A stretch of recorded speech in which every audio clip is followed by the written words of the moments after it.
snacks, juice packs, and morsels of all kinds. 'Tis I, your guiding light into the murky depths of world's unknown mythos. Welcome to my delicious one-shot. Got a nice collection of lovely people here. Who wants to go first? Who wants to introduce themselves? Voluntelling Bandit. Bandit, introduce yourself. Hi, I'm Bandit. You can plug yourself here. You know you can say things and interact. Don't come watch them. They're awful. And that's all I got. Twitch.tv/AquaBandit. Please go watch him. He is much more entertaining than he gives himself credit for. He is also a lovely person, despite all of the sass you're all going to witness. We'll just go in a nice little clockwise motion on my screen. Go ahead, Jade. Would you mind introducing yourself? Yes. Hi, I am Jade. There This we is gonna go. be every That's all introduction. Oh my god. That's all this needs to know. I got nothing to plug, so I don't... You are just Jade. Just Jade TM. The Jade Phoenix is what I'm on some stuff. Oh, okay. All right. Cool. You're best known for being the next person's best friend, from my understanding. Thinking of, who is that next person? Oh, it's me. Hi, I'm Griffin. I stream on Twitch at Griffin677. Watch me, that's fresh and awesome. I thought you were going to say watch yourself. Thank you. I appreciate it, though. You don't have to watch me. I moderate for her, so, you know. Yes. If you watch her, I might retain more. I mean, that is true. I will pay you more if you watch him. Or if you watch me. You'll get paid if you watch him, too. Go watch him as well. I have all these modest people in this group. I'm actually rather proud of that. And who is that last lovely face that I see? Hi, I'm Cupcake, local cryptid. Can't find me anywhere. Look in your local pond or stream, you might find me. Yes. Also known for being in my Christmas one-shot before. So, I think that we have a couple people here who have actually delved into my world a little bit on two different sides of the world. Interesting. I like it. I'm just now realizing that. So let's go ahead and introduce you all to this part of my lovely little homebrew world. It's a Savage Worlds one-shot campaign. This is a one-shot. It may be turning into a campaign. But this, for now, is my delicious one-shot set in my homebrew world of Lum Dunya using the Savage World system. And let's dive in to me talking entirely too much. The world of wonder we enter today is one that truly never sleeps. From the pleasant chimes of morning to the harsh bells of evening and back to the morn, there is always hustle and bustle. This world, or more accurately, this country, is known as Veridara, and it has hid from the rest of Lum Dunya for almost 1,000 years. Many people across the world think this country is just a myth now, something to be talked about and have your kids get scared into eating their veggies or going to bed on time at night. This, friends, is a land of vampire. And although there is much mystery about this country, one thing is certain. Legend and fact share only the smallest similarities. This month is particularly special for the citizens of Veridara, especially those in the capital city of Durkaz. People from far and wide flock to the arches of Onalis in reverence and worship, in hopes of turning fortunes, and in the case of some, the case to show how perfect they really are in the annual pinnacle competition. Each year the craft is different. Woodcrafting, swordsmanship, magical prowess. But this year, the fires of competition are very fierce. We zoom in from a wide shot of the country of Veridara into the capital city of Durkaz, whereas there is grand architecture surrounding the capital city in the shape of an eye. And in the middle of that eye, there is a pupil. These are the arches of Analis. Within that pupil, there is even more going on with large domed buildings. You can see spider work across the city with covered pathways and walkways to cater to some of the more light-sensitive folk. The heat in the Hawthorne Enclave is particularly burning, sweltering even.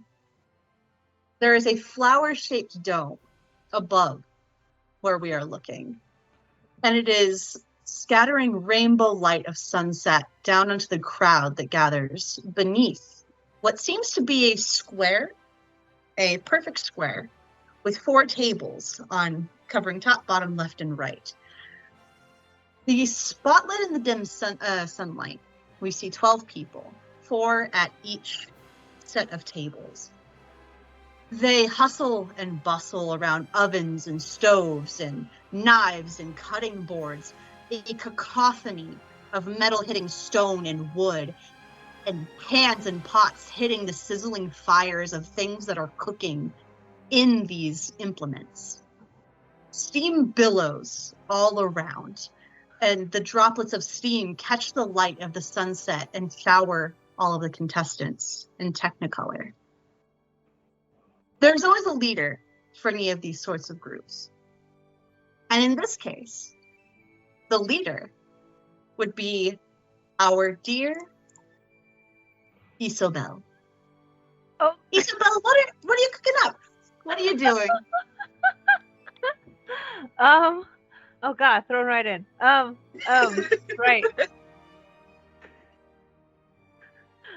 Would you like to start with a description of your character, or would you like to start with what you're doing? Right, description. Okay. Very stressed is always the vibe. Yes. But very focused. She is hi Dexter. She is Hi, Dexter. yes, Dexter's I don't know, one of the people she's ordering about. Anyway, she's got dark skin and hair. That is her hair is I mean probably looks a bit it is up pinned out of out of the way, but possibly as she gets more stress, you will see it like frizz a bit and tendrils start pulling out of her bun. But very straight backed, concentrated. Probably what would be wearing some chef's outfit. So like an apron, possibly like a long sleeve shirt to make sure that sweat doesn't come out. Yeah, just what's the usual chef? Yeah, that chef thing where I believe it's called a smock. Yeah, something like that, and then and an apron around the waist. Yeah, I'm now slightly imagining that woman from Ratatouille, explaining how she's got to keep the sleeves clean. Yes, I mean fair. It is I imagine more of a dark colored smock thing than white, but possibly still white apron. And what's she doing right now? I'm guessing if we're all in the thick of it, she's probably very sternly ordering everyone around while she's chopping something. Okay. What would Chef Isobel be preparing for this competition? It's okay. You don't have to think of like fancy names and shit.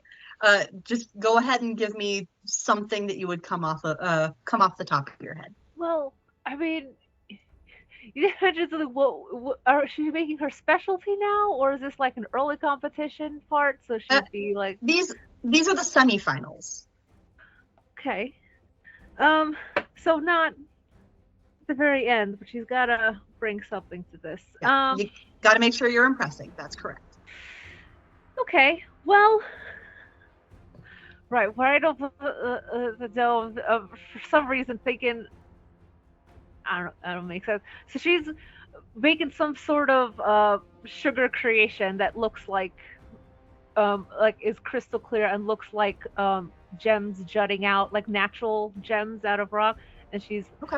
getting those shaped out and probably on a bed of like some sort of edible rock and dirt situation.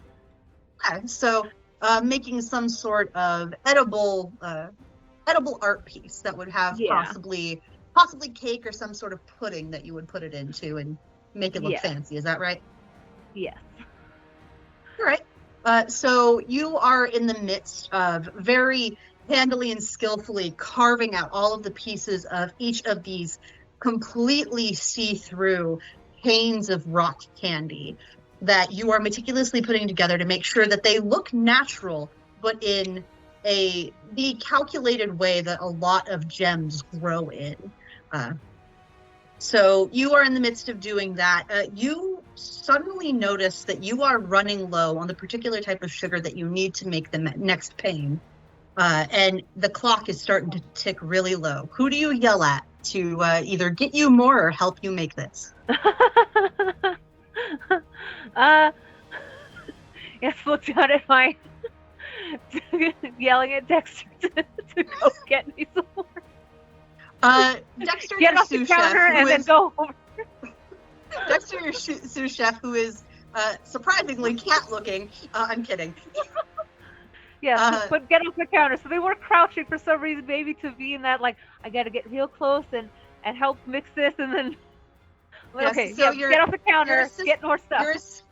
Your assistant, who always acts like a cat, but as far as you can tell is human, jumps off of the counter and dashes off to go and get some more of the supply that you need. And as he dashes off, he, in the midst of what he was doing, seems to completely forget what's going on, and stops right next to... Wait. You never told me his name! Bandit, what's your fucking character's name? The only thing you had before was unnamed warrior. Listen, I literally just put his name on, alright? It's there in Roll20. Okay, I'm staring at 14 character sheets. You're gonna need to tell me, hun. It's Fuvu Lan. Fuvu Lan. Okay, I see you now, Fuvu. There's always been a strange man on your guys' cooking team, and he's sometimes helpful, sometimes not. I carry the trays. I'm not talking about Fufu, I'm talking about Dexter, but okay. And so the strange Dexter man stops right in front of you, Fubu, and goes, the clock is very rapidly ticking behind him as he is... I think Chef needs something. Okay. And then he walks the other direction. I kind of reach and pick him back up and put him in front of me. Feet, What? ground. What Chef need? I can't remember. I gently shake him. Remember.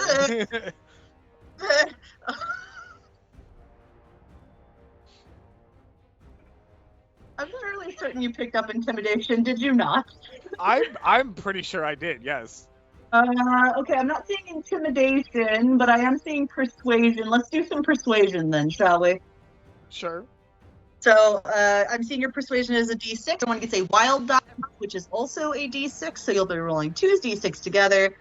And you rolled like absolute ass. Yep. So he goes, shaking makes it worse.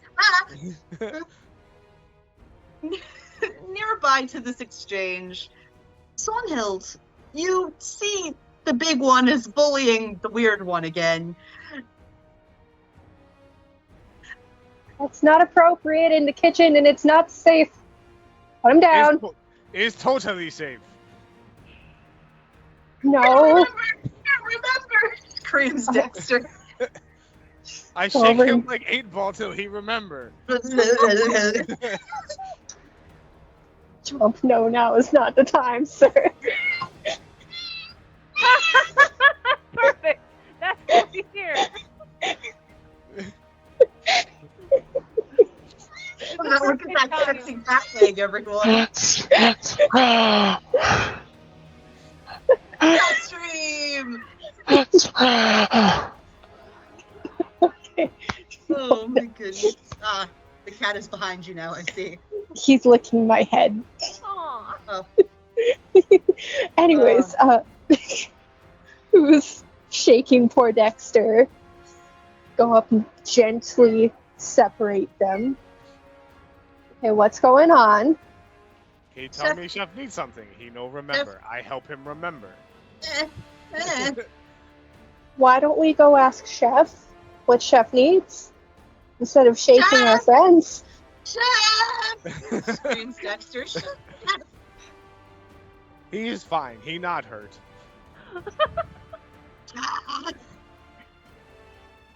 He's You just Dexter's hear the screaming bang like of he's being murdered. yeah, the bang of like putting my tool down. What is going on? I was told you need something, but we're not sure what you need. The clock is ticking down behind Stonehill. Oh my god, I need more crystal and calmly. sugar. Just get me some so we can finish our piece. Sugar. Okay, got you. I then grab the scruff of Dexter and just toss him back on. Okay, just finish this. Okay. And he starts carving again. Meanwhile, you have been assigned to help out with the garnishes there, Nyx. To help with making the cookie crumbs to cover up the pudding to make it look like dirt, and to make the little leaves to also make it look like it's sprouting out of the ground. You do hear this whole thing, and if you wouldn't mind, I would love for you to give us the first roll of the night.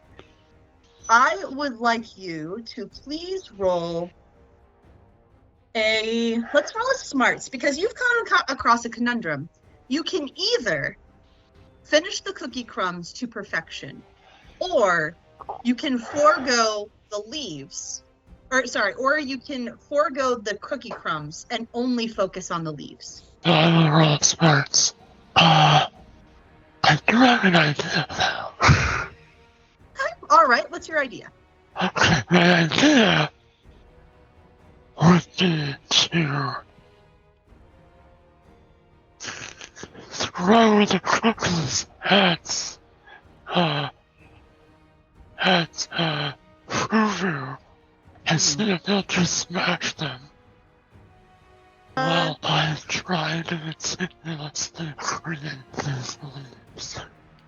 Perfect. All right. Well, Fubu, if you would roll a notice for me to see if you see the attention that Nyx is trying to get from you. Thank you. Fubu. Oh, Fubu. He's not very observant. Fubu does not notice that you are trying to get his attention. Alright, I have to decide now what should I do. Yep. What should you do? You know, the chef's penchant for perfection. So this is a very important decision.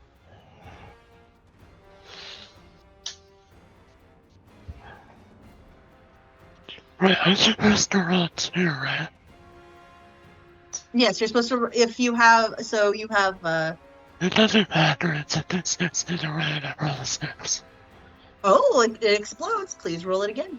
Okay, that's... God forever. That's 11. Fuck yeah. Okay.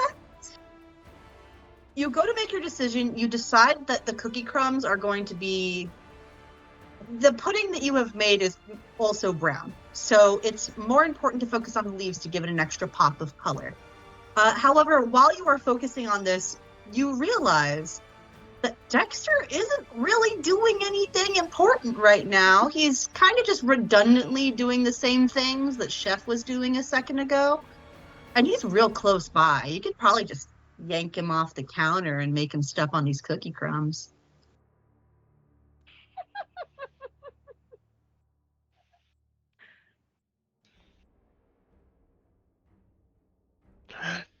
Sister!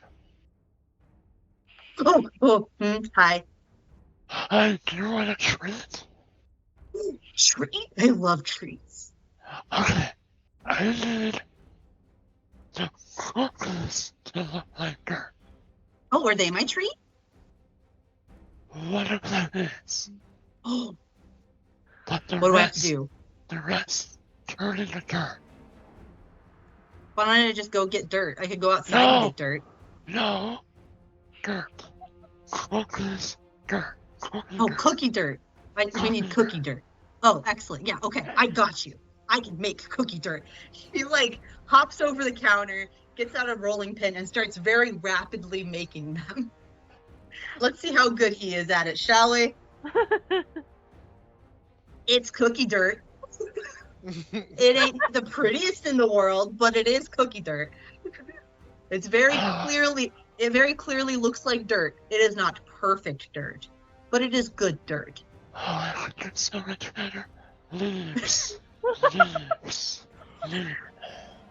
And you start hearing the call of the proctor, who is sitting in the middle on a little bit of a raised pedestal in between all four of these tables. You hear them go 5, 4, 3, 2, 1.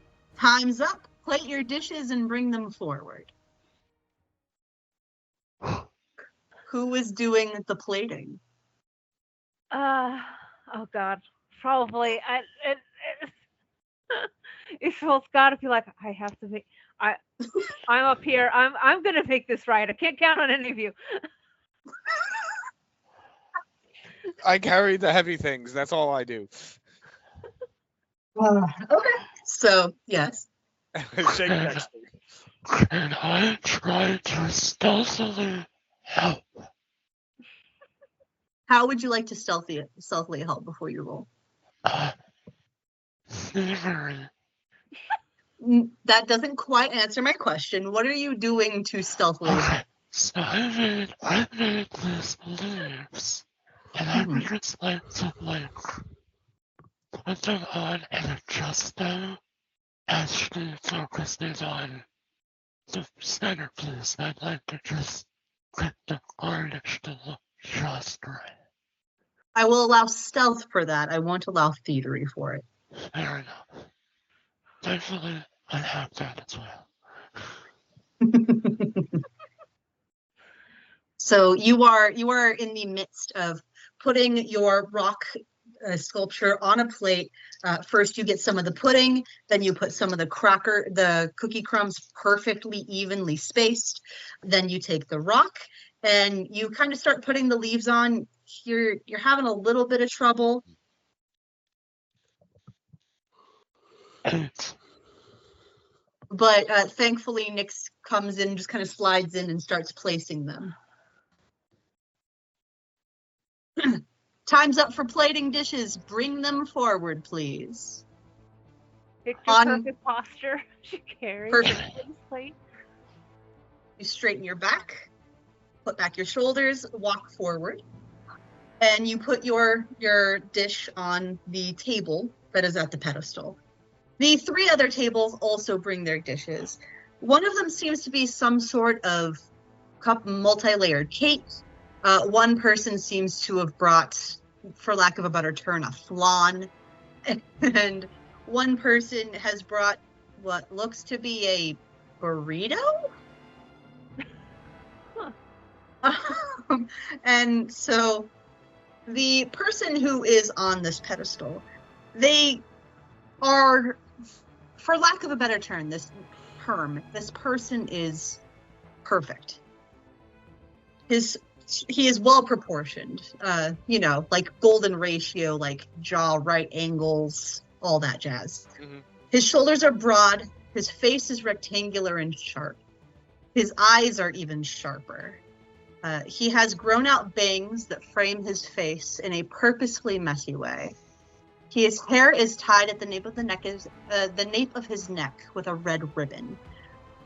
He dons the crimson red of his station, and he has an aura of authority. His skin is a pale white contrast against the purple black hair and metal gray of his eyes.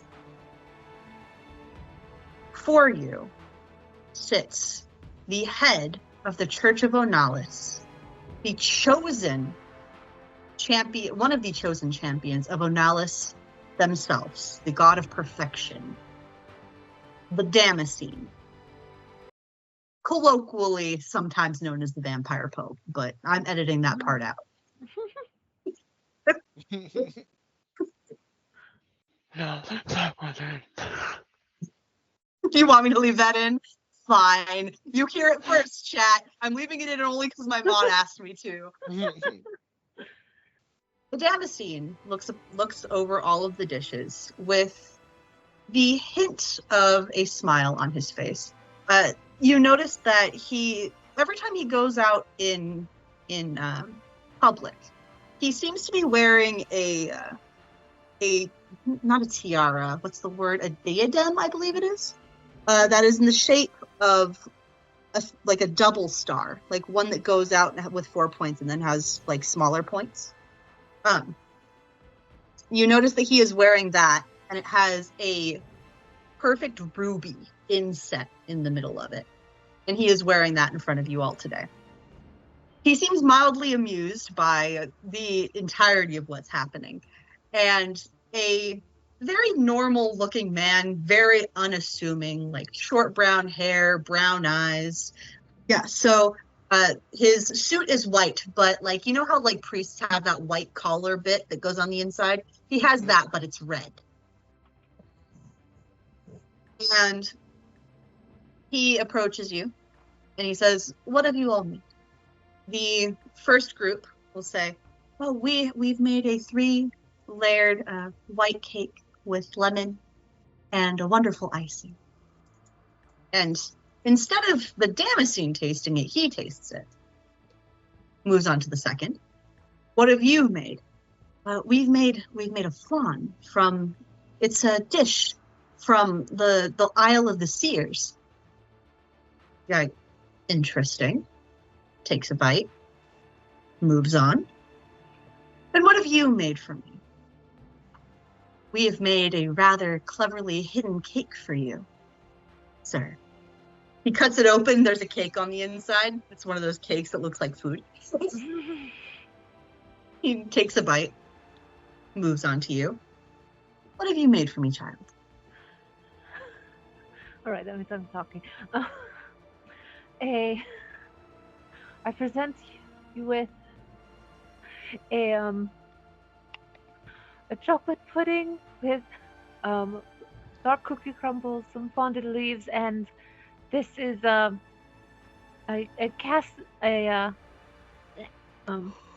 casted sugar crystal to top it with, and the light shine on it, and maybe some weirdly even some color refracts through. That's how crystalline it actually is. Some of the fading sunset light coming through the dome hits the sugar crystal perfectly, and a little bit of a rainbow effect happens. And he goes, "Oh, well, it is such a shame to ruin such a perfect piece, but I'll see if I can minimize the damage." She stands even straighter when he said perfect piece, like, yes, recognition. You're like, yeah. He kind of looks around it, sees if he finds like a small piece that's easy to crack off, and he does. He takes a bit. He kind of dips it in like the cookie crumble in the pudding. Takes a bite. I have narrowed down the 2 that I will be showing to the Damascene. He walks over to the group that made the burrito cake. He pushes their piece away. The head chef says a very loud expletive and is immediately escorted from the premises. The person who has made the tiered cake, he lingers for a moment. And he picks up a piece and takes it to the Damascene. The people who made that interesting flan dish are kind of in disbelief for a moment. You can tell that they're trying to hold it in. Are you kidding me? I worked so hard on this. This recipe is over 2,000 years old. How could you not like this? The Damascene, as he is taking a bite of the cake, simply replies, why should anything reach me but perfection? You can leave. And he takes another bite. The guy jumps the table. And would any of you like to do anything? Fight! I will let Oonga Boonga and original vampire do something. Yeah. I'd like to go, like, very firmly grab their shoulder. Okay. Since they were right next to you, you can catch their shoulder. And what are you doing, Fuvu? I'm ready to just deck him in the face. Okay. So, I would like you to roll an agility check, please. Oh my god. It's always Sunhild. Sorry, my apologies. Please roll an agility check for me, Sunhild. And if you can roll a fighting roll for me, please, Fuvu.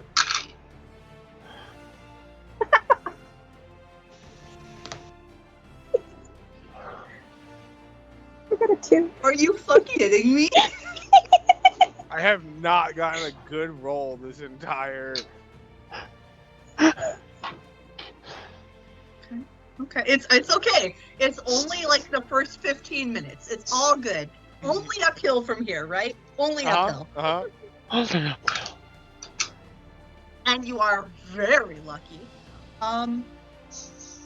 So you go to catch the shoulder, and surprisingly enough, you rolled a 2, right?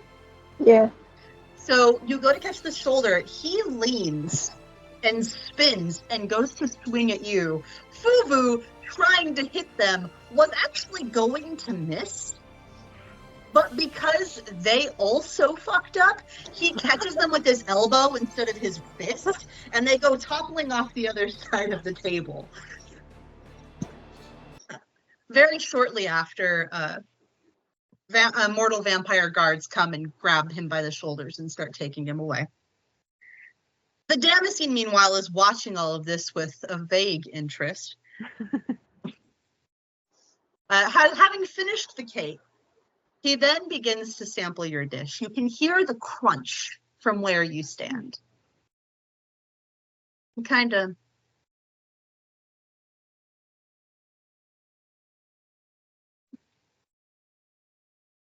What a perfect crunch. Perfect, I say again. You are quite accurate finalists in the competition. I will remind all of you that the prize for winning the competition this year is not only a favor from me to be given at a later date, but also a restaurant of your own, going by the name of the Red Forge Eatery. And you will be the new prominent spot that will host all vampire royalty, and me exclusively. The night is young, the day is old, and it does not escape me that many of the contestants are human. We will go ahead and end for tonight. Applause, and the crowd erupts into raucous applause, whoops and hollers and cheers as you go back to your stations and begin packing up your supplies. When you are packing up and the crowds begin to disperse, the person who is helping out the Damascene with the dishes walks up to you and says, "Very good job, all of you. Your hard work was not unnoticed. Relax, it's okay. I am not the Damascene, just his whisperer." The finals are to take place in a week, but I do hope that you all have some time later on tonight.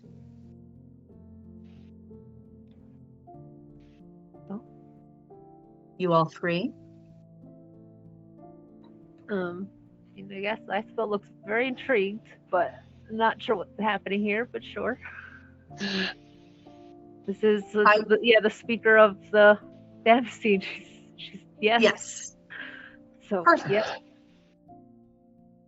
Meet me at the front of the Arches of Onalis in 2 hours. Please take that time to freshen up. I will meet you all there. Someone would like to speak with you. Tell them that Razor Yonhet is to meet you. Have a good night. And he walks away. At this point, the crowds are pretty much dispersed. You're alone here in the Hawthorne Enclave for the most part. So feel free to talk amongst yourselves, talk with the competition who's still also packing up. Look around, do whatever you'd like. We've got Dexter on one of those child leashes. Dexter's like, oh, shiny! Oh, shiny!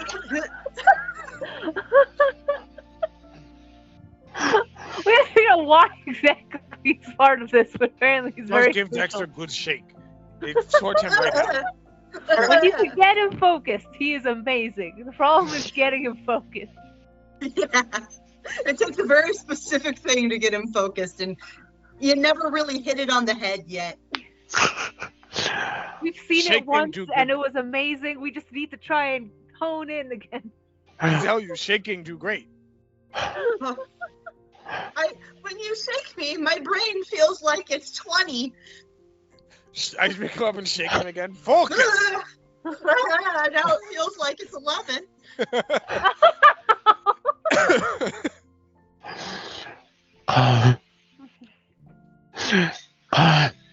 I am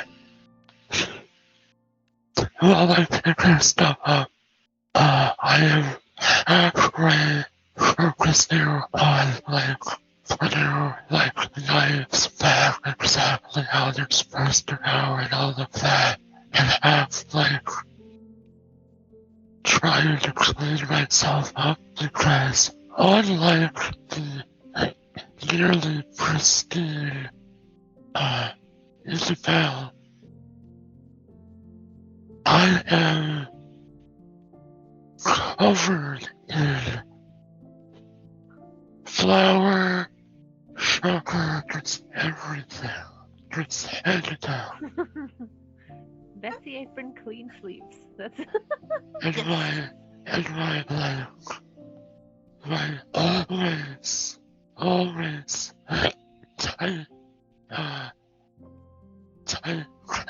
is it's you don't even know how, but the entire there is a different color. It's normally black. It's now just white. Isabel's not smiling, and yet you could also just by vibes tell this is one of the happiest times she's. She still looks very stern, and yet there's just a presence, just all those keep saying she's achieved in some small way perfection is just rocketed up her mood. Okay, all right. So instead of calling everyone idiots or slow, she's just saying everyone is not slow or not idiots. She's just refraining from the insults. I understand. She takes the time to stop the shaking of Dexter. That's all right. Recalibrating brain. It worked fine. Why are we at 80?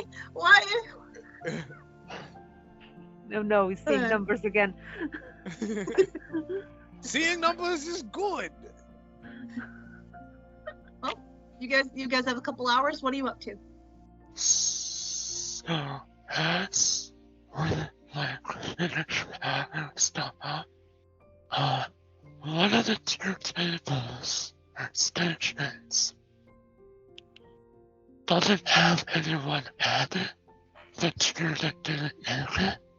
Correct. I would like to steal something from there. Small, Okay. All right. shiny. I don't know what it is. I just want it. Go ahead and roll thievery for me.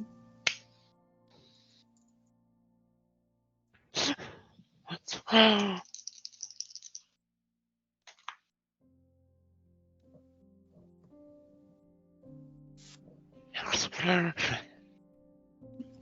Explosion, go for it. Hell yeah. Here. 16. 16. Goddamn. Okay. You are able to steal something, and it's not something you would normally expect to steal, especially not from like a cooking station. You are able to steal a bouquet of white flowers. Nix disappears for a little bit and comes back. What are the rest of you doing? Right. Well, yes, we clean up our area pristinely. And then, right, well, we're meeting someone later. The Razor Yohet specifically said that you had 2 hours to finish cleaning up and get yourselves freshened up and whatnot. So, however you'd like to spend that time. If I may, I'd like to the other 2 groups that are still here, because the one got dragged off for being.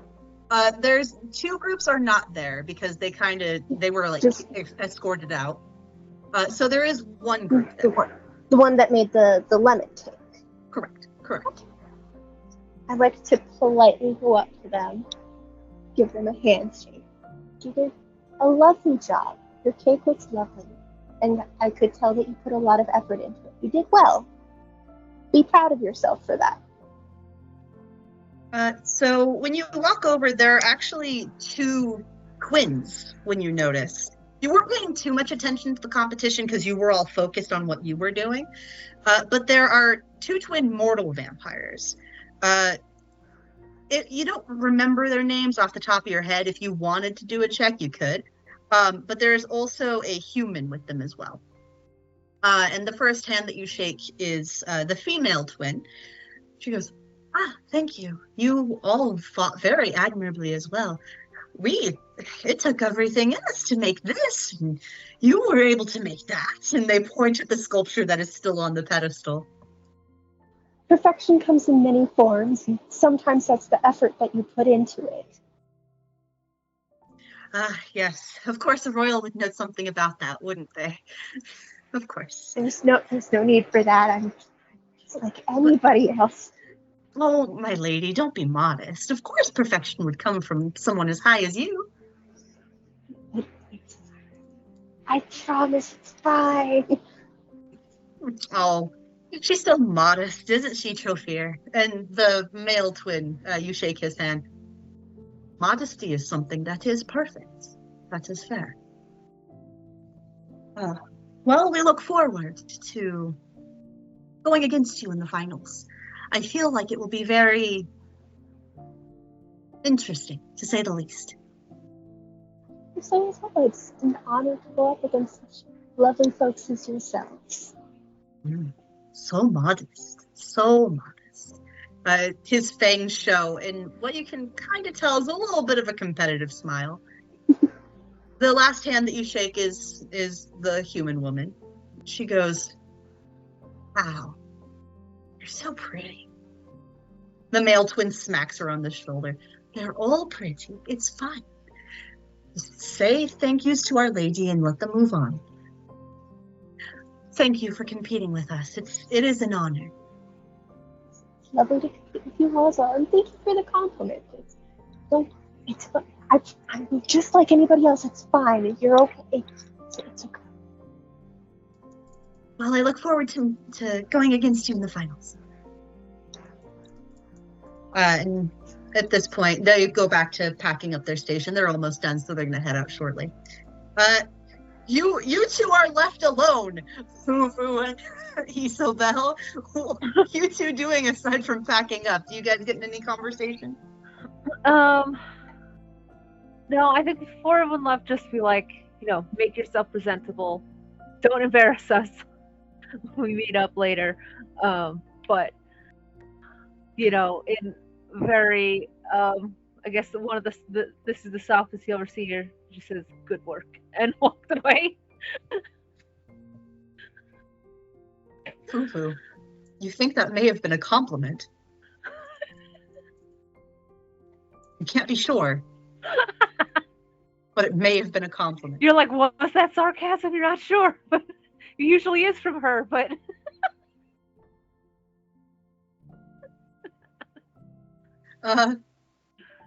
Isabel seems to have left yeah, with the things, because it is from, you are the main chef of your restaurant. So there is that. So you have left with the things. Do you help her carry the heavy things, Fubu? Yes. I'm going to assume by this point you all have freshened yourselves up, gotten into some nicer clothes, maybe taken a shower, brushed your hair, blah, blah, blah, blah. Because all of you know that you are going to the Arches of Onalis, which is the seat where the Damascene lives and where the entirety of the church operates. As you walk up to the Arches of Onalis, some of you may be struck with the beauty of the arches. From the way that it is described by the elders, it took thousands of years for many different vampire craftsmen and mortal craftsmen and dhampir craftsmen and even humans to help craft these arches so they were absolutely perfect. There is never a crack. There is never any issues, because the second that anything is spotted, it is taken care of. Because these arches are a love letter to Onalis themselves. As you walk up, you do see the guards that are posted up around the doors and windows and things like that, because this is taken very seriously. This is the heart of Veridara.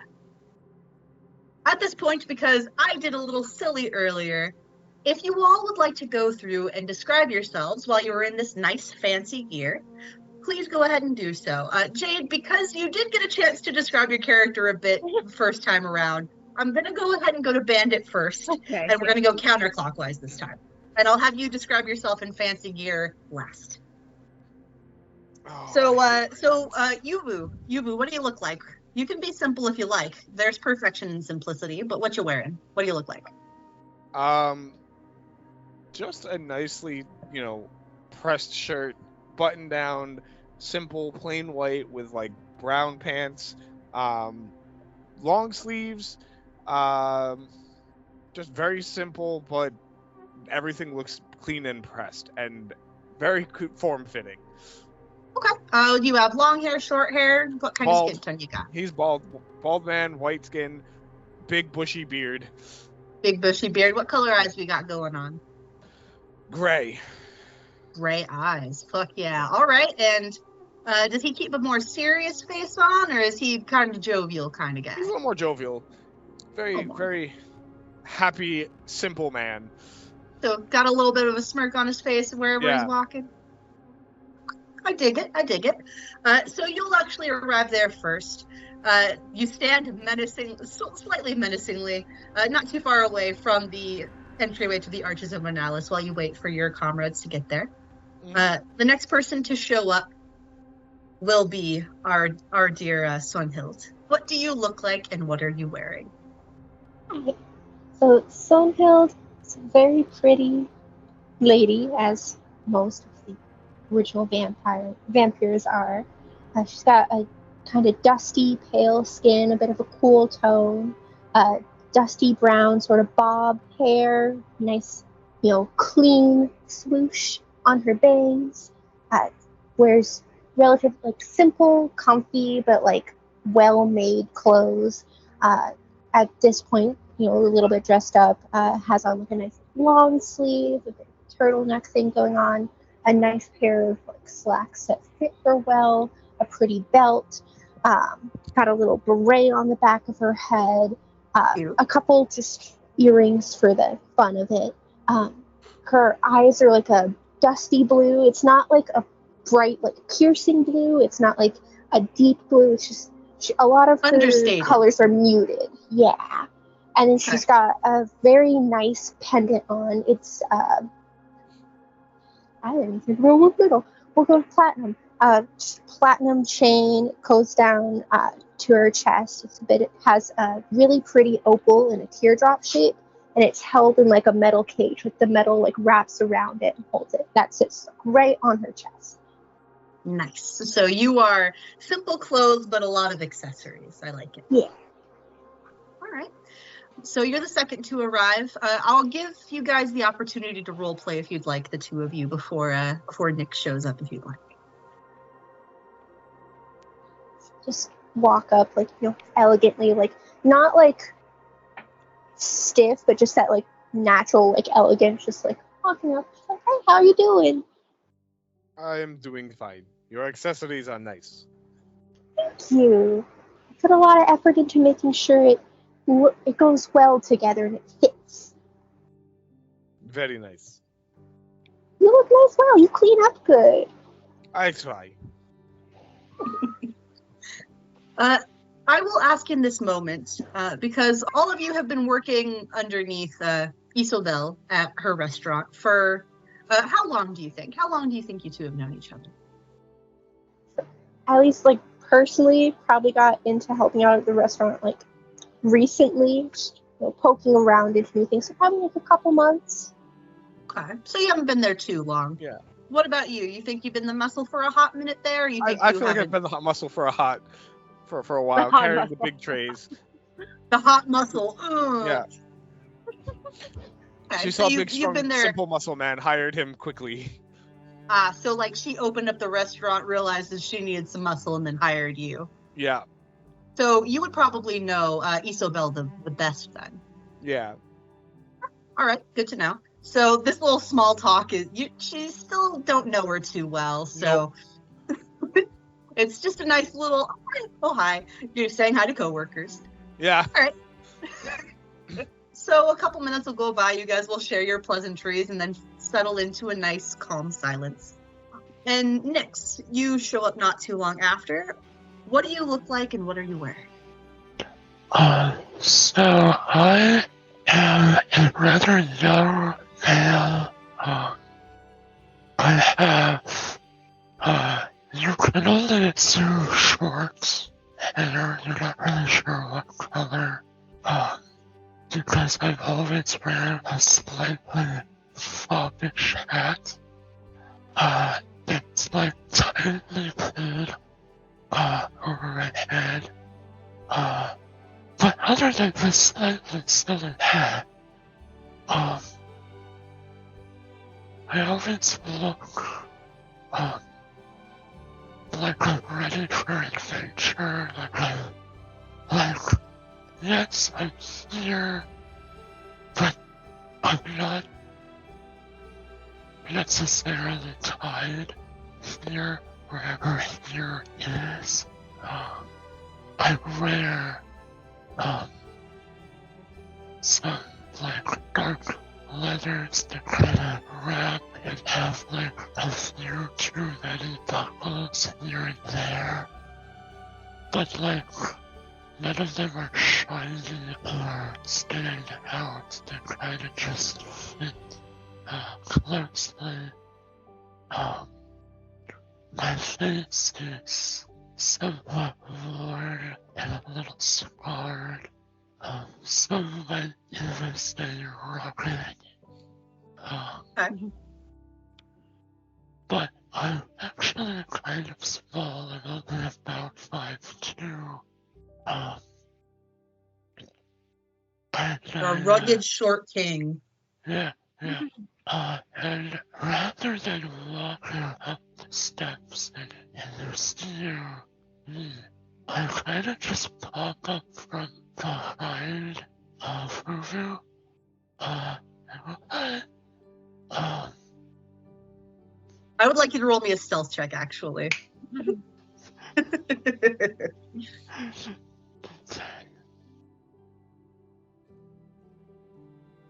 it is. Exploded. It's Jesus. 18. 18. Yeah. If you guys want to roll notices, you can, but I'm not sure you're gonna beat that. Fubu, if you want to try, you can. You might always explode.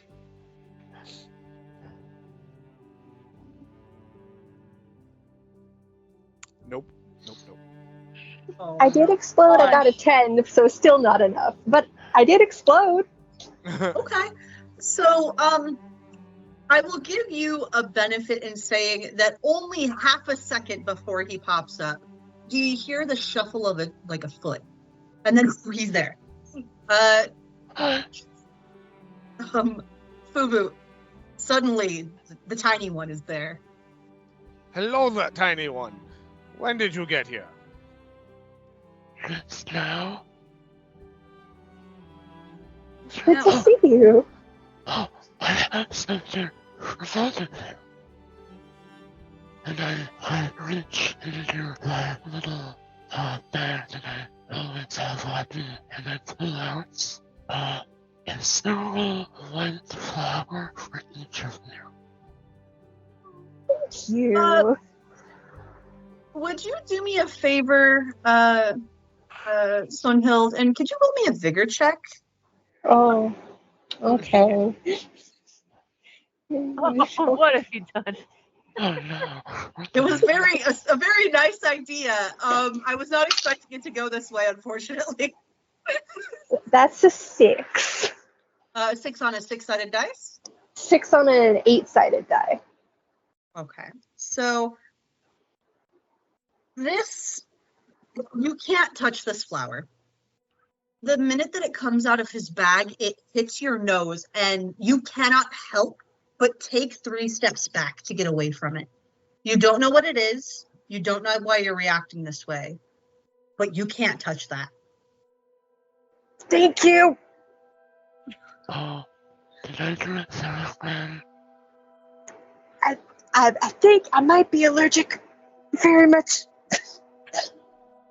That's You put it back in the what bag. Isabel walks up into. Like, what? And she said, what have I walked into?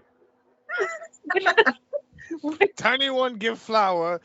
The new one run away from flower. Me no understand.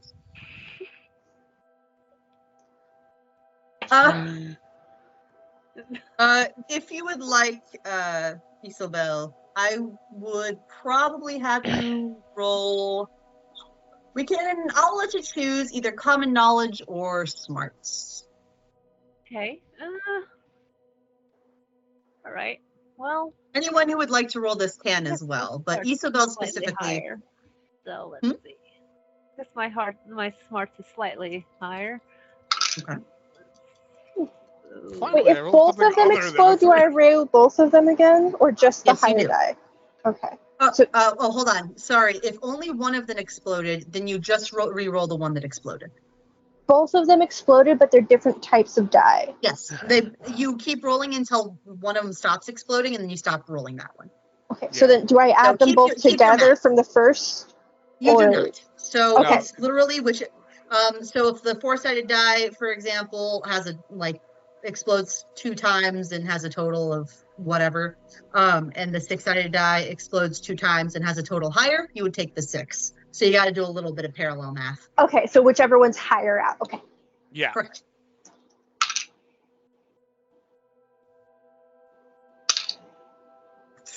$17. Oh God. Okay. 17. I only got a 5. So Same. I also only got a 5. 5. Did you?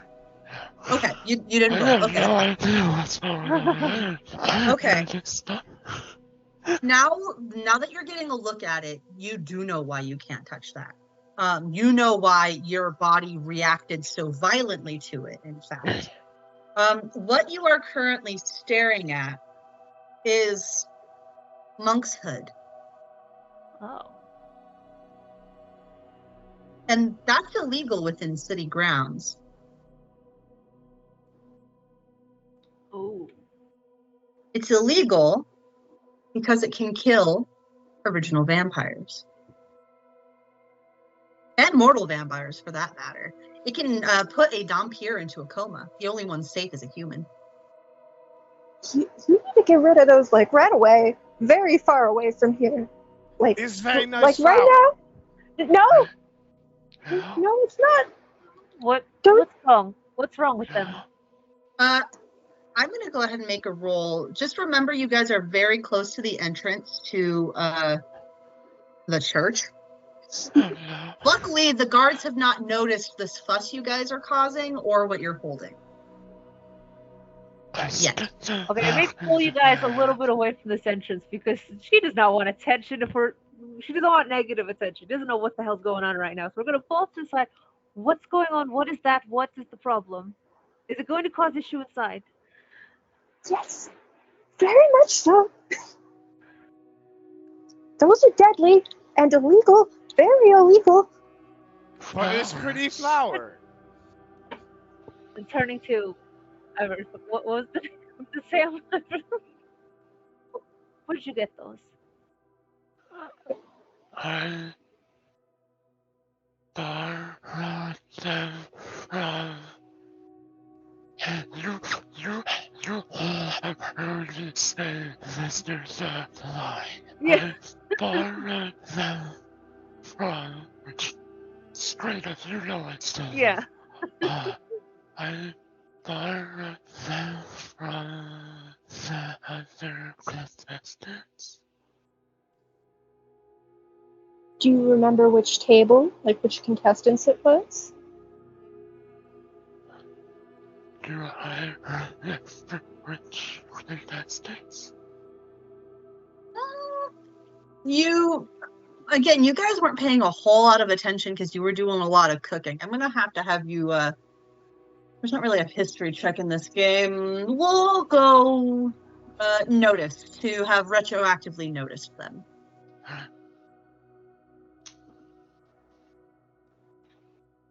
Oh. You can't remember the faces, you can't remember the names, you just know that it was the table off to your left. No. I'm not good with directions, but that way. Left. Okay. So left of where we were? Sure. That way. If you were facing the pedestal, it was the way you're pointing. Sure. We That way. should let them know so that way they can handle those people who were at that table. Yes, they probably have From- records of who was cooking there. You can tell them truthfully they're not yours and where you borrowed them from, right? There are a couple of guards a bit further off that are starting to gather together and look in your guys' direction. I can do that, yeah. Okay, yeah. If we Wave them over. stay here too long, it's gonna look like we're being suspect. Let's just report it now. Okay. So what are you guys doing? I guess. Well, okay. Actually, yeah. Should we do it to the guards right now, or find whoever we're supposed to meet and tell them? I think it would be better to do it now. Just be like, hey, we found these at one of the tables. He didn't know what type of flower they were, grabbed them because they were pretty, and then took them out around me, had the reaction, recognized what they were, and we would have let you guys know right away. Yes. Okay, yeah. We're here for two things. First, we're reporting we found illegal stuff. We didn't realize it at the time what it was now. So, yeah, I guess we're just marching over. I don't know if I'm holding onto your arms, Sam, and drag you forward, or just be like, marching right up to them and be like. So the guards that were watching you begin to kind of meet you in the middle. What are you all gathering about over there? There were a couple issues, actually. First and foremost, very, very important, I think you all should know, we were in the competition with cooking. Our lovely member here found something at one of the other contestants' tables after we were cleaning up that we felt you should be notified of right away. All right, please bring it forward, or the information or otherwise. take a step away from Nick's bag. He'll bring them out. They look at them. Takes one of them a second to clock it, and the other one goes, "You say you got these at the table?" It was after cleanup, and he saw them. They're pretty flowers, didn't recognize what they were, brought them out. I started having a reaction, and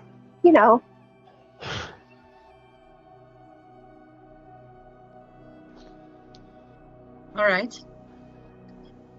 If you are the contestants, then I assume that you are here at the behest of Razor Yon Het.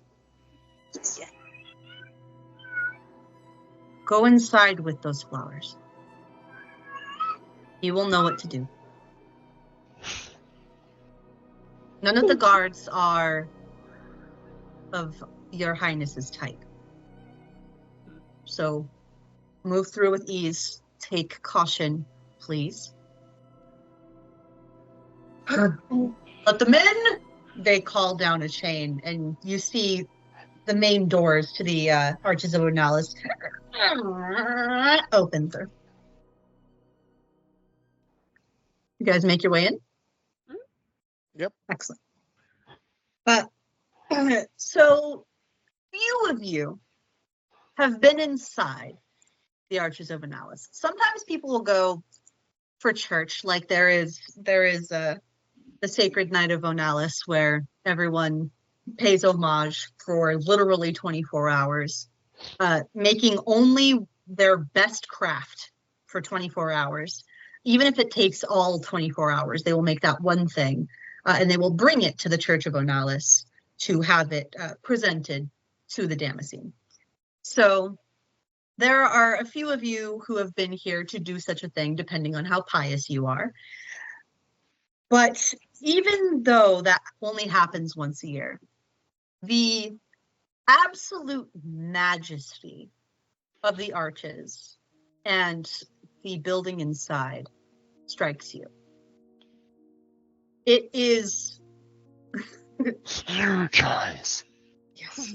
Everywhere you look, there is some sort of marble. You can see it in the columns, you can see it in the domes, you can see it framing stained glass windows.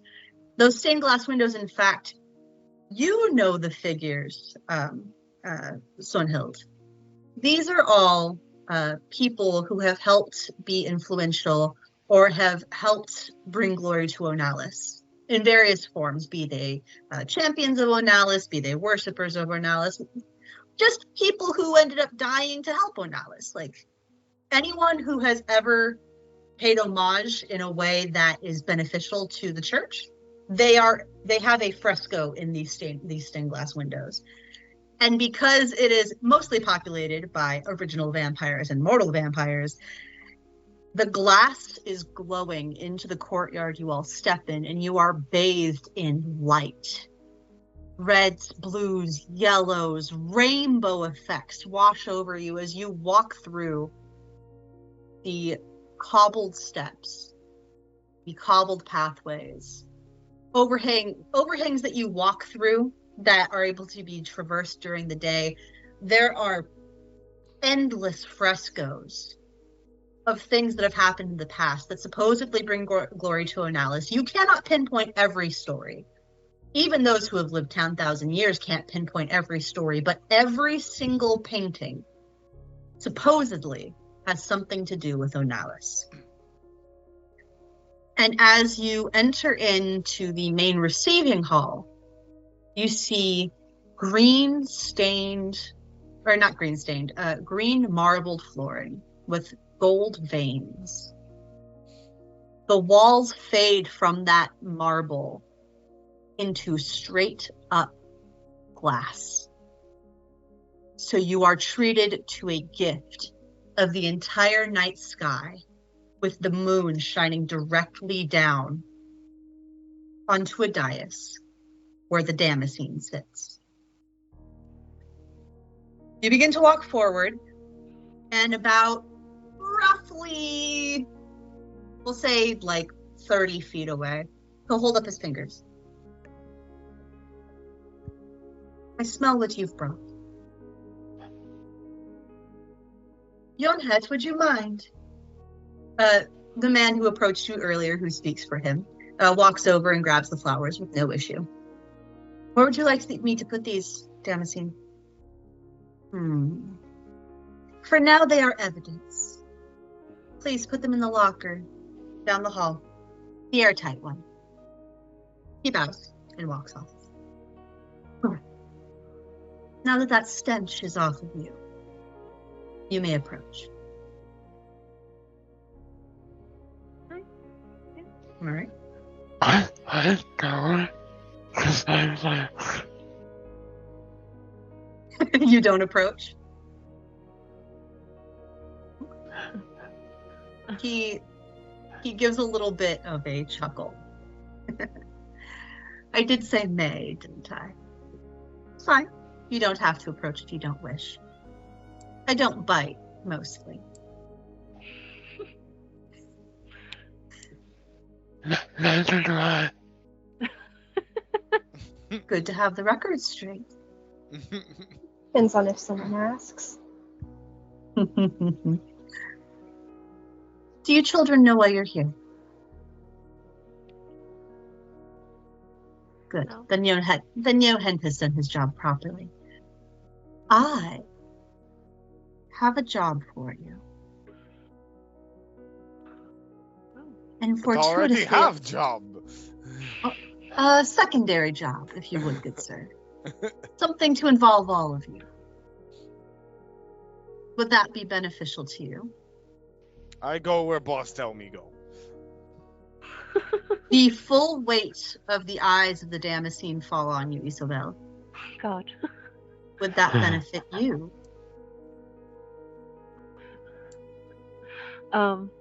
Yeah, she's definitely strained again even more under his gaze. It's like, whatever be my wish. She's like, yeah, I mean, like you said, this is like the chosen of this. She is. When you are in this close of a proximity to him, you can feel it resonate from him. It's like, you know that he probably doesn't have a heartbeat. You haven't gotten close enough to an original vampire to ask if they have a heartbeat, but like in time, almost like a drum, it waves onto you.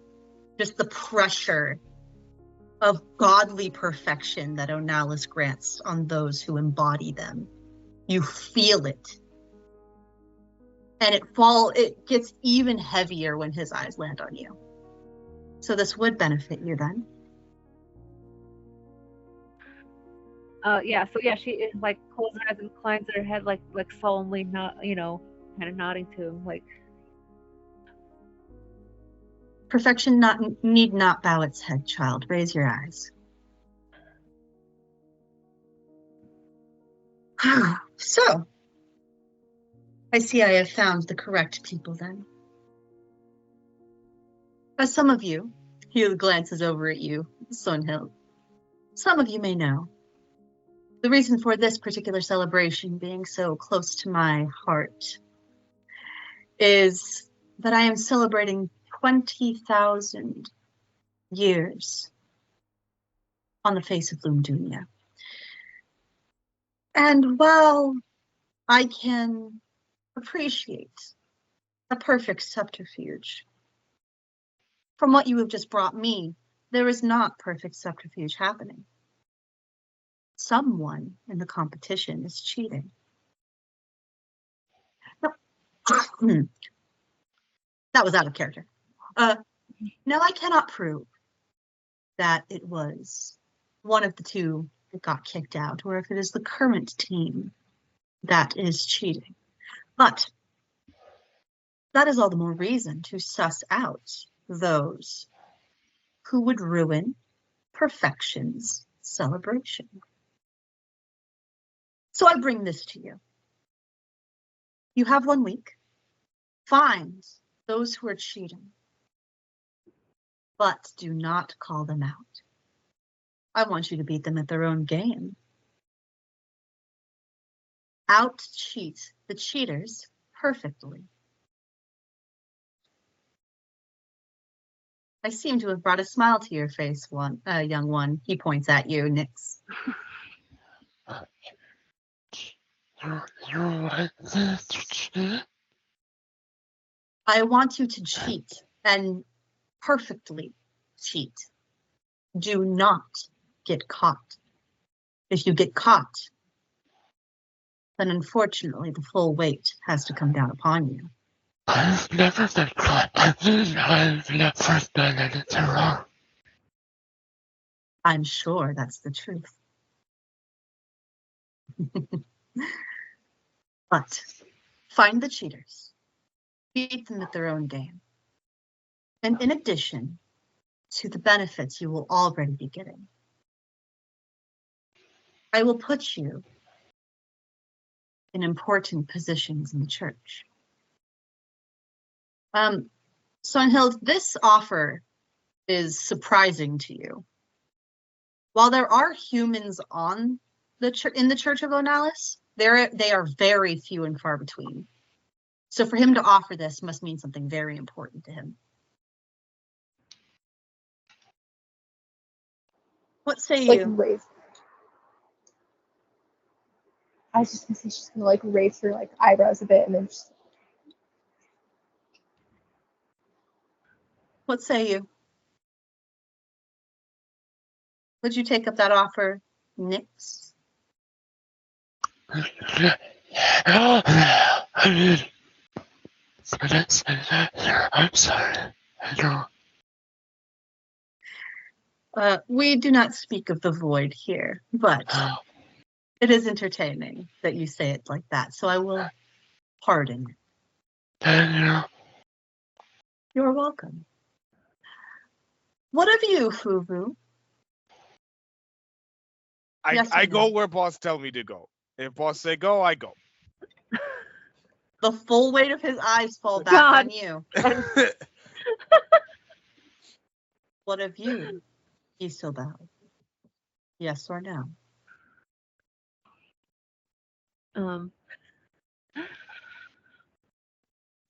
It will be done. Excellent. Well, as you are doing this work for me, it would be crass not to offer some sort of help to you. So, you let me know what would help you in this endeavor. Yes, Nick. You didn't ask Stonhild. Stonehild has no choice to help. Oh, She knows.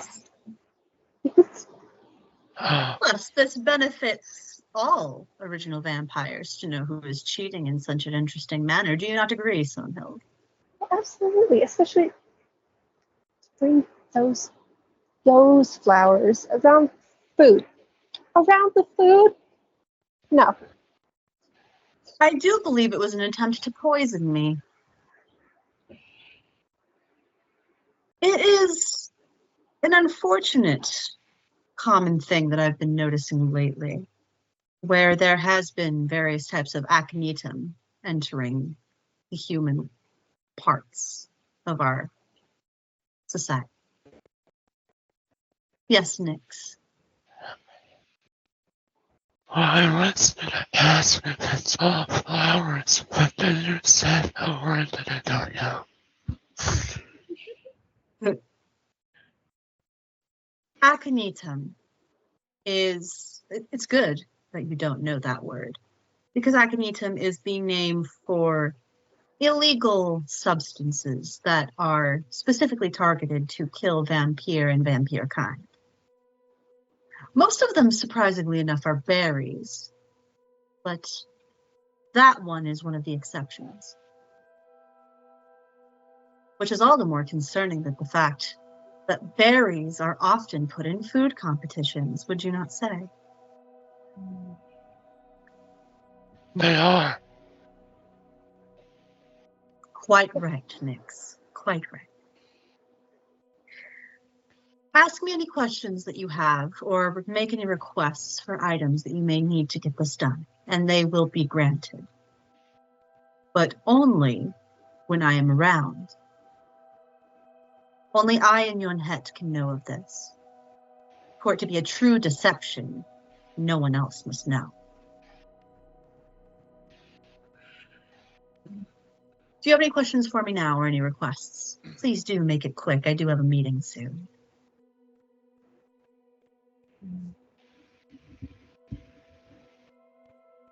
I got nothing. So, if anyone else has got anything. Every time you make a noise, his eyes flick over to you a second, Isobel, and then flick away.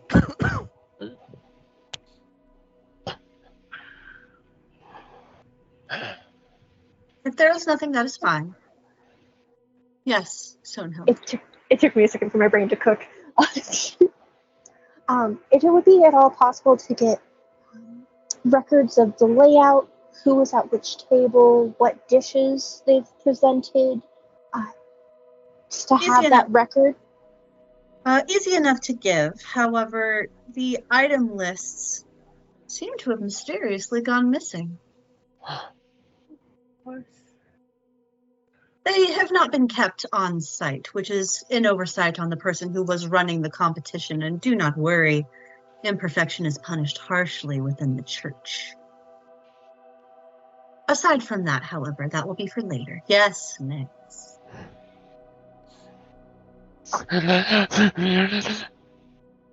Immunity from what? I can't tell you yet.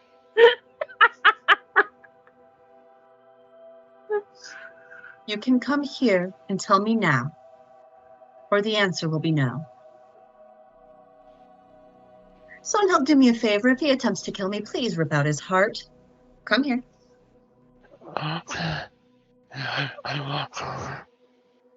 Okay. What do you whisper in his ear? You can text it to me if you'd like. I will. Okay. Meanwhile, the Damascene is currently distracted. Are you guys, like, chatting amongst each other or anything? Like, holy shit, guys, what the fuck? You seem to take strong interest in Isobel. I mean, in Isabel's brain, she was also thinking, if you try and kill him, I will kill you. I will rip out your heart. She wasn't saying it, but now she's like staring at the back of Nix's head, like, you better not. Like glaring daggers. But all right. Well, we're gonna get records. They probably didn't keep food. You know, if it wasn't deemed well enough, they probably trashed it.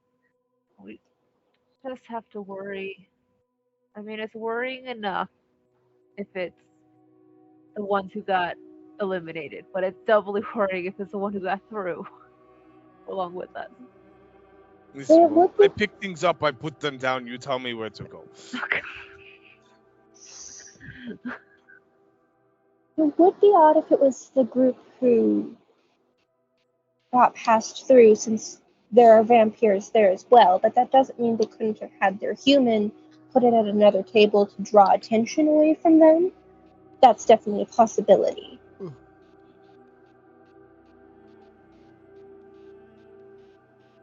Just something to keep in mind. Especially if they decide to present a berry dish in a week. Yeah, make us concentrate on flowers, and it should be looking at other forms.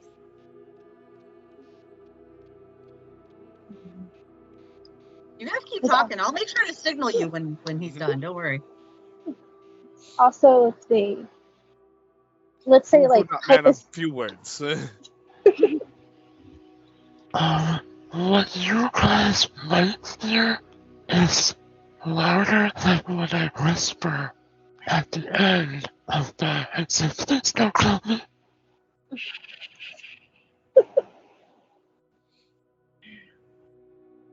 Okay, so you guys are in the middle of talking. You hear very quietly, please don't kill me.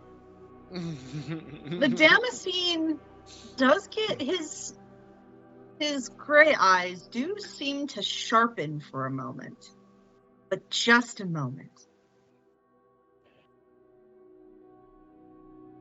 The way that you smell is starting to make sense to me.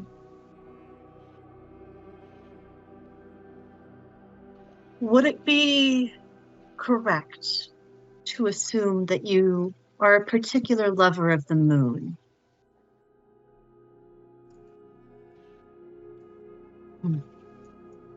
But now this tells no lies. You may have your immunity if you succeed. Anyone else who may share this love of the moon, that you may be associated with, will also grant this immunity. Perfection does not need to be greedy, after all.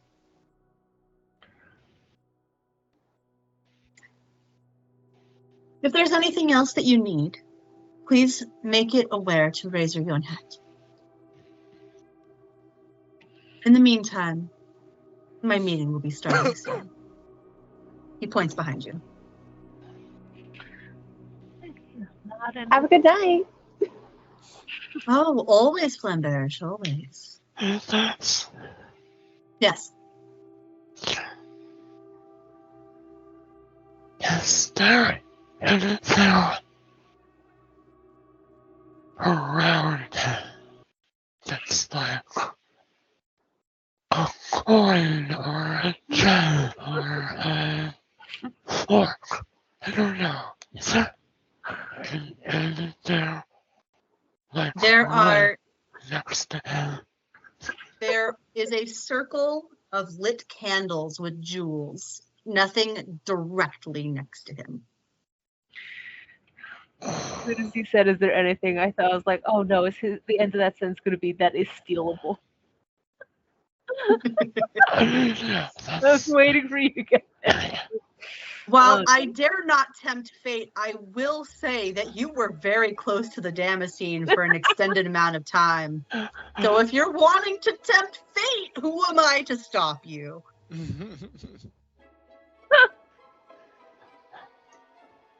While asking for immunity, I also steal from you.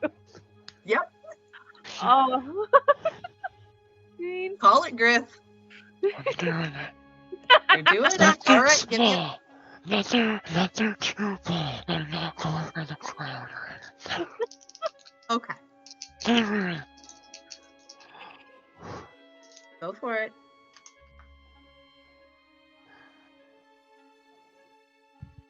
You're gonna hit me. Oh, am I? Please, go ahead. Explode.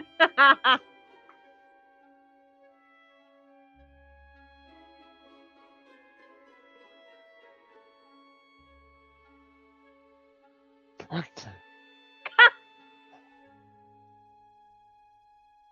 As you slip your hand into the coat pocket of the Damascene, and you begin to pull away, you feel the cold and sharp prick of two nails very lightly graze your hand. And he whispers, much lower than anyone else can hear, even you, Sonhild. This is a gift to help with the investigation. Do not disappoint me. And he lets go.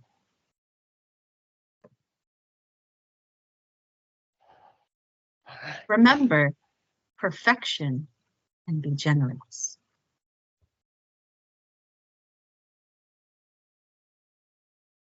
He stands up from his own seat and walks out of the room. You are quickly ushered by Razor Yonhet out of the room, out through the beautiful stained glass lit windows and arches that you walked through, and through the gates that go right behind you.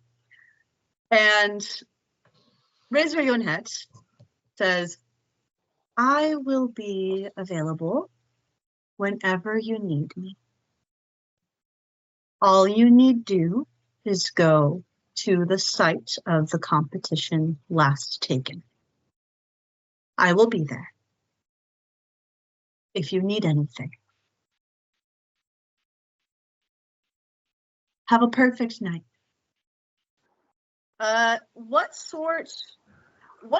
do you guys do first to kick off this investigation? All right. Right. I Dab, think yes. yeah, we were getting that info for the table layout. So just I guess first, where did Nick find the flowers? That's the starting point. So you're going to go back to the scene where the competition happened. The Hawthorne Enclave is fairly empty right now. There are a specific set of Dhampir that live here and kind of guard everything, but for the most part, it is empty. Razor Yonhet is actually sitting at the dais, kind of like going over some notes and whatnot as you all approach. What are you doing here? Do you need something?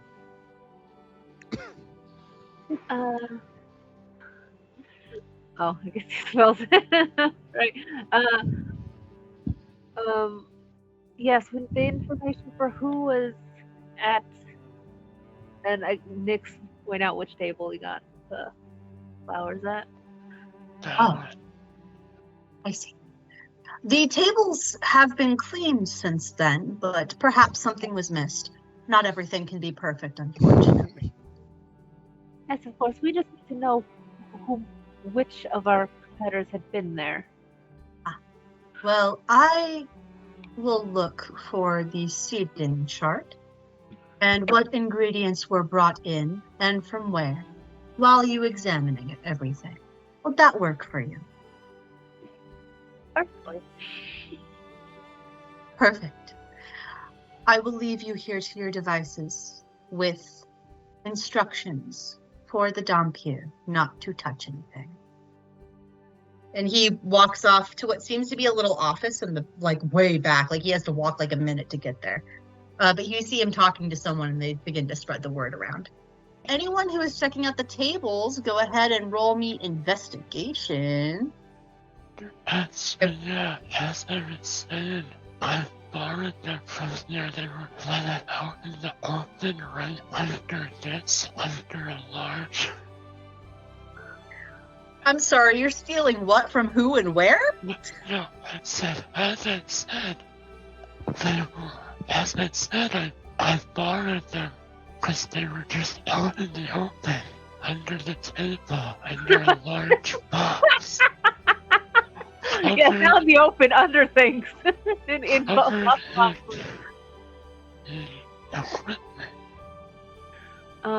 will say I've not got investigation as a skill, so I don't know what you do. Okay. Sorry.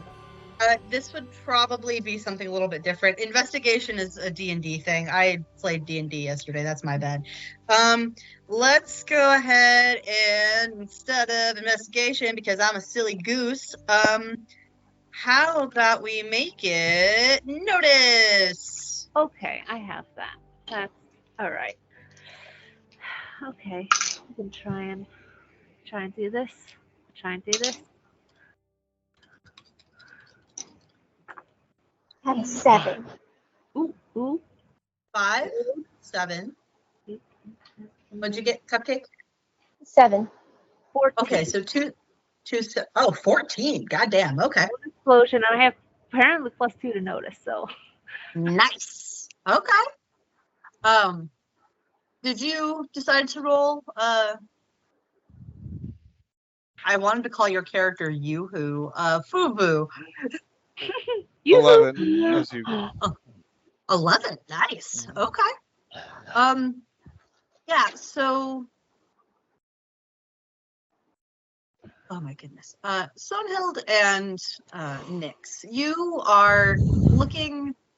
You're looking at the table. You're looking through the compartments. You're looking any boxes that may be left or whatnot. You're not quite finding anything. It looks like this has been cleaned out for the most part.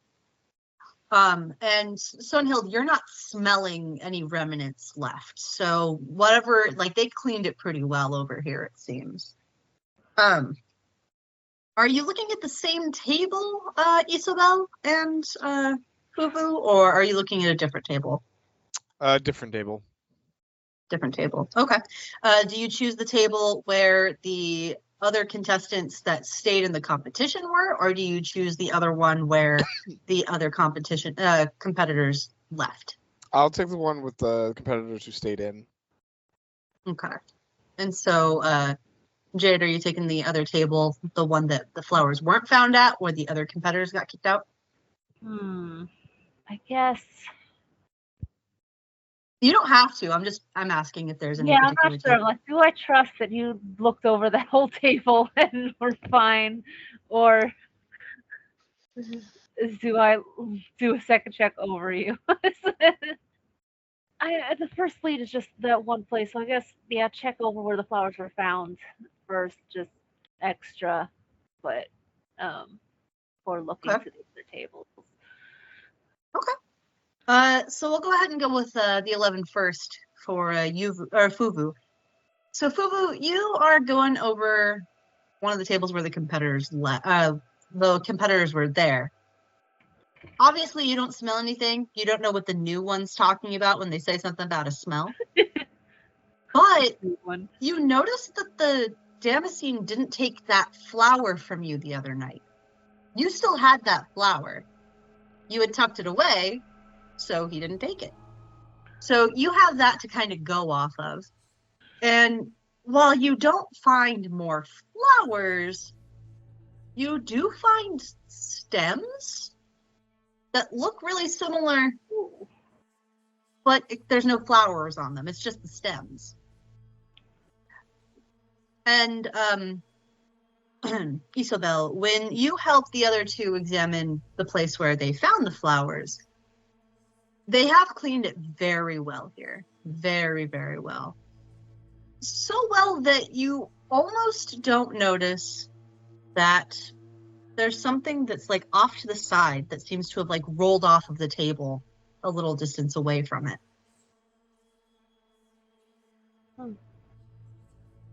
When you go to investigate, you find a dark, teardrop-looking berry. Oh. Unfortunately, Sonhild and Nyx do not find anything. What? Well, I mean, I guess the easiest thing would be ask Sonhild if this smells wrong. I don't want to get you too close to it because obviously I don't want you to have reaction. But just like, does this look familiar to you? You roll for it? Yeah, roll for it. For you, this would be common knowledge. So go ahead and roll common knowledge. Yay! Oh yeah. Now that the secret bit's out, it's common knowledge. That's a Ruin the 4. surprise too quick. Okay. It's a berry. Looks like a blueberry. Is pretty berry. Like a weird blueberry. Like, it's not the shape of a blueberry. Yeah, it's a little different, but I say mean, taste blueberry. it. What's worse that can happen? I mean, I could die. Eh.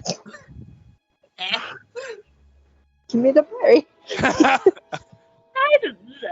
We're trying not to get anyone killed here. That's the Speak whole for point of it. yourself. So It doesn't matter if I die. Go ahead.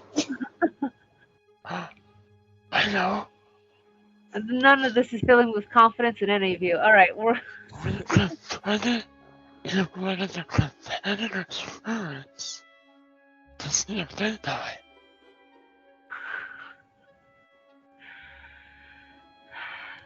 all right. We could get this tested or something. Get someone else to figure out what it is if we don't know. Can I try to grab the berry? God. Okay. I want to try. Why not risk it for biscuit? Agility check.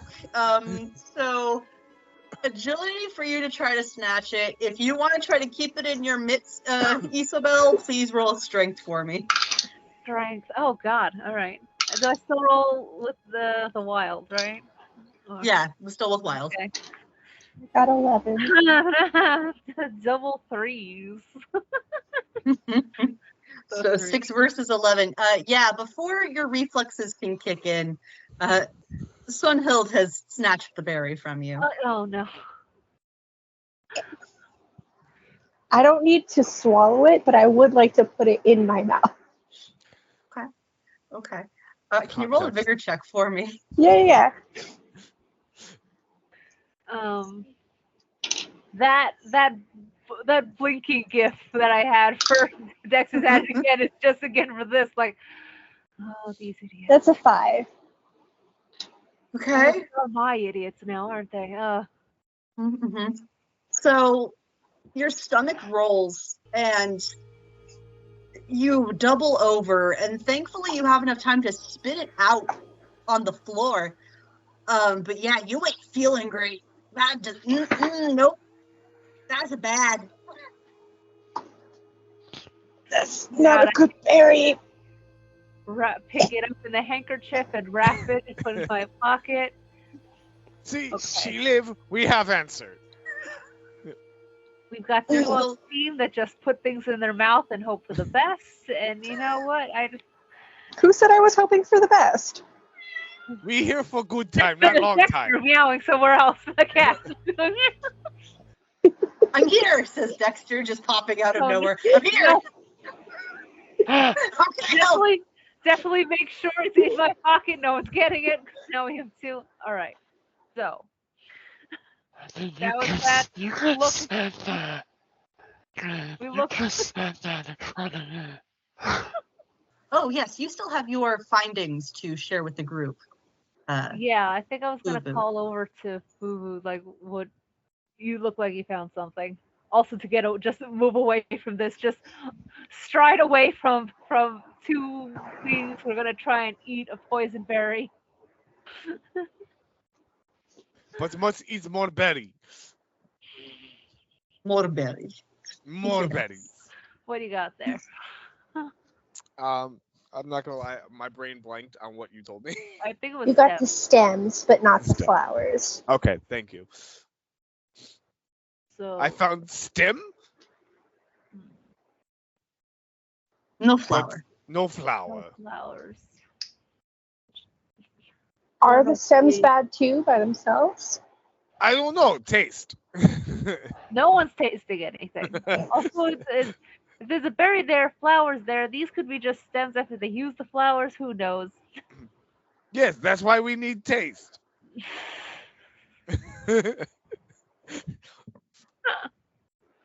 You haven't tried the stems. You're not getting the same repulsive feeling off the stem that you did the flower. So I taste stem with you. Fair enough. Just face palming. okay, are you 2 actually doing this? Yeah. Sure. All right. Both of you give me Commit to the vigor bit. checks, please. Give you vigor? Yes, please. Okay. Come to the bit. Oh.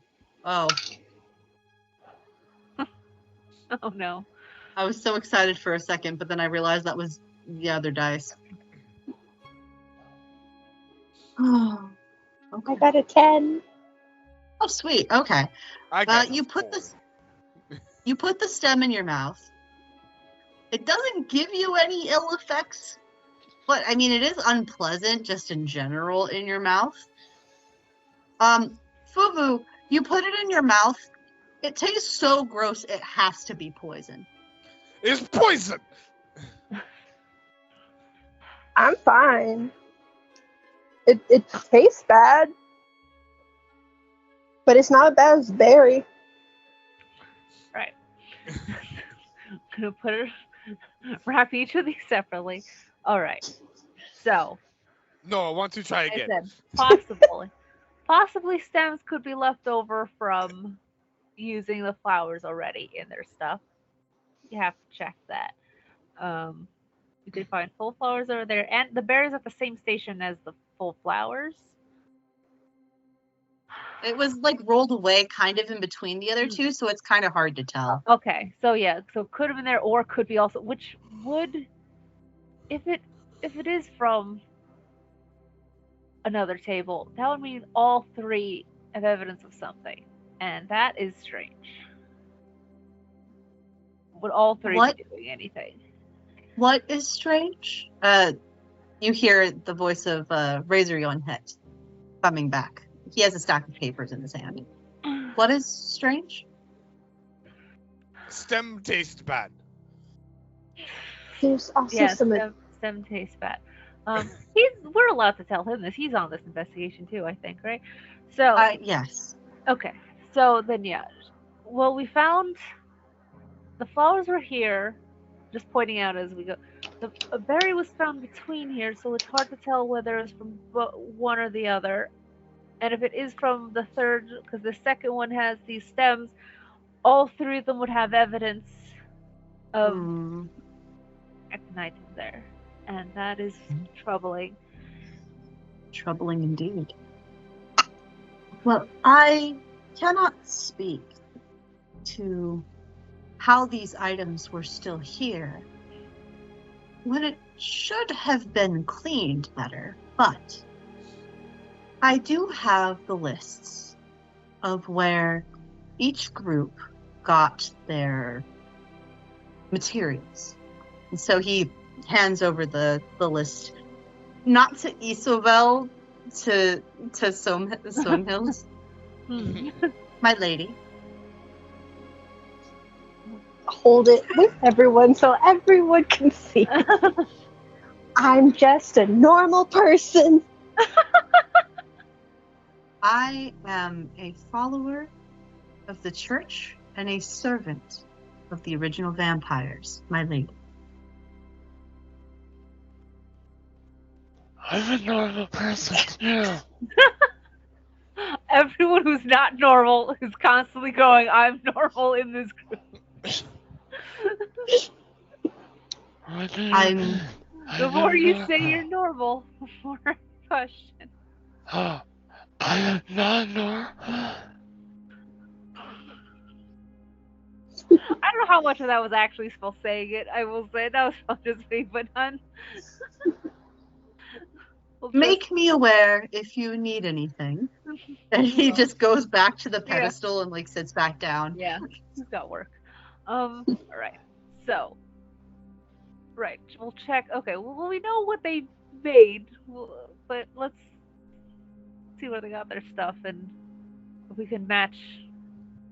If anything, could have what the rest. Well, we don't know what the recipes were, but what they made compared to what we found maybe at their station. So I would like you all to make notice checks because Sonhild did note that she is evenly distributing the papers. So you'll each have a paper to check to see if you're able to find anything that's off or suspicious. I am blind when it comes to reading this paper. Yeah, you got a 1 and a 2, my boy. Oh dear. Okay. You're just like, words? What are those? Oh, okay. That's This paper not in Russian. I cannot read. 9. Okay. I thought that was a 1. It was a 7. Okay, so 9. 9. Okay. I got a 5. 5. Okay. Yes, hello. What'd you get, Nix? Oh. Oh, not you too. Aw. You and Meathead are on the same level right now. They cannot read. No. I forgot. I can't read. You can't read. I'm blind. I How many times do I keep telling you people this? I hold my page upside down and then look at something else. You're looking at Dexter bouncing around. Not You even gotta- look at the papers. You've got a hold of the child leash, and Dexter's dragging you around. Sonhild, with your 5, the only thing you really notice is that 2 of these tables seem to have gotten their food prepped at the same place. With your 9, Isobel, you notice that 2 of these places got their food prepped at the same place. And it was done during the day. which is important. No vampires can go out during the day. Okay. We're worried about vampire poison. More likely there. Well. Now, were both of them that lost, or was it one of them got through?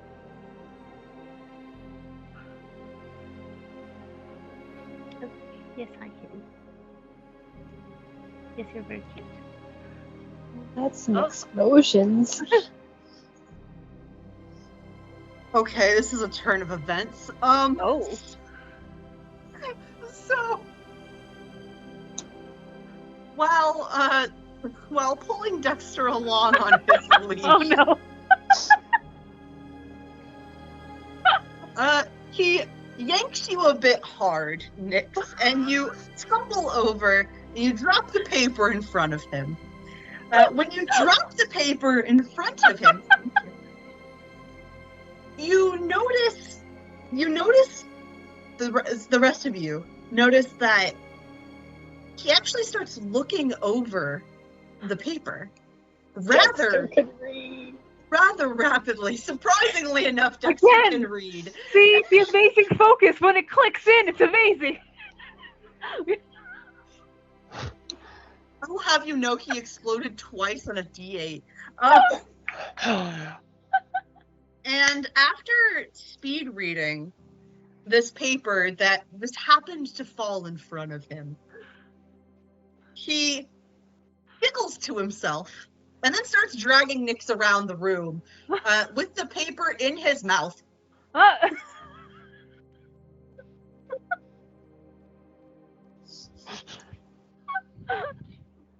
You hear him say, "That's so silly. That's so silly," as he passes by you on like his third lap. Okay, pulls out a cookie. What's silly? And holds it out. If you tell me, Cookie. You can have this cookie. Drops the paper out of his mouth. It's a little slobbery now. Oh, yeah. It's so silly that someone would order berries from one place and then have them delivered to another place to prep them. That's weird. Wouldn't you just order it to the same place? Gives him the treat, pats him on the head. And then continues on his loop. Huh. Suspicious.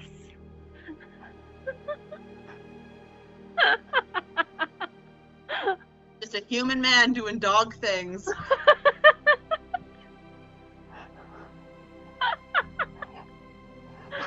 Why am I holding this thing? I'm too late. Fubu, go help him. Okay, I go help. I imagine just as they pass by you, you just grab it. Pretty much. And there's Agility check. My good man. Agility check.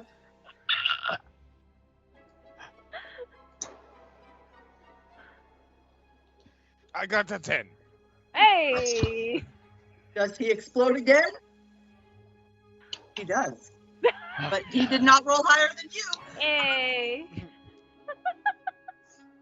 So he's going real fast. Dexter's always known for being a really fast little bugger. And so you have to time it. Make sure you're like good. And then you snatch it in midair. Ow.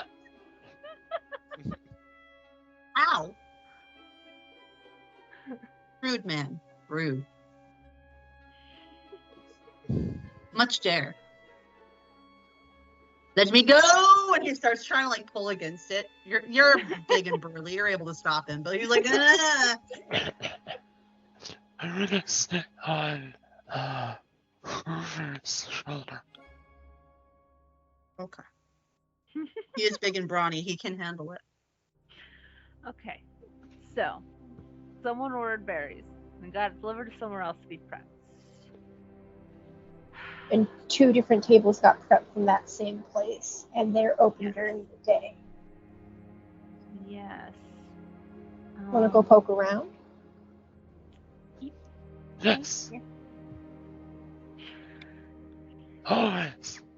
It is currently nighttime, which means it's gonna be stealthy time, baby. Breaking and entering. Oh dear, not great at the stealth. That's Neither am okay. I, but I cannot go outside during day. Well, then.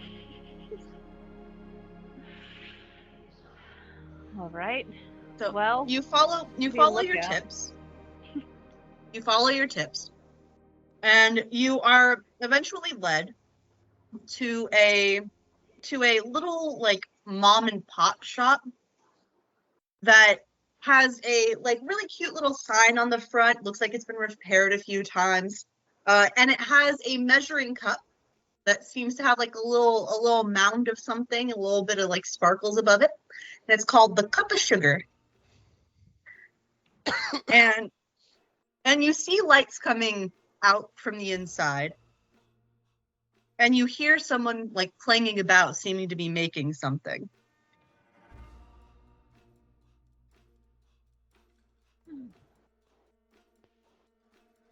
Well, someone's What do you awake in do? there. You have Right. time to plan and just discuss amongst yourselves. Okay. And I do. Oh, you go. I was going to say, someone should distract it. Someone should put a bag over its head. And I just get in the bag. I definitely think you should be doing the sneaking. I was gonna suggest because the light's on, just knocking on the door, which would be a distraction. But I have every reason, every cause to just go knock on a door if I want to. You know what's really distracting? Fire. I don't like That is true, but that may be some destruction of property. It's not really stealthy. It wouldn't be perfect cheating if we immediately draw attention to figuring out the cheating.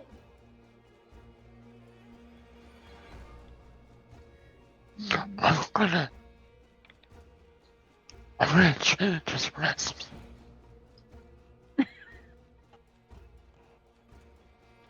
That could be. Right. We're here. I don't know if we're here to change recipes. Although I mean, if that's what you get up to, whatever. But you're specifically we're investigating. This is where they prepared the stuff. Is that why we're here? Checking. Yeah. Okay. Well, after doing a little bit of looking, you don't know why this would be a prep place. It like if you're looking in through the windows, it does look like a proper kitchen.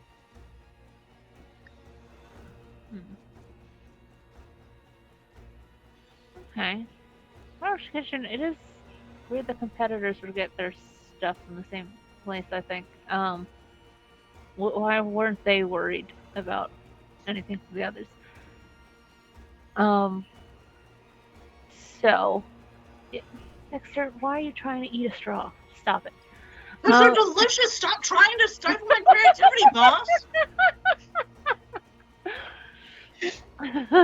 You won't let me chew my leash anymore, so I gotta chew straws instead. I feel like if we just let loose Dex, that would be distracting enough, but not really, again, perfect stealthing. Bit too I much. like the fire idea. Right? Of course you do. Okay, so we send you in. You're apparently going to change the recipes, but what we should look for is figuring out what's going on back there. How good are you at looking for that? Yes, writing the notes on your hand. I'm very good at that. Okay. You sound confident. All right. I don't know, boss. Big burly meanie is really good at distracting me from stuff I'm doing. I pick up Dexter and I shake him. see? I told you. 25. Oh, You distract yourself, Dexter. I had it. Dexter's not being quiet. Oh God, that's true. Look what we've done. Well, thankfully, there's no noticing yet. So, he's not being quite loud enough to be distracted. Without surrendering. Right. Figure out.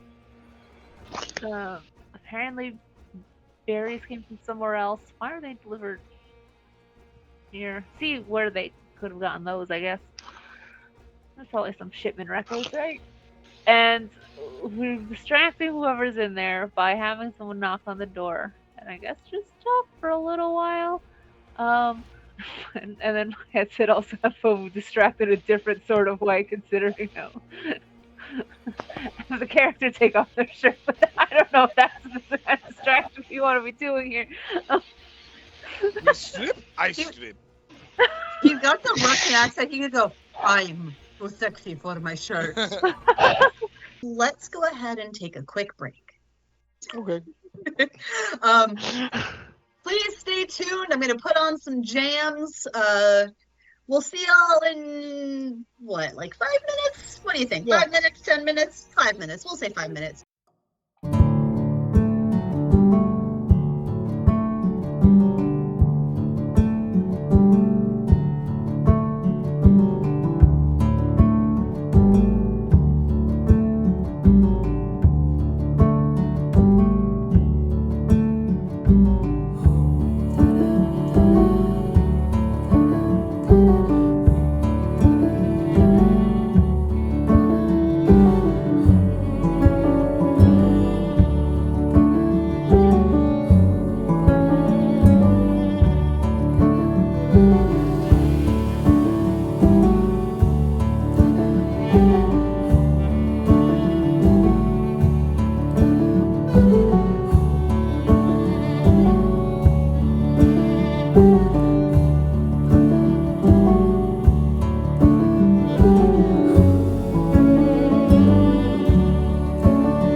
Thanks for the wait, guys. Appreciate you. Alrighty. All right. So what are we doing? We're doing this. That was GM asking players. What are you guys doing? What is the order of operations here? Right. I guess distraction first. So we gotta get him out of the possible back, and then send in Nyx to sneak and dig through for information. I don't know what you're gonna say to them. I don't know. Ispa's not the most personable, and she's too straightforward. She made. If we're not gonna specifically ask for the info. I can talk to them. One could bring up that, we heard that that they made some really good food, that they, had perfect preparation, or I could go the route of just, depending on who answers the door, trying to flatter them. Just boom. Boom. Everything is good. Firepower. Dexter perks up at the word fire. Oh no. Dexter, I follow you through door. In an emergency, don't do it immediately. It's like the last resort. If we really need it, last resort. Oh last, my do you god. hear me? And pressing on last. Was that thrown now? Okay. No. This is first. We're not at last yet.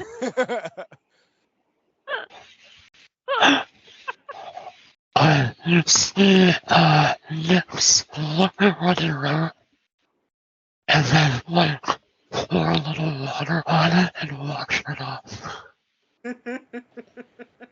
There goes that plan. I'm ready. So who's doing what first? I'll go knock on the door, the front door. You knock on the door and you hear a pleasant voice, female, it seems. Oh, just a minute, just a minute. You hear some clanging in some pots and pans. And out from the door opens a short woman with a cloud of gray-streaked brown hair and green eyes. Her apron's littered with stains and fresh flour. She's got an interested look on her face, but rather stern. Good evening.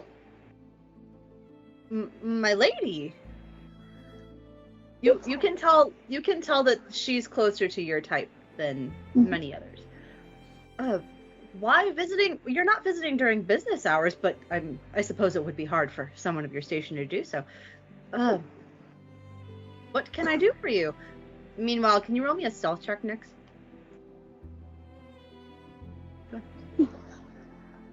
So, well, I heard that this is a lovely establishment. I heard that there's some perfect preparation that gets done here. I was wondering if I could maybe get in on that a little bit. Perfect preparation, you flatter me.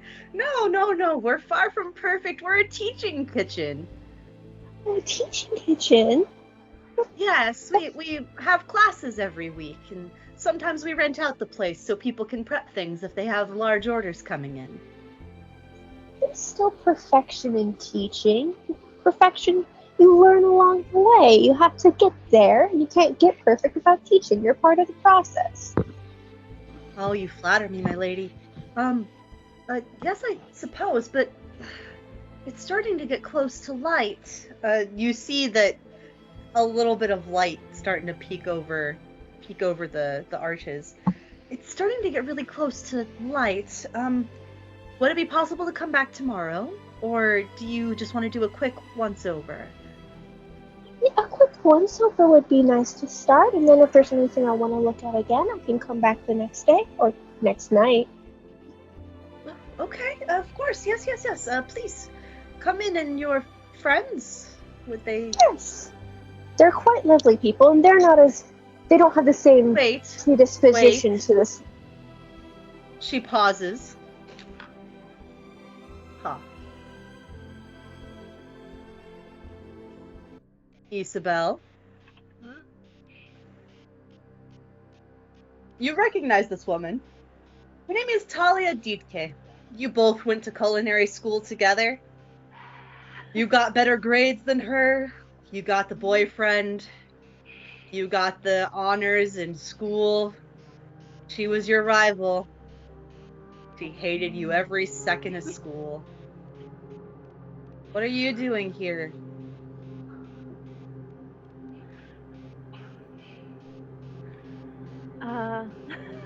She come to make peace. She offer me. I pick things up. I put them down for you. We'll pause on that. Nick, what are you doing? What'd you get? What'd you roll? 22. Oh, wow. Holy damn. Okay. Yeah. Damn. When you're good, you're good. With Yeah, a so, little bit. So you sneak around the back, and what would be a concerning amount of dogs is no problem for you. As you are used to handling a dog in the form of a human named Dexter, and you have plenty of salami treats in your pocket, so you just...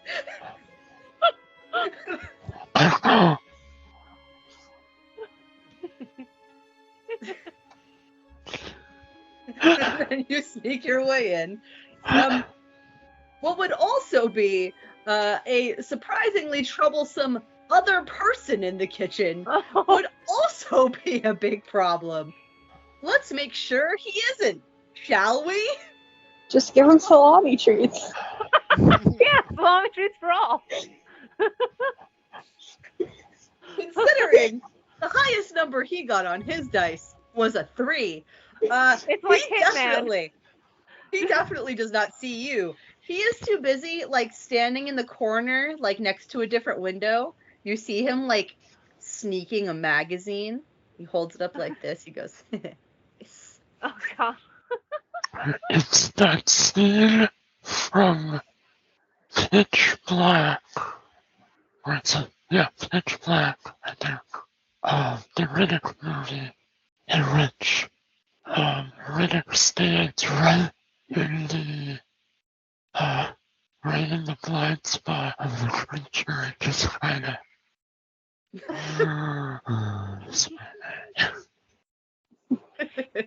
yeah, he is not a problem. He is much too absorbed in his magazine to care about what you are doing or who is coming through the back door or why the dogs aren't barking.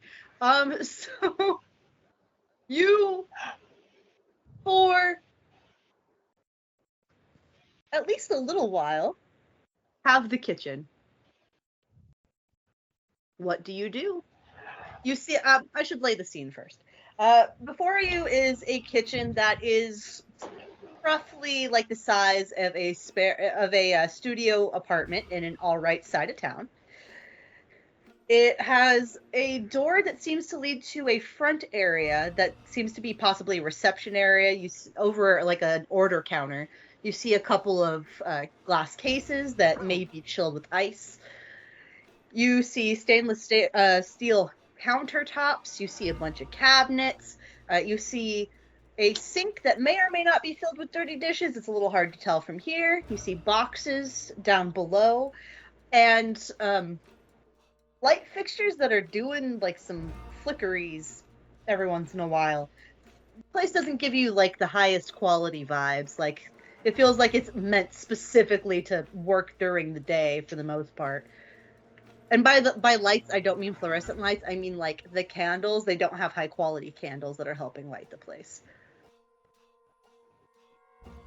So what do you do?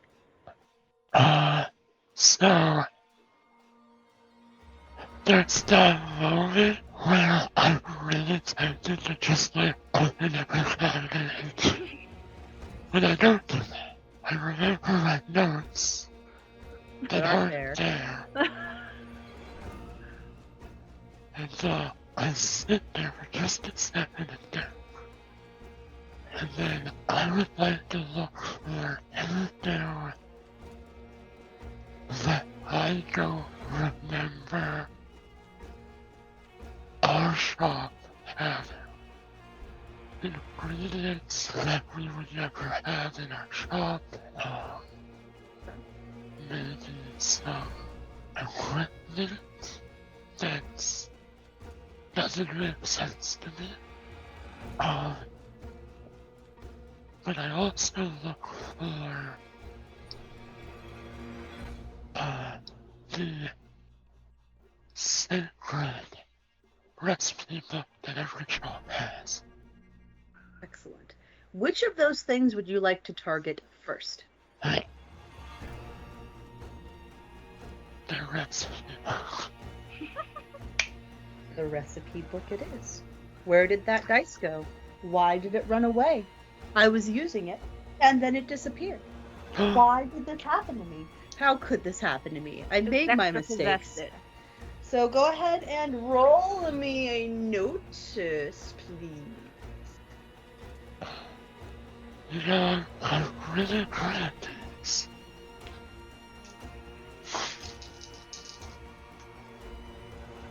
Okay. Hmm. 10. 10. Okay. All right. That's pretty good for me. That is pretty good. You're right.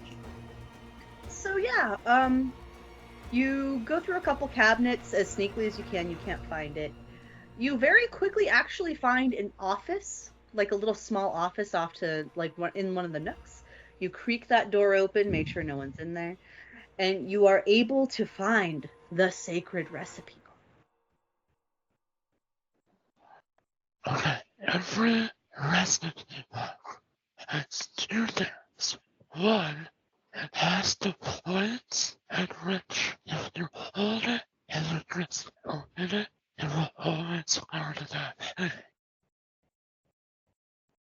You open up the book to what you would assume would be the recipe that everyone goes to. And surprisingly enough, it's a recipe for cream shepherd's pie.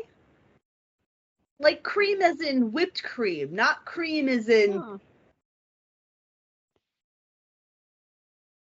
At a first glance, if you weren't looking too hard, you would think this makes sense. It has like a drawn picture and everything. Seems to have measurements.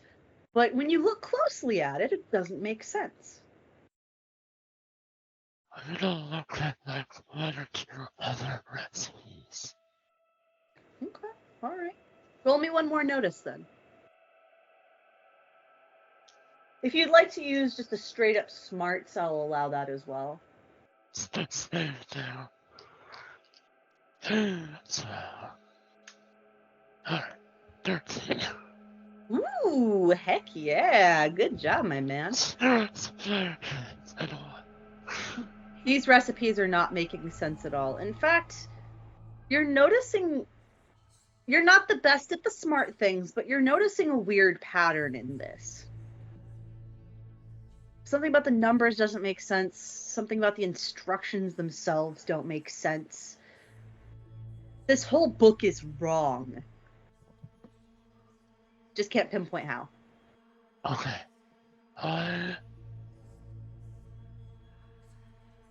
Does it have like a dust cover?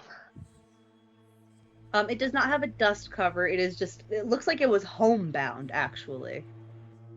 But it is one of those, like you can, like ye olde 3-ring binder where it's like bound with string and you can like untie it, and remove the page, and then retie it. Alright. I am going to try and see another book that looks similar. Yes, you do. Very easily. Okay, then I would like to take a little bit of the time that I have and change covers. Mm-hmm. It's basically take the entire inside. Okay. Stick that in my bag. Right. Back to the front. This girl is staring you down.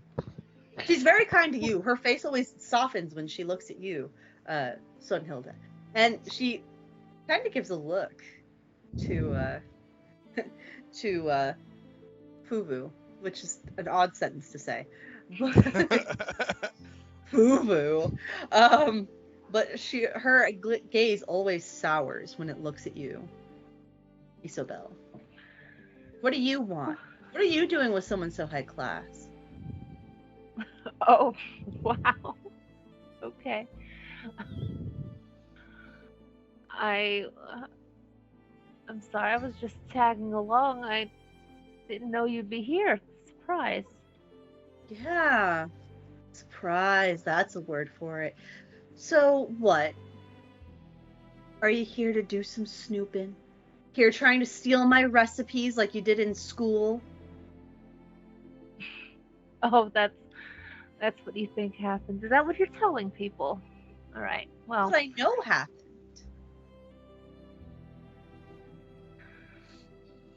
sure.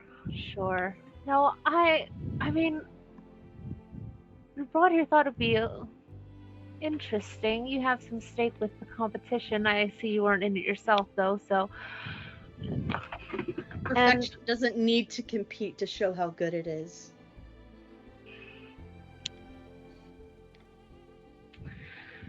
I would please like you to roll me a spirit roll at this point. She's trying real hard to get under your skin. Just checking. Is this to resist a taunt? Just to make sure. This is to resist a taunt, yes. Okay, so I have a -2 to that. Sure, that's fine. What was this spirit roll? She did throw perfection in your face. Yeah, no, yeah, I'm thin-skinned, and yeah, that's all right. Spirit. Oh well. That actually is 13. 15 -2. One explosion. Alrighty, okay. She you know her. She's always been vapid. She'll say anything to get under your skin, so at this point you just kind of brush off whatever she says. She's not important. I don't know, boss. Pretty ladies say you steal. Maybe she tells truth.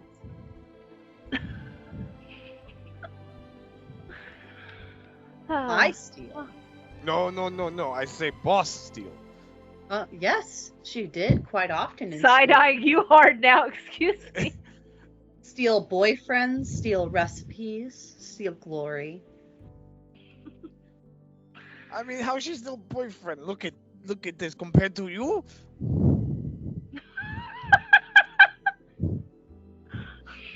Are you trying to flirt with her right now? I am trying to distract her. Isabel is like that's hoping, fucking flirting. It's hoping to a Dallas that's what the fuck you were putting down. Because if not, there's some serious shit coming down later. But it's like, okay, maybe. I am distracting by inflating ego. We know we're on distraction mission, so she hopes to announce that's what the fuck is you're doing. Because if not, you just see the fire in your eyes. Like, you fucking better have a point here. I'm gonna have you roll a persuasion check. Oh no! Oh, I will remind you all, if I forgot to mention, you all have 3 bennies, which are essentially rerolls. Dumb luck, which is you fail in one way but you succeed in another. Or if you want a hint from me, it's essentially your like, hey, help me out card, and you've got 3 of them. You can spend bennies whenever. One of those bennies. I don't remember where it is on the character. It's fine. You have 2 left. I already know. Go for it. Perfect. Not much better, but a little better. Okay. All right. You know what? Here. How about this?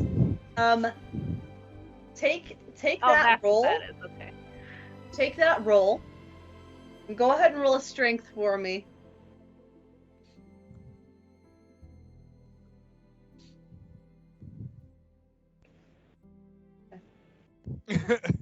So I'm going to count that as a total of a 10. Your persuasion mixed with your muscles.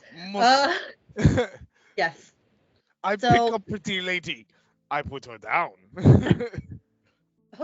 Oh dear. I mean, I guess you're right. She isn't really much compared to me, huh? I mean, are you needing to go in there too?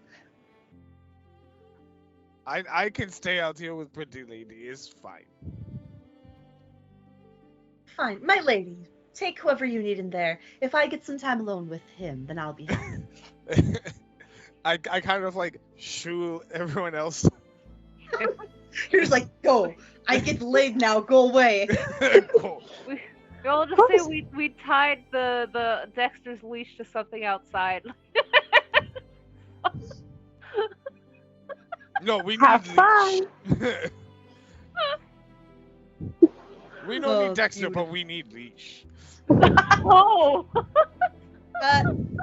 Funny enough, you hear her from outside. So before you shut the door, you, Nix, hear someone call from outside. Davius, just let the people who are coming in do whatever they like. Mommy's got some time to spend outside. And she closes the door. I would like you to roll another stealth, please, as he is going to turn around to see why his mother is screaming at him about spending time outside. See, clearly not every boyfriend was stolen. Wait, what? I was not. I didn't know Isabel was. I didn't know She Isabel and I were in that type of relationship. She is both, more ways than one. She is boss more ways than one. Aw. God. That was a whole new twist on the leash comment. But Okay, you are just about to make your way outside with your ill-gotten gains. When you hear the call from out there, you immediately do like a counter swivel so he doesn't notice you as he turns around. The dogs have finished their pocket sausage, and you reach into your never-ending pockets and more salami, more sausage for the dogs. And away over the fence you go. Salami. I landed on the fence. Y'all are great. Y'all are just the best dogs ever. We're gonna go now. Okay. So you two enter in. I will allow both of you to make notice checks as you get into the kitchen proper. There is a guy in there. He sees you, and he goes into this little office and closes the door behind him. You hear Not gross great. noises from in front of the building, by the way, Nix. 5. And 3. Benny's, you got him, I promise. Can I use one for dumb luck? Absolutely. You look around, like, you notice it's not like the cleanest thing in the world, but I mean it also isn't the dirtiest. You're able to find like a shipment of strawberries, but you know these are strawberries. So you're not really finding anything too suspicious, aside from a severe lack of getting the dust off of the high places. Now, Sonhilda, you are suspicious of everything, everywhere, all at once now, and you go for the highest place possible to look, which is on top of all of the counters, which means you climb the table, Your Dexter. and then you start climbing the cabinet. Unfortunately, the cabinet breaks. I am very large. Yes. The cabinet breaks and lands on you. But in the process, you find a hidden compartment in which a sealed container that is leaking the smell of juniper out. And the only reason you know it is juniper is 1, it has a very distinct smell, and 2, It is making your stomach roll.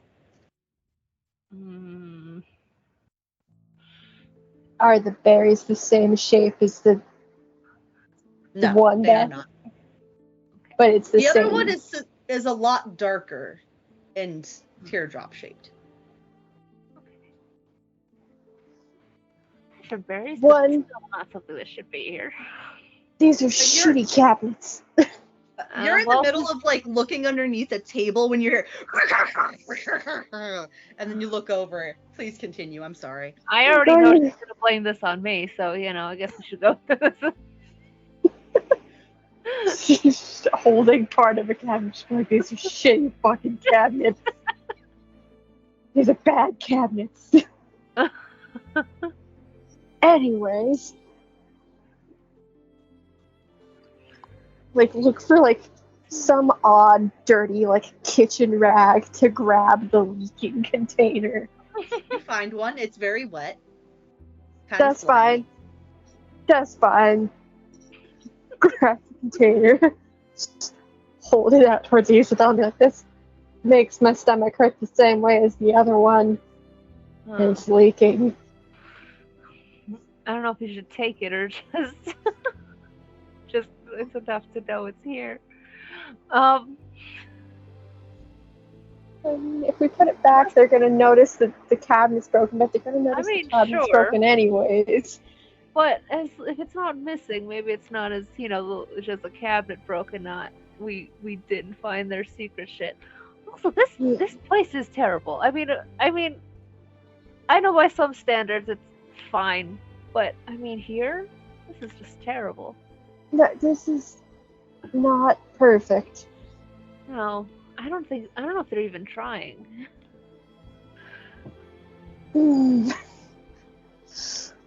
Okay, so we're gonna put this back. Maybe, do you have a cleaner handkerchief? Maybe we could take a little bit of this just to have it as. Sure. Yeah. We can. It's leaking anyways.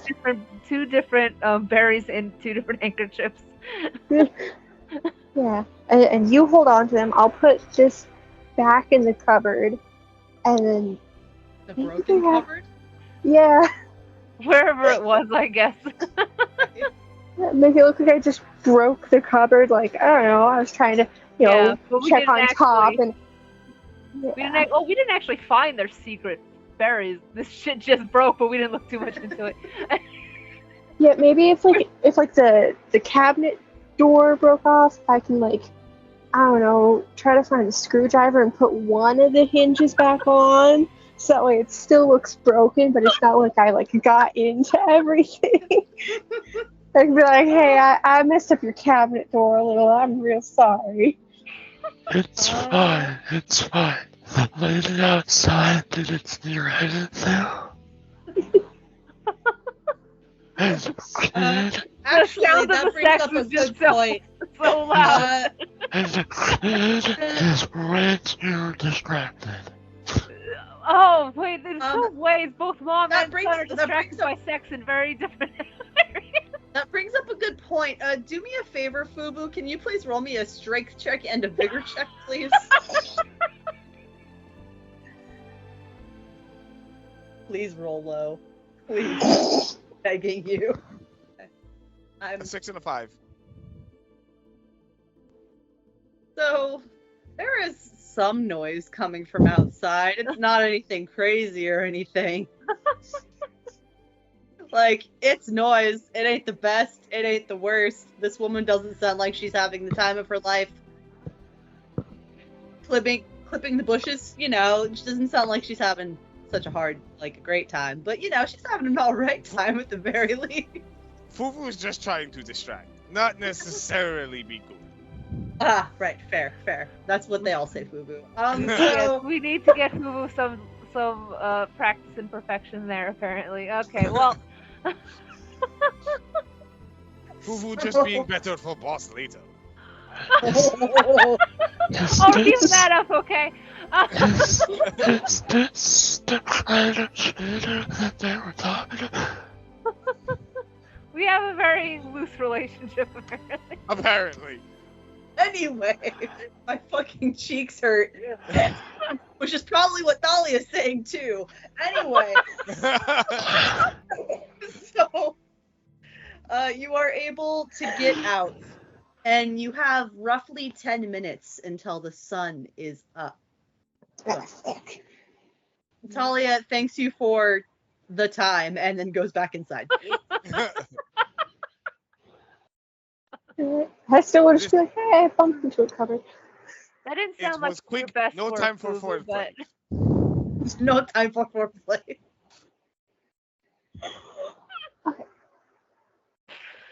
More like okay, two we play. untie Dexter from where we stuck him on the street. Lock him up. Or just let him go. He finds his way to wherever he lives. Untie him, let him run free back to his home. He'll show off at work later. Yes, it's getting. You're already starting to feel a little prickly there, Sunhild. How far are we from wherever we're staying? It's kind of far. Gonna have to duck somewhere to get you into cover. It's okay, I know a lot of places. If I don't know where. All right, where can we duck in? Yeah. The sun's too far away for me to fight it, but I'm gonna fight it. So like, I need to not be out in the sun. Nick's lead on. Okay. I know somewhere, maybe. Yeah, I'd say Katie so. in different ways, all the It ways. takes you about a 6 to 7 minute walk. You're getting real nervous by the time you guys get there, Sunhilda. But it's about a 6 to 7 minute walk to where he leads you to a basement. The basement is just a little bit smoky. There's a lot of people around here. And all of them are chained up. And they don't look like they're chained up against their will. It doesn't look like a fun dungeon either, but like, it looks like they're all just kind of hanging out. And many of them greet Nyx by name as you walk in.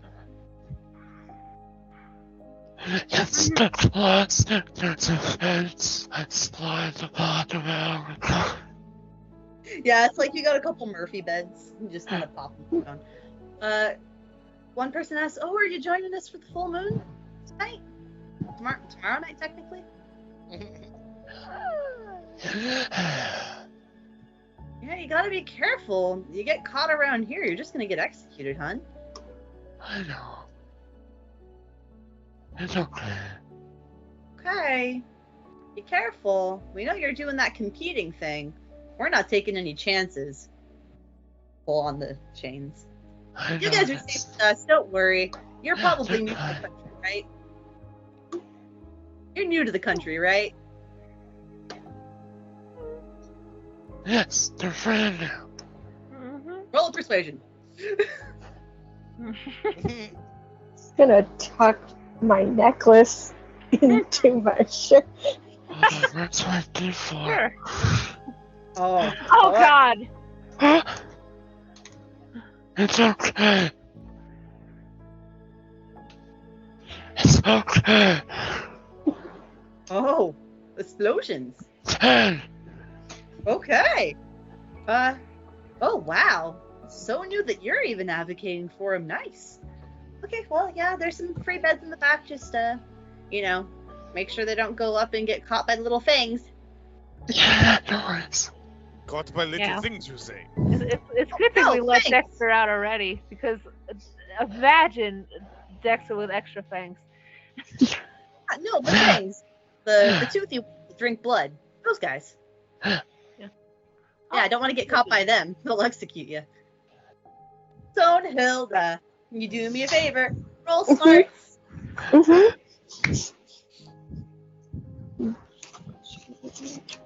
It's just luck that Dexter doesn't have extra fangs. That's not the thing we need here. Ooh.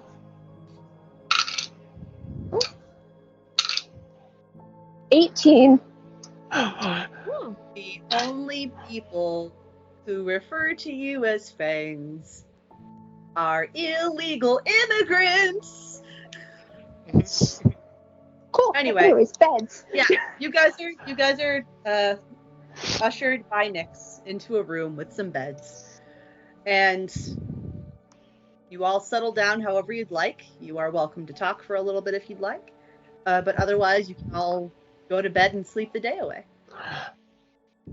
I sleep with my back against the door so that no one can get me without knowing. Gotcha. Okay. Cool. Anyone else sleep any particular way? I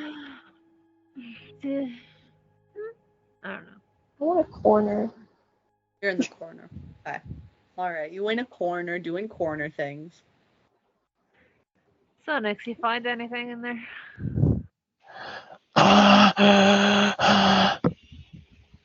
It's bad. That's food.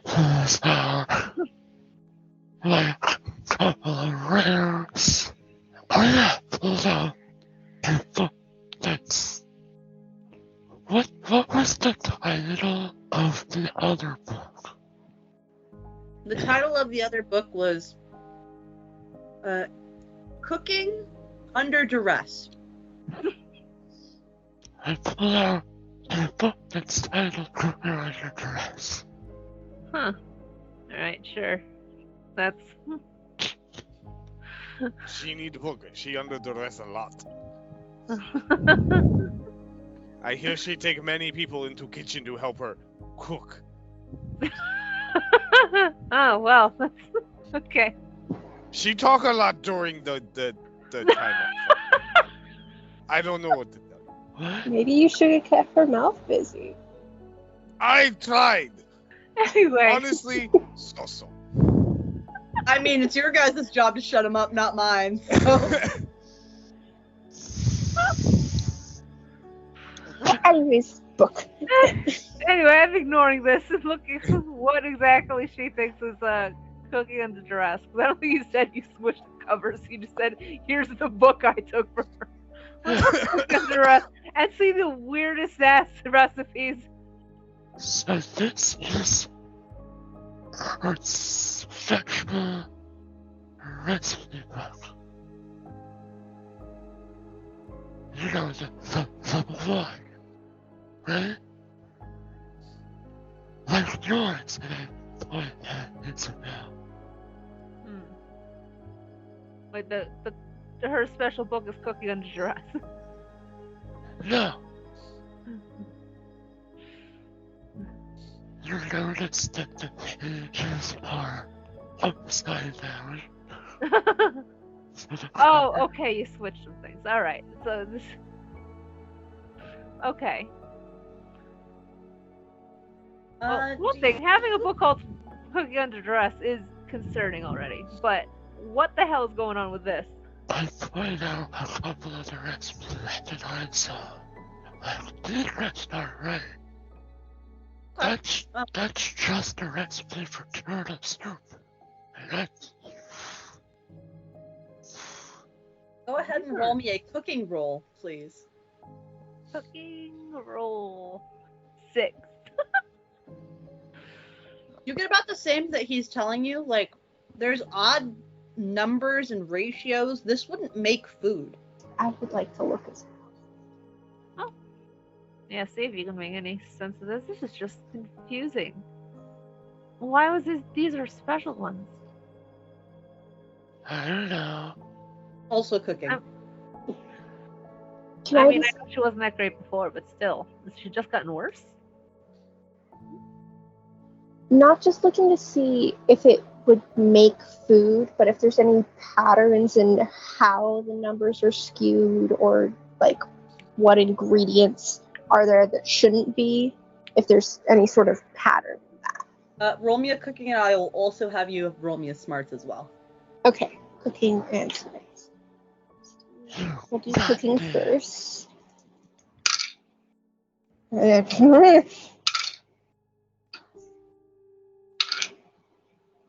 That's 14 on cooking. And 7 on smarts. You do notice a pattern, but it's not the pattern you were thinking you'd find. So, with the recipes that are given, it would not make food. It would, however, this comes off more like alchemy. This makes poisons and potions. This doesn't Human make food. transmutation? Sorry, you're gonna have to no. give a brother an arm and a leg for this to work. This makes poisons, potions, sometimes salves. Like, there are a couple of them that you can see would possibly be salves for something. But this doesn't make food.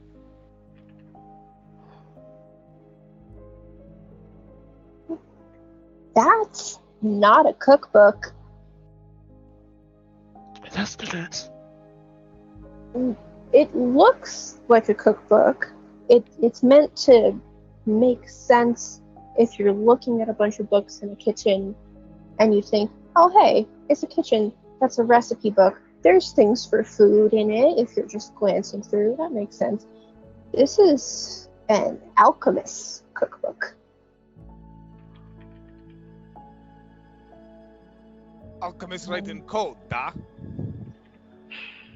Depending on what they're trying to do, especially if they're trying to keep it hidden, they'd write it to look like something else.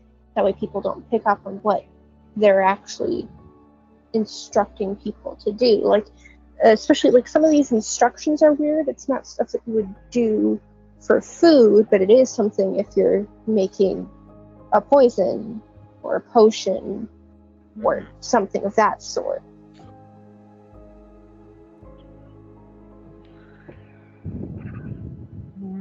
Well, that's definitely sus. All right. Especially in a kitchen. Throwing up what she's not good at anyway. Just continue to bash this woman who's not even here. I mean, considering the She's state not of the very good kitchen, in bed. you should have seen the cabinets. Definitely cooking up something, and I mean, considering that means she's. I mean, I know they said cheating imperfectly, so I guess that fits. But do you think she's masterminding or just been hired? I don't know if this is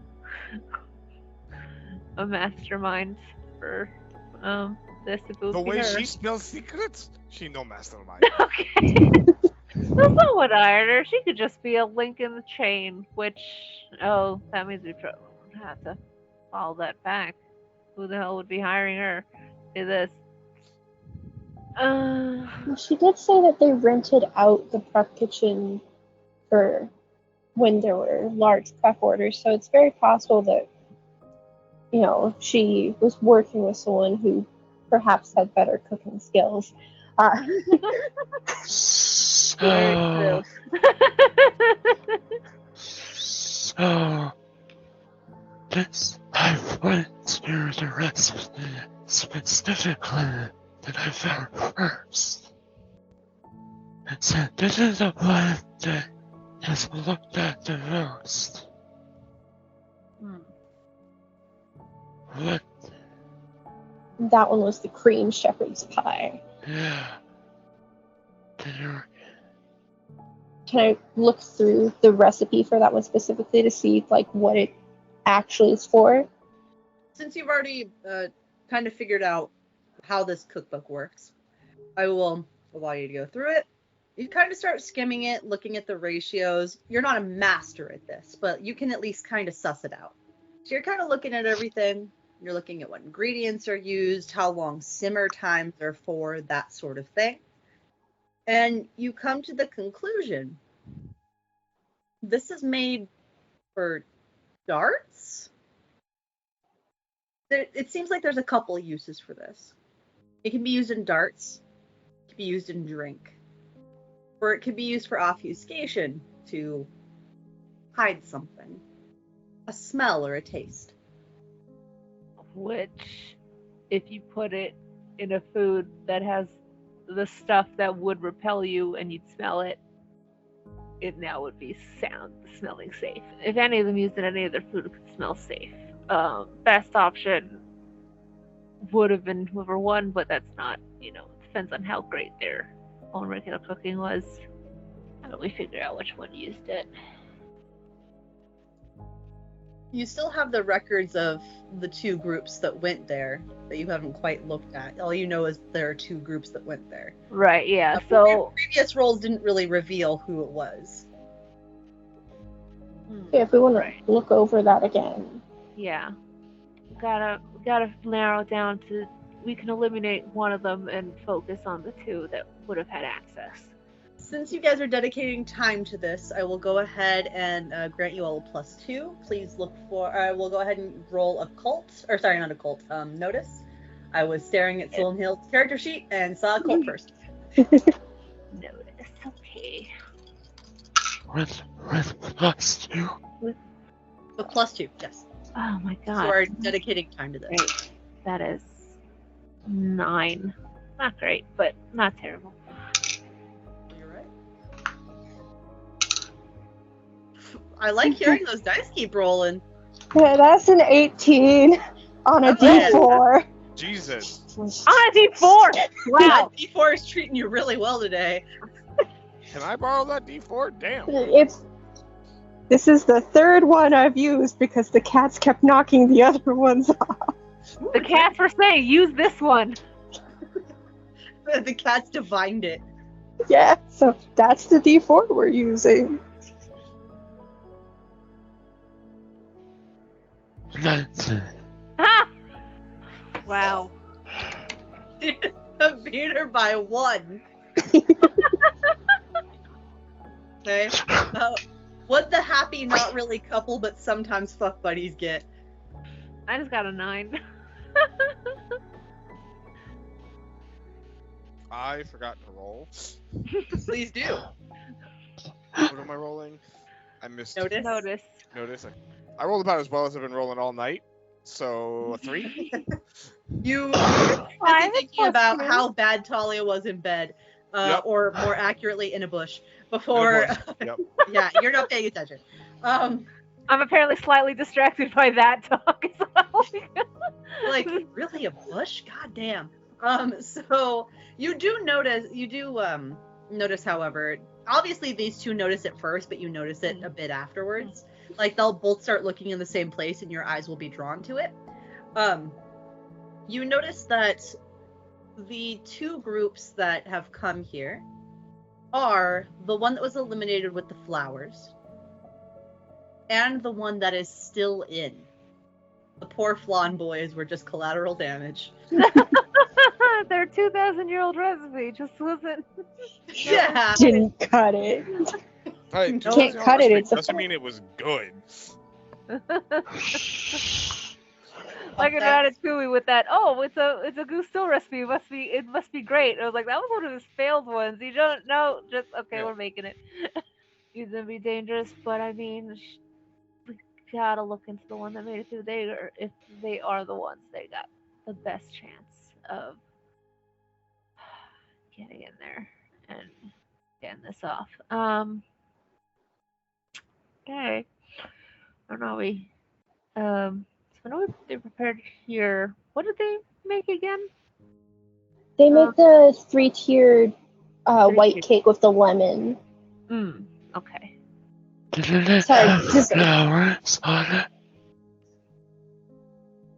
Did it have flowers on it? It didn't have real flowers on it, but it did have some fondant flowers. Which weren't as good as my lips.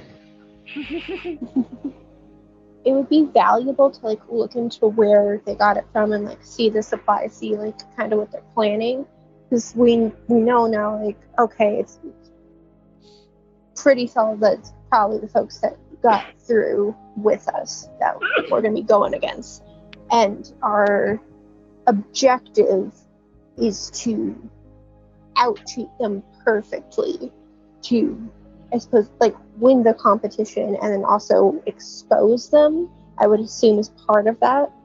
Yeah. We could. Hey, how do we calm them? What con you got in that mind right now? What if I pick them up and shake them? It's very calming. Babies love it. Babies do What? not love it. No. Depends on the Even baby. Fufu know that. The best cards are the cards that make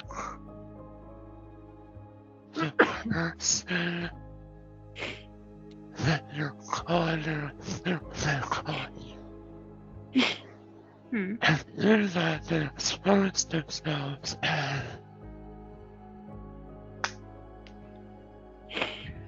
Right.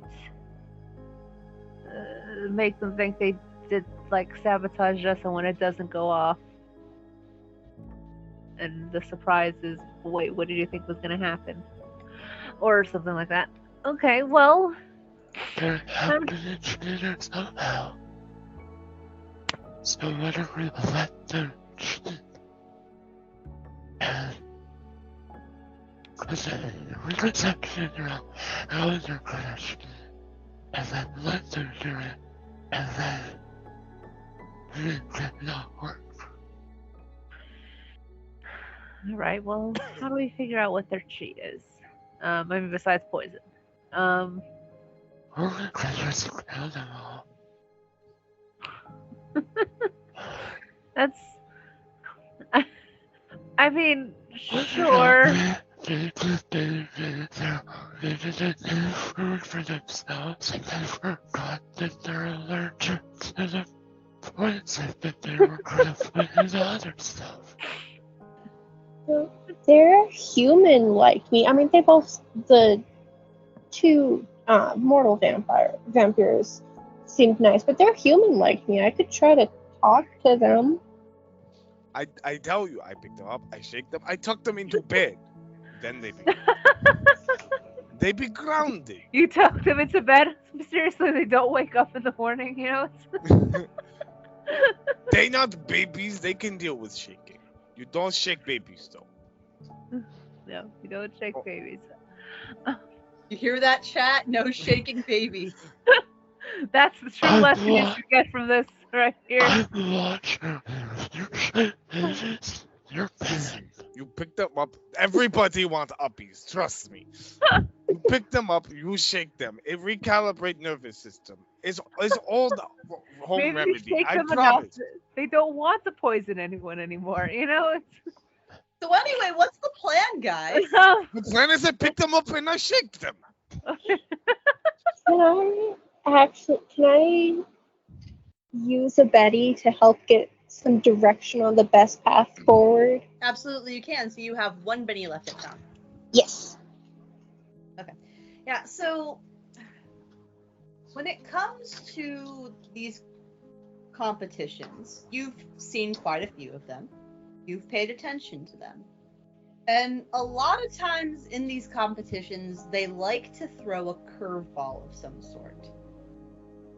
Considering the Damascene is trying to have you out-cheat cheaters, the curveball might involve something that could expose or allow cheating to help you out in this situation.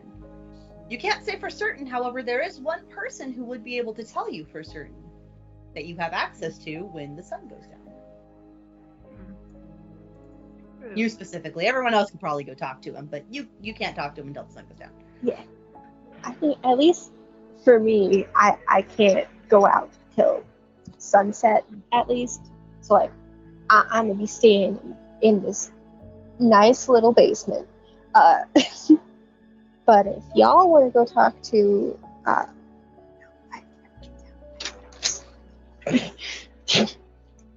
know names, it's okay. Razor Young Names Heck. are hard. It's fine. Yeah, if y'all want to go talk to Razor Young Heck, you can do that now, or we can wait till later. You guys might want to sleep. I don't know if you're cool with sleeping during the day. I know some humans have a hard time with that. Who needs sleep? Well, competition happens, you know, like late. So I think that means we've set our clocks to be able to be off to them during that. So I should sleep whatever it's gonna be. Oh, right. Yeah, I'm it's gonna be busy for you. Oh, Which means then we let's probably all- should be sneaking into places tomorrow night because we got our own one sneaky boy here. So, yeah, we can rest and then try and see if we can get what that surprise ingredient may be that can plan around that and see how that can mess with them and it's gonna mess with us. Yeah. Nap time. Nap time. So you're all gonna take a nice little nappy nap and Yep. wake up at sunset and go talk to Razor Yonhet, it seems. Yes. So you guys will take a nice, sweet little nappy nap. Yes, what's up next? I feel how it's the chance that I have in my bag. It's Okay. You feel the beast, but he's not ready yet. Tomorrow night is the night. Okay. So you wake up in the sunset, feeling like not P. Diddy because he wakes up in the morning, or Kesha does technically. And you are all ready to go. You got a nice rest. These beds were surprisingly comfy. There's no food here, but whatever. Yeah, next when I saw all the chains, I thought this was a different kind of club you were bringing us to, and that would have been weird. But you know, this is I bet to bed. it's the kind of club sometimes. I mean, I guess the chains are already built in. Might as well use them for multi-purpose. Chains. What have I done? This is now also an SM club at certain points, and just also helps hold the world back. It's fine. You all make it out of the basement. Some of the people here do both. You make it out of the basement. Who says I want to leave basement? So fucking bad you're leaving. I go where boss tell me. You smell who are interested in the chains for different reasons for maybe one day. Anyway. And you go. Whips and chains, yeah. You go to meet Razor Yonhet in the Hawthorne Enclave. He seems to be setting up for the next and final challenge. The stations that were there before are very much broken down at this point. The pedestal has been shrunken in size just a bit, and he is currently building the 2 stations that you guys will be competing at. And he says, "Oh, hello again. Has your search been fruitful?" Da. That's too many fruits. Yes. I need a trapdoor. So they go to a slide like. In the sets he's building. Oh, no, there are no trapdoors. Yeah, I need to. Why? I need a trapdoor from our station and their station. Oh. Is this part of the plan? Sure. It's totally for a different purpose, but it makes it No, that would actually work. I didn't think of that, but yeah. Does it seem to specifically be underground? Or would a blink work? Blink from one place to another. I assume that would work. I do not know your plan, so plotting appropriately is required. I need to not mislead when I do it. That would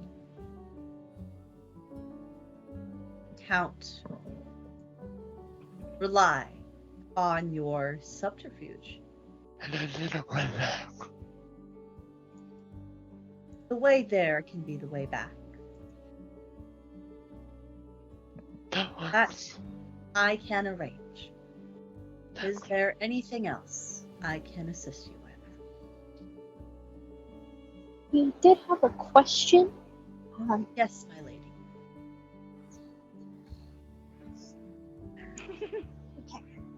Anyways, you can just call me Thornhild. It's fine. I'd prefer it. It would make me happy. His brain is short circuiting right now.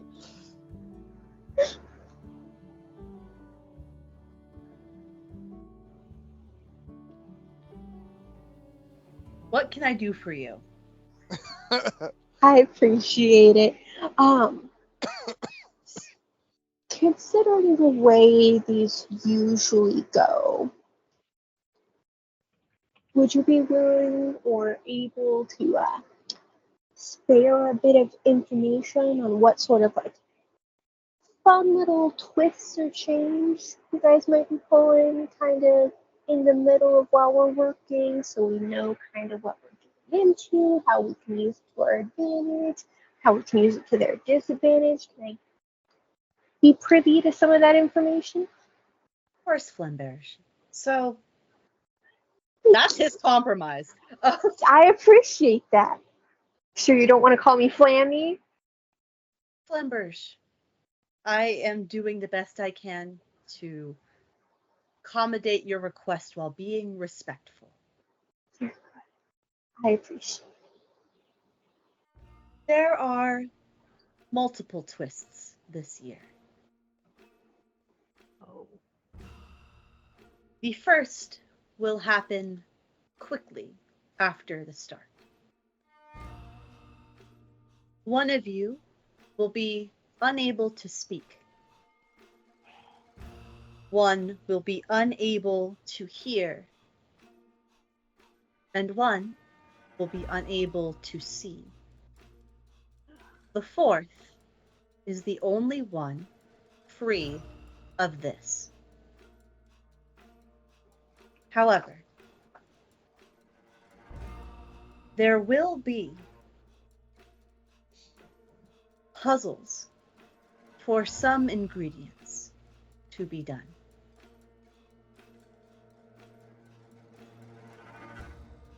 I do not know the puzzles yet. Perhaps just a lock. The Damascene does not trust the intellect of the other team.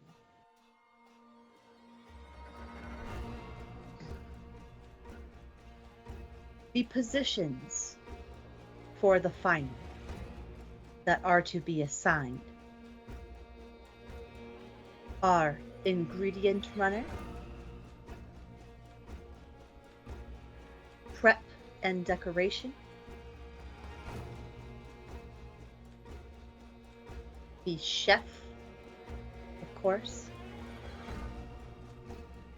and someone to clean up after, as 3 contestants will be handicapped. Someone must clean up after mess is made. I must stress this, Flamberge. You cannot be caught. During the contest, the Damascene will be omitting part of his speech about no cheating. Any perfect being will catch the drift. If you are not caught, you will win.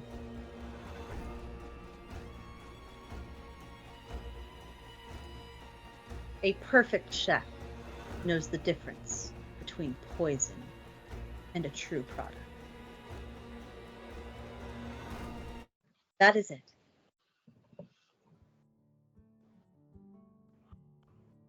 Appreciate the information.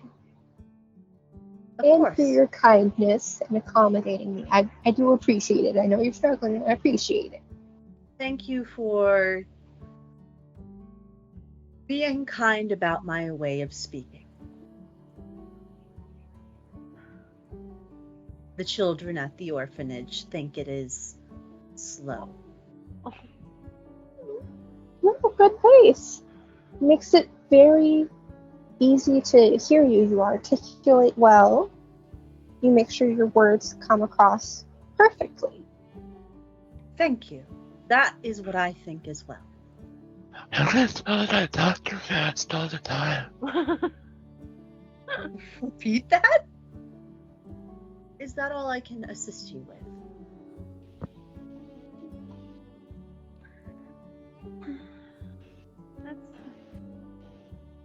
Out of curiosity, is there a particular place where we're preparing or storing ingredients for this part of the competition, or is that still being outsourced individually to each team, whatever businesses they choose? There will be stalls, a shared stall. And he points behind the pedestal, where, because the Damascene looks out generally at all, and he kind of can circle his pedestal, you'll notice it's stationary this time. He can't actually move it. And the stalls will be behind him, to allow for the cheating, so he cannot see and claim deniability. People observing will also be kept from the sides to avoid spoiling it. They will only be seeing from this side. And he points to, so the stalls being set up, or the stalls where the food is behind my pen is falling, behind the pedestal. There's the pedestal, and then both stations are in front of it, very flat. So they'll be able to see you guys working from behind. They'll be able to see the stall, but you guys will be facing the stall, so they can't see stuff happening because you'll be in front of it. Make sense? It has been set up for subterfuge as best as possible, with short notice. So this is a weird question, but does it have like a favorite dish or like favorite a dish that it doesn't know that it has 5 favorites of, that it's obvious pick, and then it hasn't had in a really long time, or if it hasn't been just right, it'll bring it back to its childhood in a dreamlike state. The Damascene's brain is unfortunately too complex for me to understand. However, I am told that those who are of original vampire blood tend to have a favorite type of blood. And when that blood is put in food, supposedly it elevates the flavor. He looks at you, Sonhilda. It's 100% true. At least you know it is for the Damascene. You're not. I'm not sure about you. That is an in-character choice.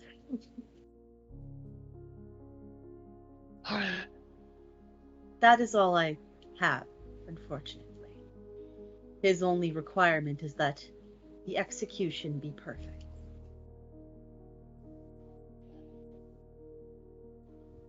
Anything else? Were you saying something, Jade? Oh, no. They're just like, no, not at this time. Okay. Very well, Onalis Kissed. If you have any questions, I will remain here, setting up as normal. Thank you. Thank Of you. course. Big man, Da. on your way out, would you mind taking this with you? And he hands you, like, a table. It doesn't look very He heavy. whipples it down. It is rather easy for you to carry. Okay. Just take it to the opening. Thank you. Would you... I'll let the whole group do it because I know how shit your notice is. Can all of you roll notice for me, please? I like how you said so notice is gonna be the start of your roll first. 9. None of us took that seriously. It's okay, it happens. Hey, I got okay. I got a good notice. I even have a plus got 2 9. to it, and it's yeah. That's really great to take it seriously. I took it seriously, and she's gonna be a hawk in the kitchen, making sure shit doesn't go wrong. But yeah. What'd you get, Huh? Griff? You're dancing. I got my favorite number. 1. Another 1. Would you like to use dumb luck, Griff? Sure.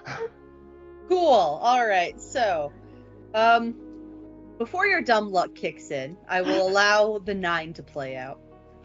As he takes the table from the razor, you will notice that he slips something in between the laminate on the top of the table and the actual surface of the table.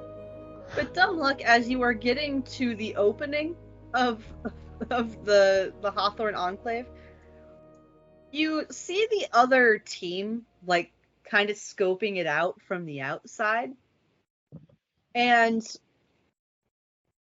you accidentally trip Fuvu. The table flies and hits the human in the head, Oh, making her topple over. But when you throw it, something else comes out at the table, and it's more of those flowers. And you think it actually came from her when she fell over. The team looks at the flowers and looks at you. The guards come and collect everything immediately, thinking it came out at the table, like, oh, what was that doing there? Oh, the razor must have been gathering it to close it, give it to us, whatever. You know, that sort of thing. That team has clocked you now. But you have now confirmed who it is that is cheating. Even still, I want to go. Even still, you want to go what? I want to go help up the lady. She got hit in the head over the table. you help her up. It's the one who admired how pretty you were. Oh dear, are you all right? Oh, yes, I'm fine. Thank you. Yes. That table was very hard. I think I'll rest for the next few days. The vampires do not look very happy about this, but they go along with it.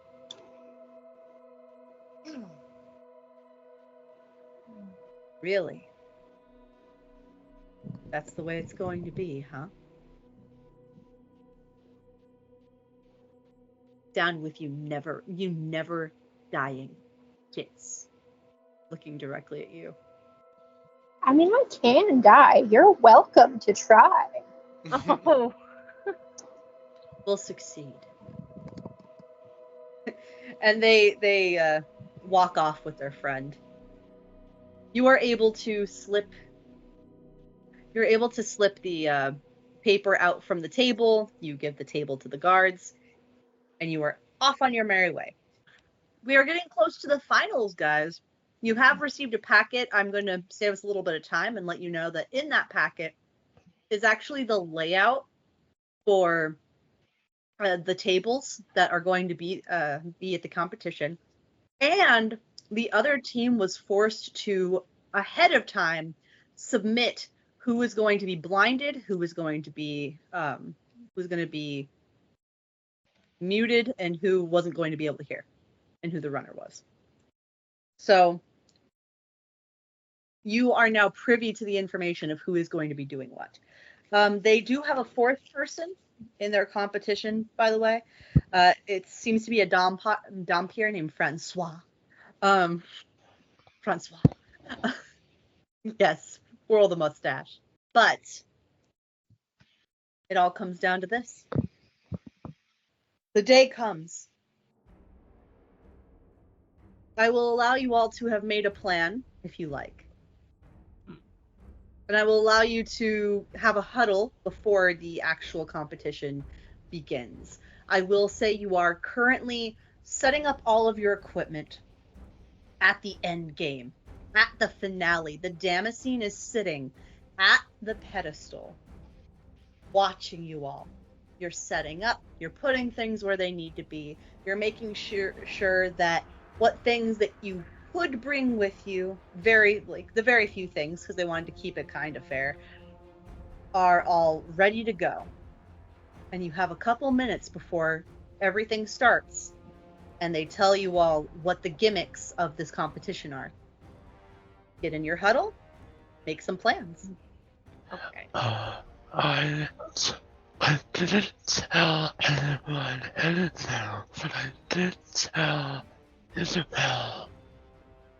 Be prepared to incorporate blood. Blood. Right. I don't know whose blood would be best in that. And what he wants. Sure. I'll handle it. Okay, you'll handle it. You'll get me the stuff. I just need to incorporate it. Fine. Just really quick, I'm sorry. Do I know which type of blood the Damascene specifically likes? You do. He's fond of generally fresh and fragrant blood. However, he tends to keep a stash on his own just because so few humans have the type of blood that he likes that he stashes some away when he gets the chance. He has a flask that is able to keep it fresh for him. For thievery? Very specific, I know. Now they're probably going to try the same thing again of covering up the smell, right? That they need to do that. I don't know where they're keeping it on them if you can switch it out or just take it. If they don't have that, they can't cover up the scent. It'll definitely be noticeable that there's the bad stuff in it. I mean, the recipe for the thing that covers the smell uses kitchen ingredients. Like it's the cream shepherd's pie, so a lot of it's a whipped cream. It's stuff that you're gonna find in the kitchen already. So that's gonna be easy for them to make out of the ingredients that are provided. Maybe. The only thing that you would say, sorry, I don't mean to interrupt, but the only thing that you could say with the recipe that you saw is that it has to be some sort of liquid. That's the only thing you have. Oh. Okay.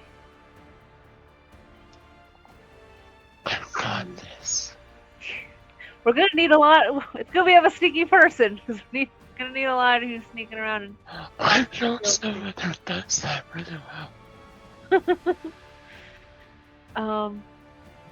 Okay, so but they maybe like if we can keep an eye on them, maybe they would like give it away that whoever's holding it, maybe because it's got to be important. This is definitely what they need, so they would be like babying it a bit, maybe.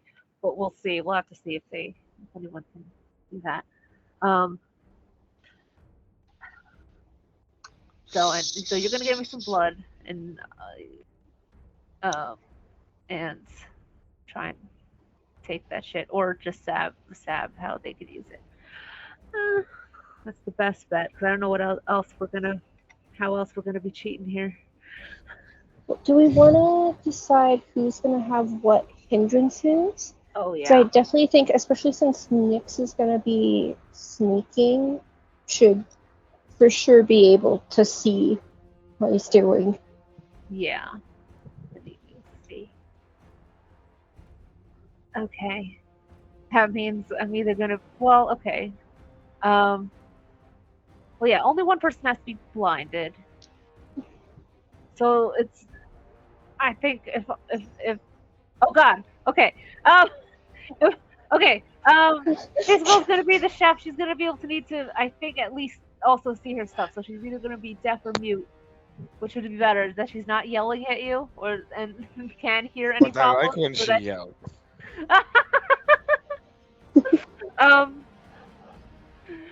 Well, what other senses does anyone else need? Is the thing to be able to speak, and who needs to be able to hear. I don't need to speak. I just pick things up. I put them down. No need to speak. Well, someone who's cleaning up is apparently going to have all senses. So who's going to need that? I can clean. Okay. Yeah, I don't need to be able to speak without electricity here.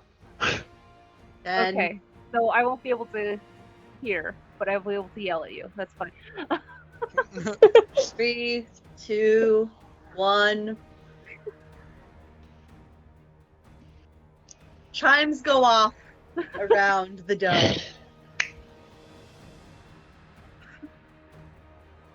And the Damascene stands from his pedestal.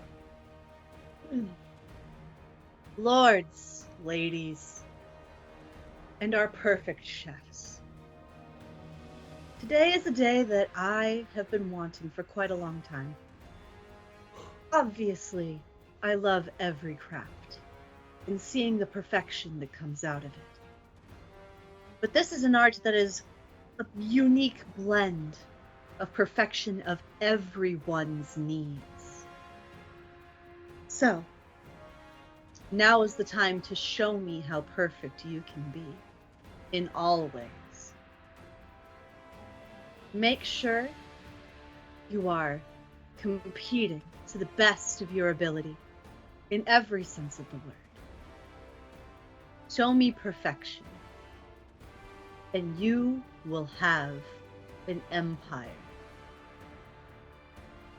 There are a few rules, of course. Every team is using the implements that they were able to bring, though those are only a few. Every team will be going from these 2 bars behind me to get their ingredients provided by us. And everyone cannot mess up. All that being said, please enjoy yourselves, have fun, and let's taste some perfect food. Crowd erupts into applause, and he sits down. Razor Yonhet steps forward and says, "You will have 5 minutes to gather your ingredients and bring them over before one of you is blindfolded, one of you cannot speak, and one of you cannot hear.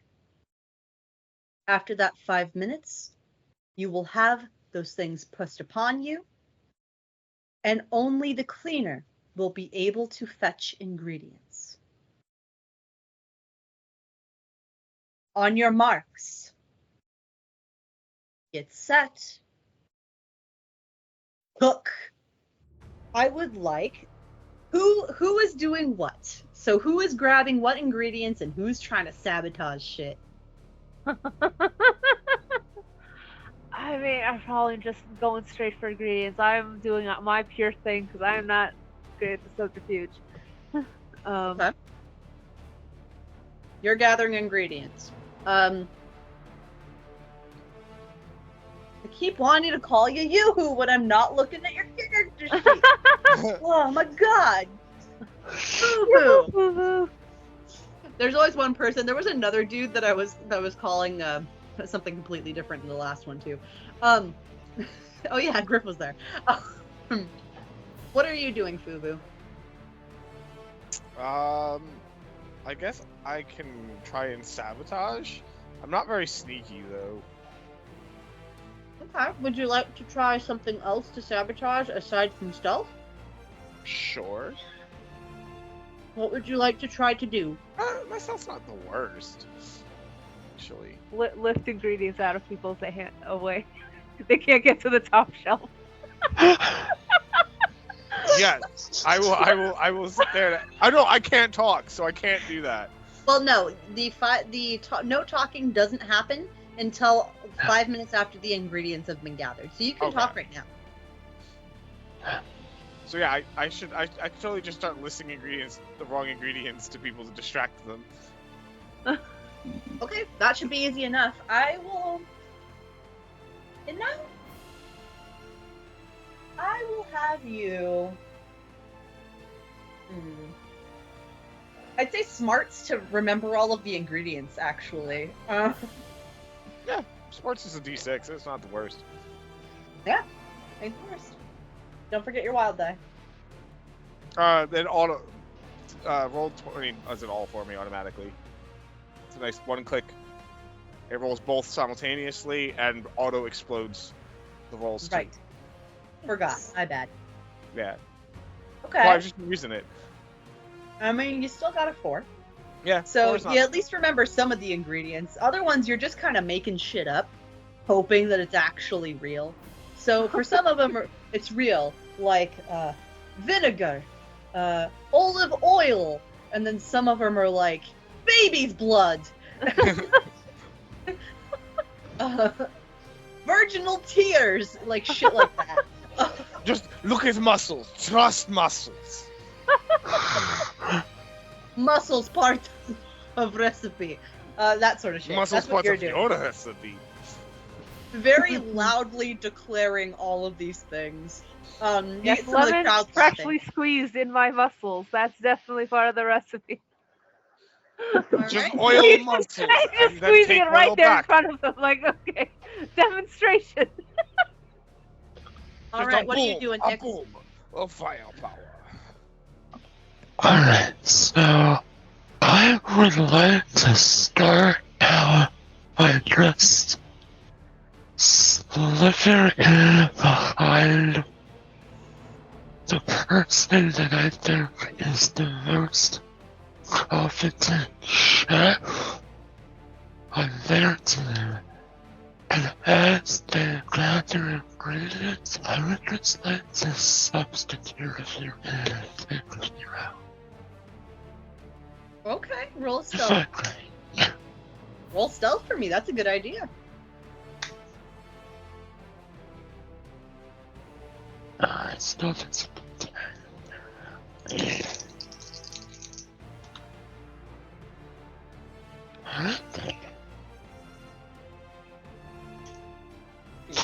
Have explosion.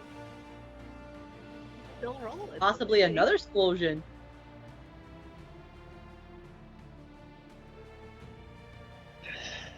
What a D6. Not bad. Not bad. Okay. Better than So- I 3 on a D10. That is true. That is very true. Okay. So.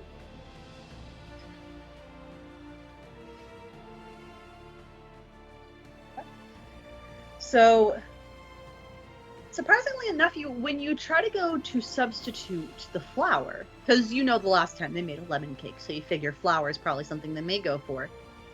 Funny enough, when you go to substitute the flour, you already find it substituted with something different. It's the same texture as flour. Like, if you weren't paying attention, you'd expect it to be flour, but this is different. Feels crumbly to the touch. But you are able to switch that back to, we'll say, their side. Like, it's got all the same ingredients, it's a long bar, but obviously you're going to go for the one that's closest for you. So you are able to very subtly and sneakily switch the flour that they fucked up on your side for the flour on their side, which you do test and is actual flour. Okay. And you get a couple other ingredients as well. Couple berries, in fact.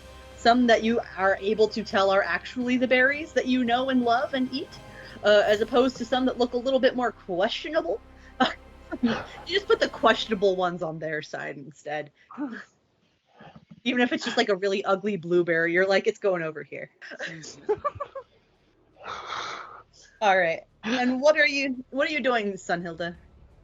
I think I want to go over to the ingredients area as well. I think I'm not specifically going to like hard sabotage, But I do just that one human's real nice, and I feel like I can probably get to her a little bit. blood. Okay. All right. So, I want to yes.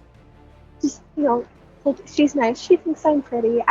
She got her. I want to check on her, establish that I care about her, and to just try to persuade her a little bit, like, hey, like, you can't be so reckless in your pursuit of perfection. You're gonna lose everything that you tried to build up for it when you're making such dangerous calls and associating with people who don't have your perfection in mind. Okay. All right. Go ahead and roll me a persuasion. You know that attractive bonus you get? Go ahead and add that. Hey, you know that charismatic trait I have? Oh, is that what you're trying to do? No, because there's that as well. So it's the bonus from attractive, and then the extra roll from charismatic. Go for it. Let's see. I'm gonna be rolling dice. I'm just surprised you didn't go for the stun instead. I could, but like, maybe that's for later.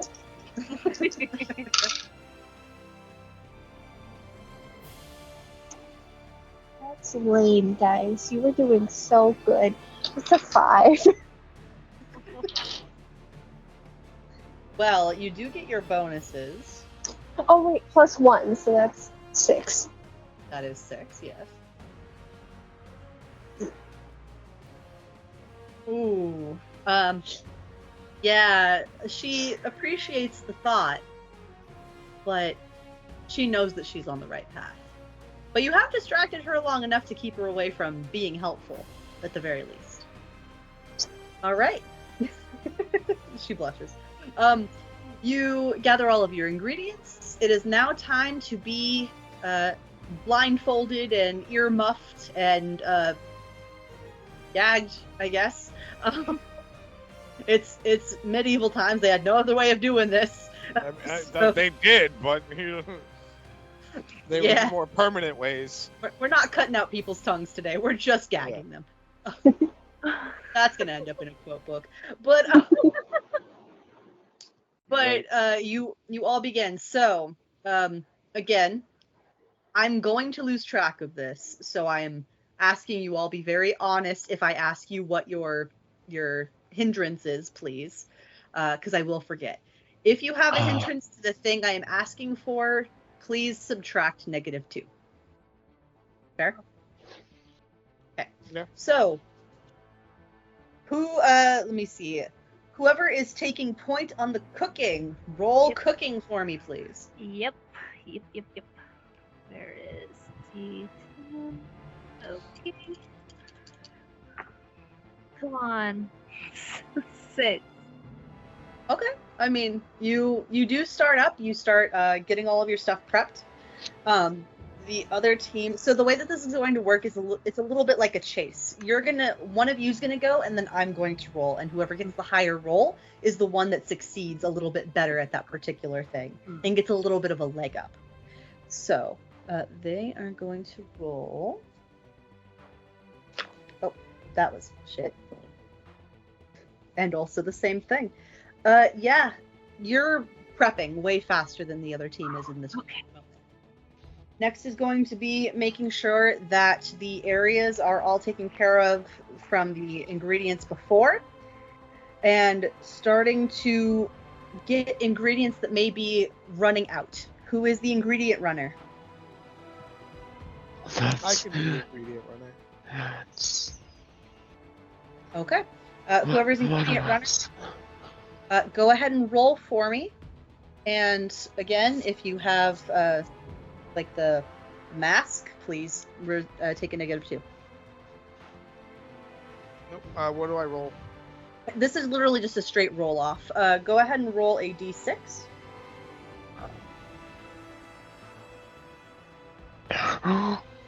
has what? Yes. Did we decide who has? I believe someone I- decided yeah. who. Um, Yeah. Isabel is deafened because she needs to see, but we thought maybe someone else needed to talk. Oh no, someone else needs to hear. So she can still talk. Oh, Okay. Well, the other team is. They may be a little bit slower on the prep, but it seems their dish might not require as many ingredients, so they are running items faster back to their table. Yep. Who is the one who is going to be decorating? You need to start getting icing and whatever else you are needing prepped. Do you want me to do that and you can be on cleanup and have none of the hindrances? Okay. And then, Go ahead. okay, so Isabel's deafened and then, so you can't talk then, I think. no talk. Okay. Okay. Go ahead and I thought roll. I was the one who took no talking. Oh, yeah, well, because you don't wait, need no to talk. Okay, so I'm right, okay. blind. You're blind and decorating. You Go ahead and got roll. this. Am I taking Oh, a no. negative then? You are taking negative 2, Roll that yes. seal. You got this. I believe in you. Right. Their decorator is not blinded, so they are going a little bit faster than you. Last but not least, cleaner. There's already messes gathering up. Go ahead and roll. See if you're cleaning faster at the very least, making it easier for your head chef to get stuff put out. What am I rolling?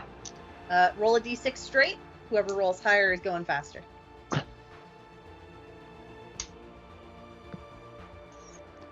Do we do explosions? You do explosions. Yay. 9. Okay, so you are cleaning, and you are cleaning so fast that you find yourself with some idle time.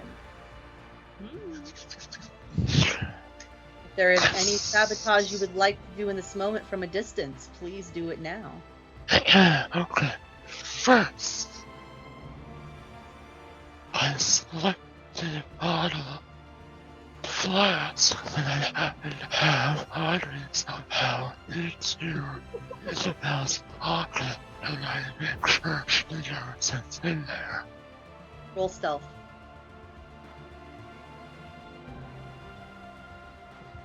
You have time for this. You have time for the subterfuge. Doesn't mean I'm not going to make you roll for it at the very least. Oh, I know.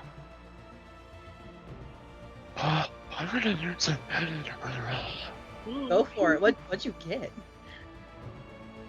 I rolled a 3 and a 1. Oof. Yeah, use that Benny.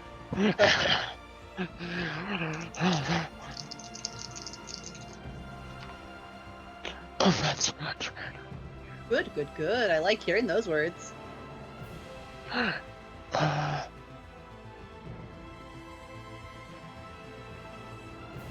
19.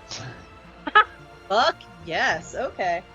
You were so stealthy that when you let her know that it's in her pocket, you will start for just a second, but it isn't noticed by anyone because his stealth is so high.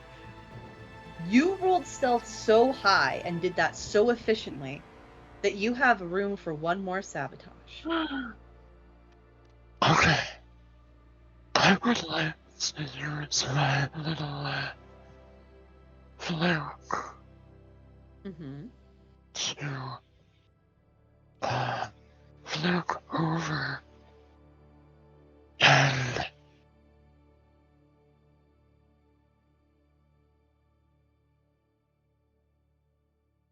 can I look for that mysterious liquid? Go ahead, roll notice for me.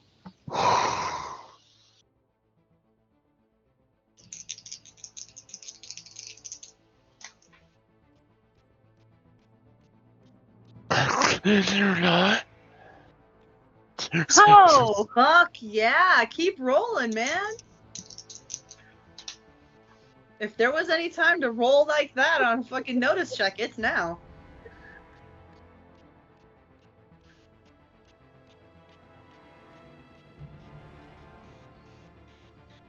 trying to do math. 17. 17. Okay. You are able to spot that liquid. It is tucked into the boot of one of the dampier that's there. And you are within.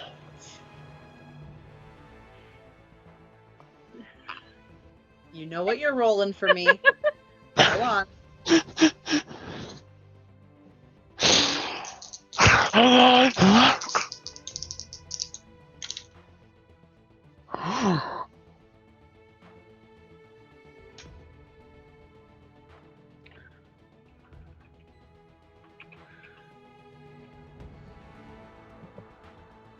It was great.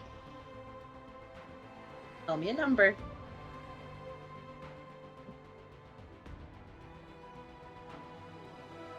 $23. Ah. Sorry, I do math. No, you're good. The reason I'm asking is because you're getting raises. The more raises you get, the more streamlined you are making your own process.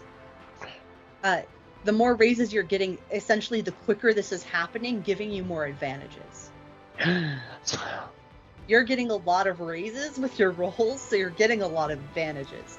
So you're able to get that. The way that it is set up, the blink is set up actually in front of the table, so the only one who is able to witness this is the Damascene. And Razor Yonhet. But, you know. So, they see you blink, they see you take it, they see you blink back. You're able to sneak your way back around the table. No one seems to have noticed that you were even gone. And it is clean as a whistle. It's way better table. Alright. Let's go ahead and give it one more go. We're gonna say, Chef, you are halfway through the product and the process. There is a puzzle that needs to be solved for the last ingredient that you need. But the last ingredient seems to have already been provided. Hey. It mentions something about life making a dish so much sweeter.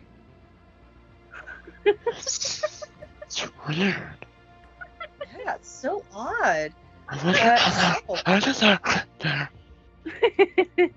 So, I will have you roll, but the other team has a -2.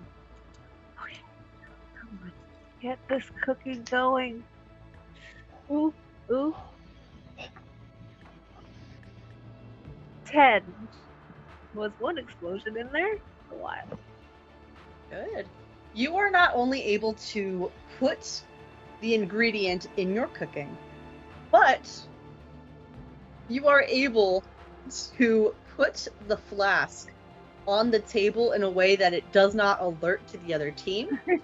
And Razor Yonhet is able to check on each of the teams and grab the flask, therefore hiding any evidence. They rolled like shit, and they're having a hard time with the passcode. With that -2 to their roll, they got a 1. Oh. So, ingredient runner, you are out of ingredients on your side, and you're having to start picking off from the other team's side. Let's see if that goes well for you. Roll a d6 for me. Oh god. Okay.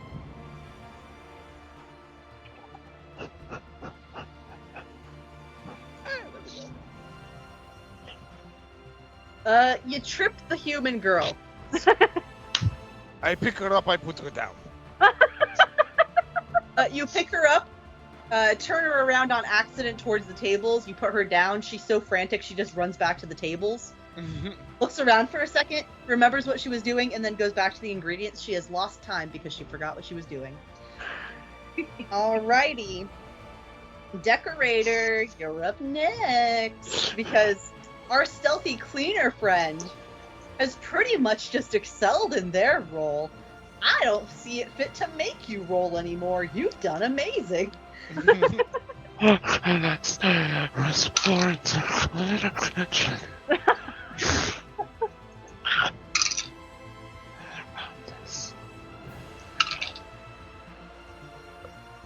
17. Hey! It took you a minute to get a handle on it, but you are able to use the way that things are feeling to your advantage to make something that's not only unique, but also beautiful in its own way, because it's the vision of pure creativity instead of your eyes. Their creativity is trying to make a flamingo out of fondant, and it's not going very well. Flamingos are weird. Flamingos are weird. All right, they get one last shot to get this ingredient out of the safe. You guys are already putting your stuff in the oven for its last run.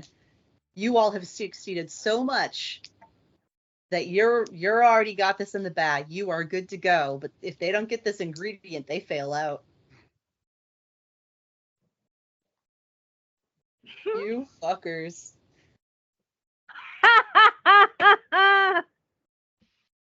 One. A nice, shiny one. You can't see it. There it is. One.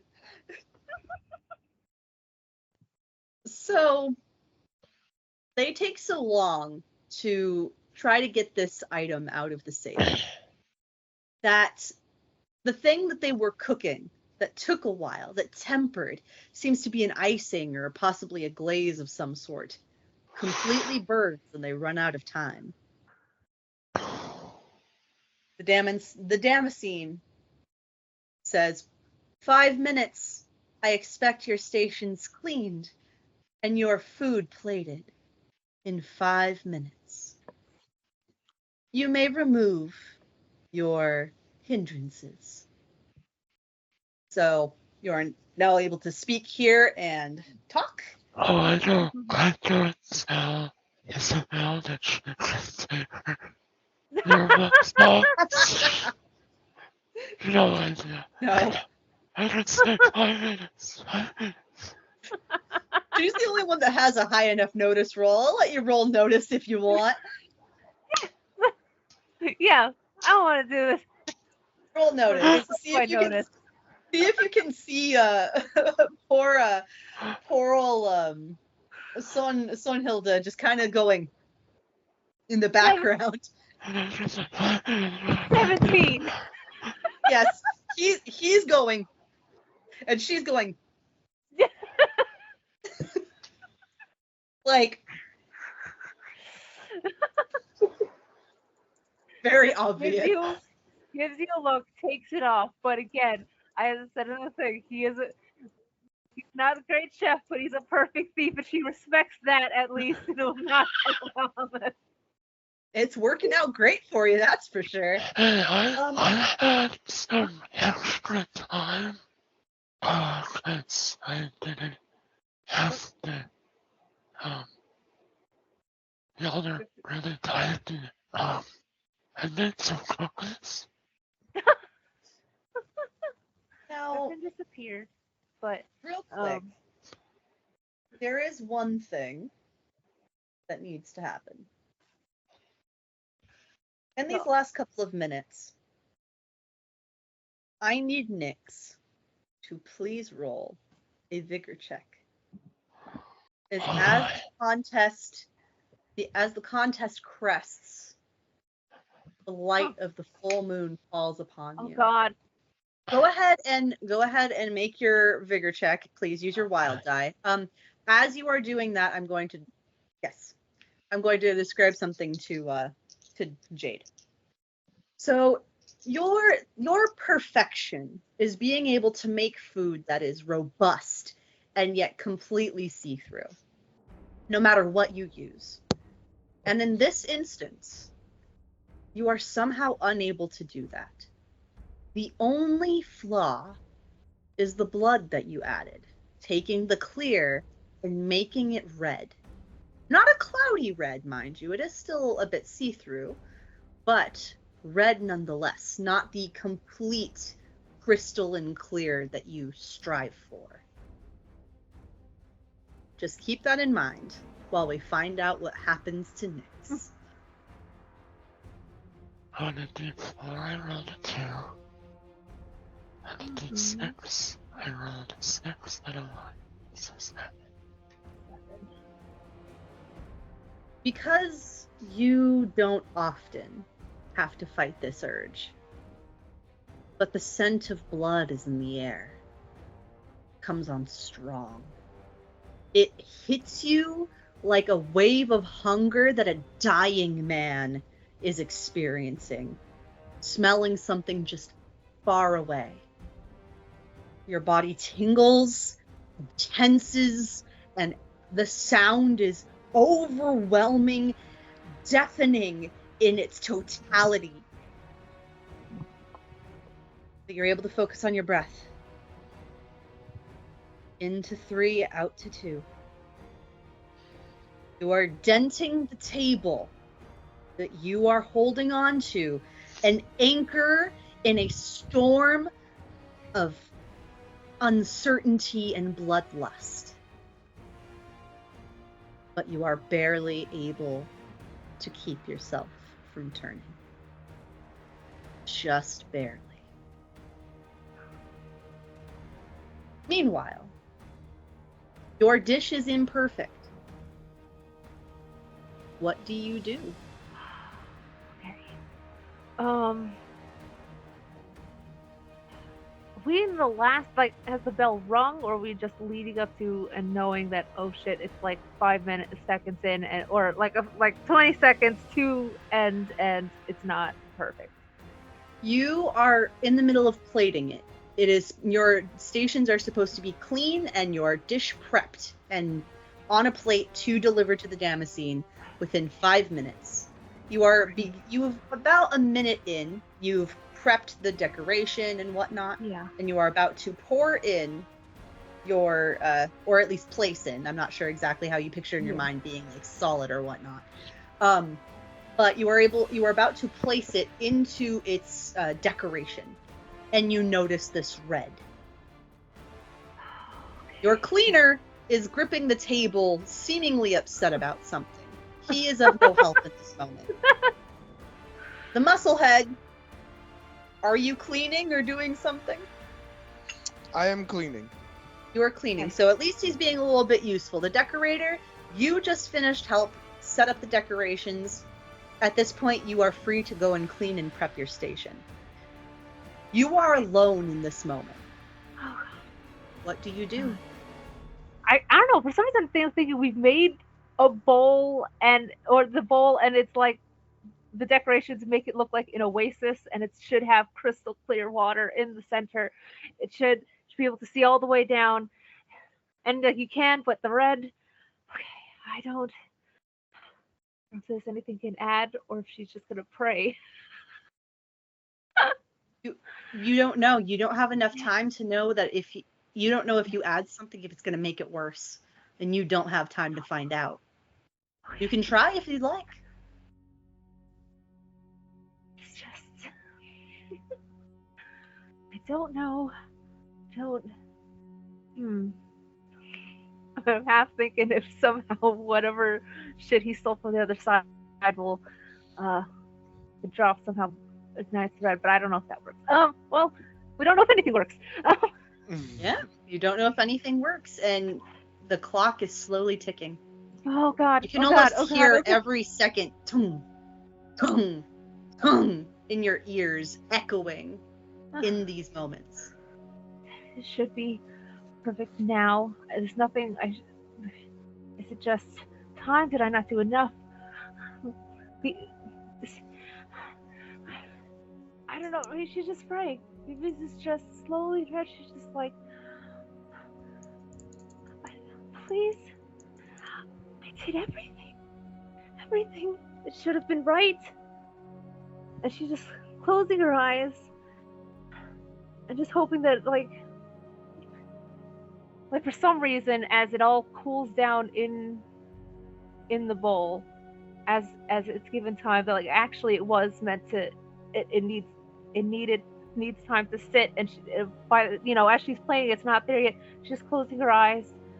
I mean, she's praying, and maybe it's actually Anala's helping. Maybe so, and it's just as her eyes close, it just clears out in the bowl, in the midst of the ticks booming in your ears and the blood pumping through your veins and your vision clouding and you don't know what to do. You did everything right. What are you supposed to do? You grab the bowl by both hands and it seems as if they hear your plea. Echoing in your head, the lightest sound, almost as if someone's talking to you from behind a wall, but it's not muffled. You hear, all here is perfect. And you see a little bit of a shimmer on the clear liquid of bowl. It stays red around the edges where it looks like an oasis, almost as if blood has stained the sand. But the liquid is clear. And you hear one last word. Perfection.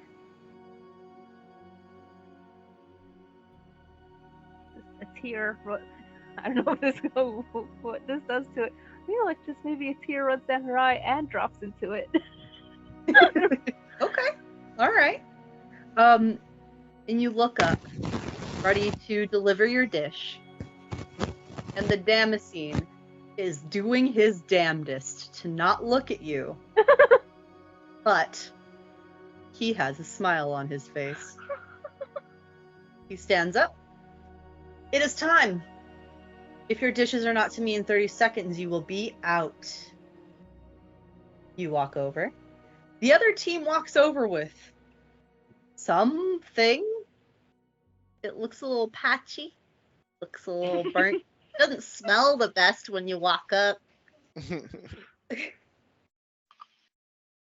And Razor Yonset goes, all right, time to taste. He takes a spoonful of yours into his mouth and seems to have a physical reaction like, oh, you've outdone yourself. And he uses a different spoon to taste theirs and pauses. My lord, Damascene, you will not taste this dish. And the cooks get a little rested. Because it's not just a little pretty. We did the best we could, my lord. And he looks and he says, your best wasn't perfect. It wouldn't stop me from tasting the dish. Why do you not bring it to me, Yonhet? Because, sire, it tastes of poison.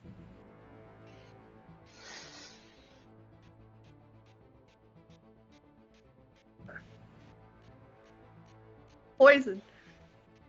You thought to poison me. Oh, how imperfect you actually are. The disgrace is palpable. Please bring me this dish that is perfect. I would like to taste it. Yonhet takes your entire dish from you, brings it over, and he takes a bite, a drink, a sip, a little bit of both, a little bit of all three. His head lolls back.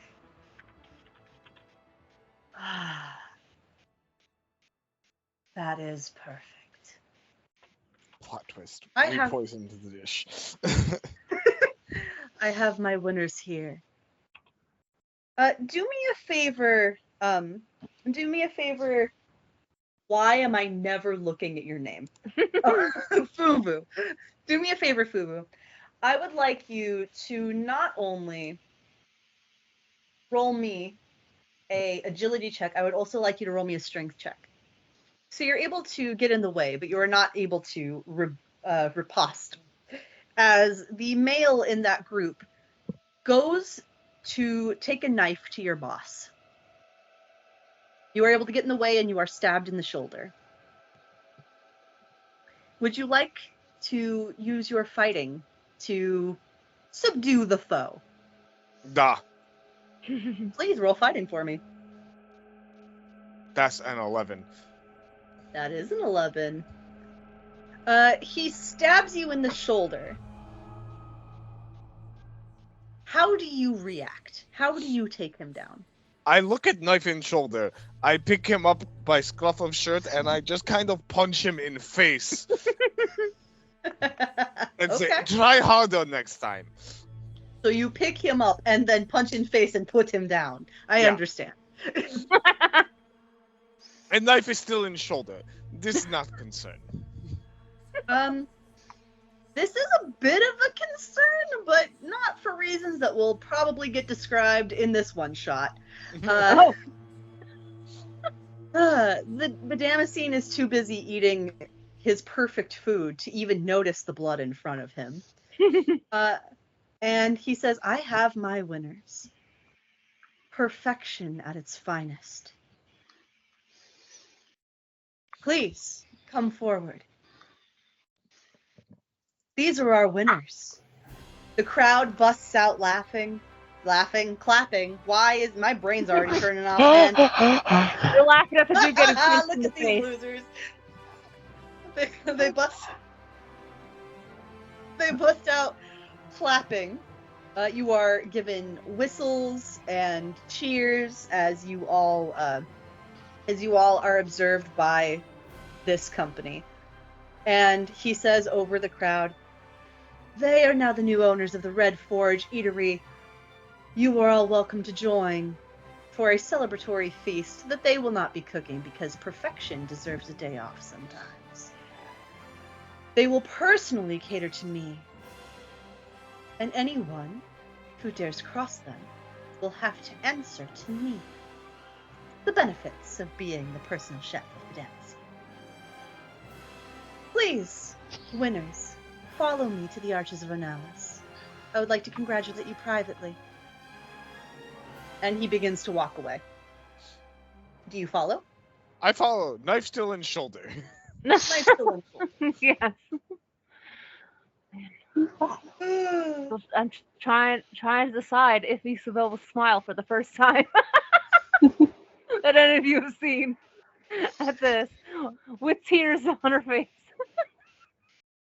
Yes, the incarnate of Onalis, the representative of Onalis, called your food perfect. You get back to the Arches of Onalis. You walk through the beautiful lights. You walk through the marbled hall. You see the bright moon above you. That is thankfully no longer wave upon wave affecting you, Nyx. The Damascene sits down. Thank you all for executing that perfectly. It would have been interesting to see you do it without any help, but I was more interested in seeing them come to justice. And, to be frank, even without my help, you did perform perfectly. It is my pleasure and honor to give you the prizes. You have already cashed in your personal favor, Nyx. But you all get positions in the church as well. That isn't quite public knowledge, though. Is there anything else the other three of you would like? You can think on it, but I want to see if you want it now. Isabel's just feeling so fulfilled right now. She can't think of what else to ask for. I need time to think. Need to take care of wound first. Oh, of course, of course. We can get you patched up here at the very least. It's the least we can do for such a perfect display. Rest. Razor Yonhet will assist you with getting settled into the Red Forge Eatery when you are ready. And in the meantime, welcome to the Church of Onalis. We only accept perfection here. And that is where we'll end tonight's session, I think. Yay! I hope you guys enjoyed. I hope you had fun. I hope that I made it appropriately twisty and turny enough for you guys. We'll giving you a little bit of Cutthroat Kitchen, a little bit of Crime Scene Kitchen, a little bit of Hell's Kitchen. Just a little. Yeah, it was fun. Good. There is a thing I like to do that Griff and Cupcake are already aware of, and I have a feeling they've already got their things prepared. So be prepared for me to call one of you two first. Neither of you want to go first. I'm going to roll a d4. I like to ask all of my players for a favorite player, a favorite character, and a favorite moment. And this is under the assumption that everyone played rather well. Cupcake, you're going first. This is under the assumption that everyone played well and that we love everybody and that everyone did amazing. Just someone that you want to give an extra shout out to. Cupcake, please go first. I rolled it. You're going first. I'm sorry.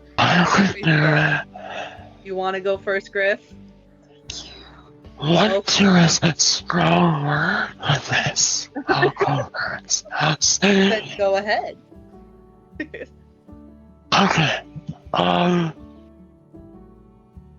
So, I've played with Jade a lot. I know her game style and all of that, and I've always said she's one of my favorite players and one of my favorite DMs. So I'm not gonna go into that. Instead, I will focus on the other two. As far as player is concerned, Cupcake, I had a blast playing with you. You were the right amount of timid. You knew when to speak up. You knew when to push us further into the story rather than letting us spiral as we are very likewise to you. And it's always wonderful to have someone like that at the table. I also really enjoy getting to know you better. As far as character, I really loved Uvo. Even if I've never pronounced it correctly. Okay, I forgot it almost every single time and wanted to call him Yoo-hoo, so you have a leg up on the actual GM. I forgot my own character's name like 3 times, so don't even worry about it. So as we all know, Lon over here, a fantastic character that's broke at the right points, was firm in their commitment to pick theirs up and put theirs down. Genuinely entertaining to play with. I appreciate the dedication and the support that there were to each individual throughout the entire section. Favorite moment. Favorite moment. There were many.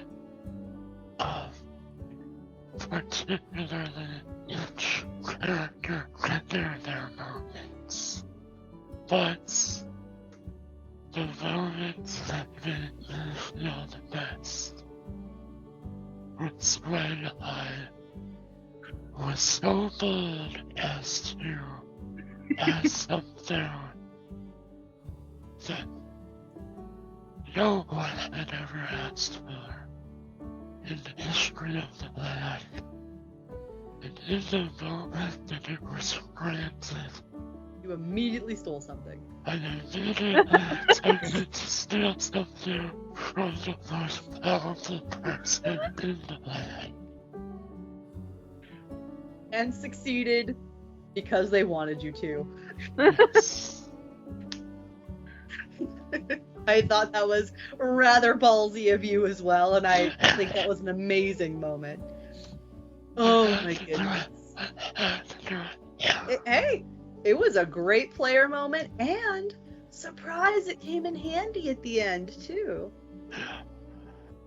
All right.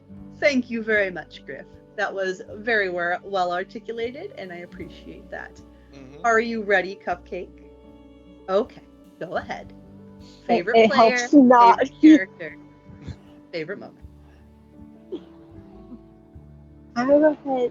I think, again, under the preface, everyone's great and it likes things about everyone. Yes, exactly. I really like playing with Griff.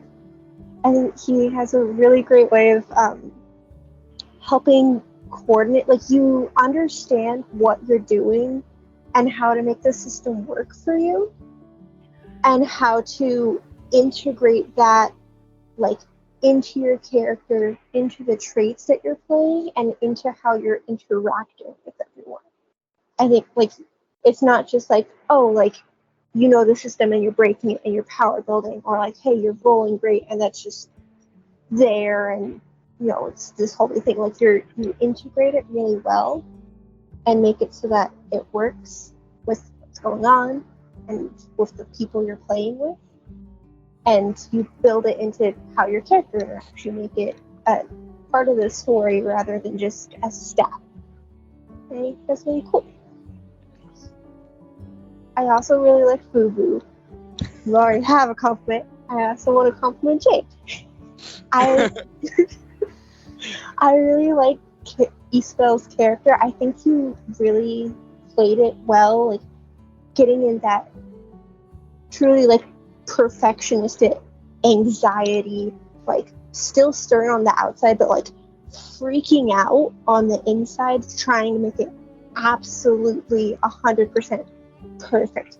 Even one small detail being wrong is this pit inside of you. You could hear it in your voice as you were talking, especially towards the end there, that it was like you genuinely had that anxiety, like tearing inside sort of feeling, and it came across in your voice. I think you did that very well, and I think that came across really great in your character and played really well for this.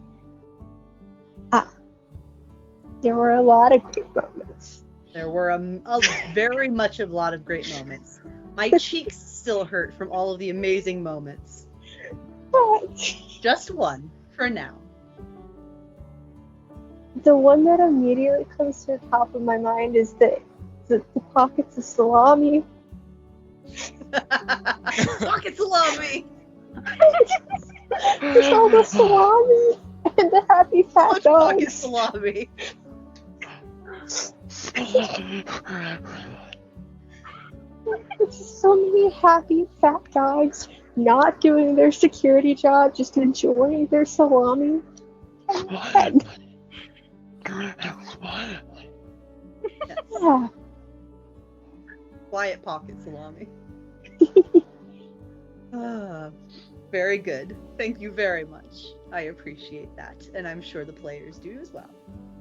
And you're all right. lovely, and I love you all. Yes. Seeing as we seem to be going in a clockwise motion, Bandit. Favorite player, favorite character, and favorite moment. Okay. Player is kind of hard for me to pick, I'm not gonna lie, because you all brought different strengths. Yeah. Again, it's just under the impression that everyone is amazing. I'm aware it's under that impression. It's just genuinely hard for me to pick a favorite player, right? Character was easier in my head. It was easy for me to pick. I can't remember your character's name right now, and I'm so sorry, but Cupcake's character. I loved just the regal but innocent at the same time moments that you brought into your character. It was really well done. I really liked the way you role played the character. I thought it was really cool because it's not something I'm so used to. Because I've role played with so many different types of people, and I've not experienced something like that. I'm so used to so many of the tropes and cliches that because I ran a D&D club, an RPG club in college. Like, I was president, so I've played lots of different types of role players, and the character you created, I've only ever seen that uniqueness in one other person, where they genuinely surprised me with their character. So that character is one of like up there for me type of thing. So kudos to you on that. Player is going to be a lot harder. If you would I will allow a cop-out since this is your first time. The other two don't get an excuse because they've done it before. Yeah. But Jade and Bandit, I will give you a cop-out, and you can list one thing you liked about each player if you like. Under the assumption that if we play again together, you got to pick someone, guys. I know. I was going to pick someone right now. I'm not taking no cop-out. Okay. All right. Well, go on then. I think I'm going to give it to Jade, just because she rolled with the jokes between our characters that the entire party set up. Like, I appreciated that we just rolled with it and let it just happen. So that's going to be the win for favorite player. All right. Favorite moment. Favorite moment was watching a beautiful attempt that ended fail of trying to seduce the human as a vampire. Because it had me dying on the inside as I'm just watching you say all the right things, but because everyone's been there, right? You say all the right things, it just comes out awful. The words are great, the delivery is terrible. It just felt so real, and I loved it. Excellent. Thank you very much, Bandit. I appreciate that. All right, Jade, your turn. Favorite player, favorite character, favorite moment. Okay. Well, I mean, I was partially going to use my cop-out to just say Griffin for No, if you're going to use the cop-out, you have to say a nice thing about each player. Because that's my favorite player, but I mean, apparently not. So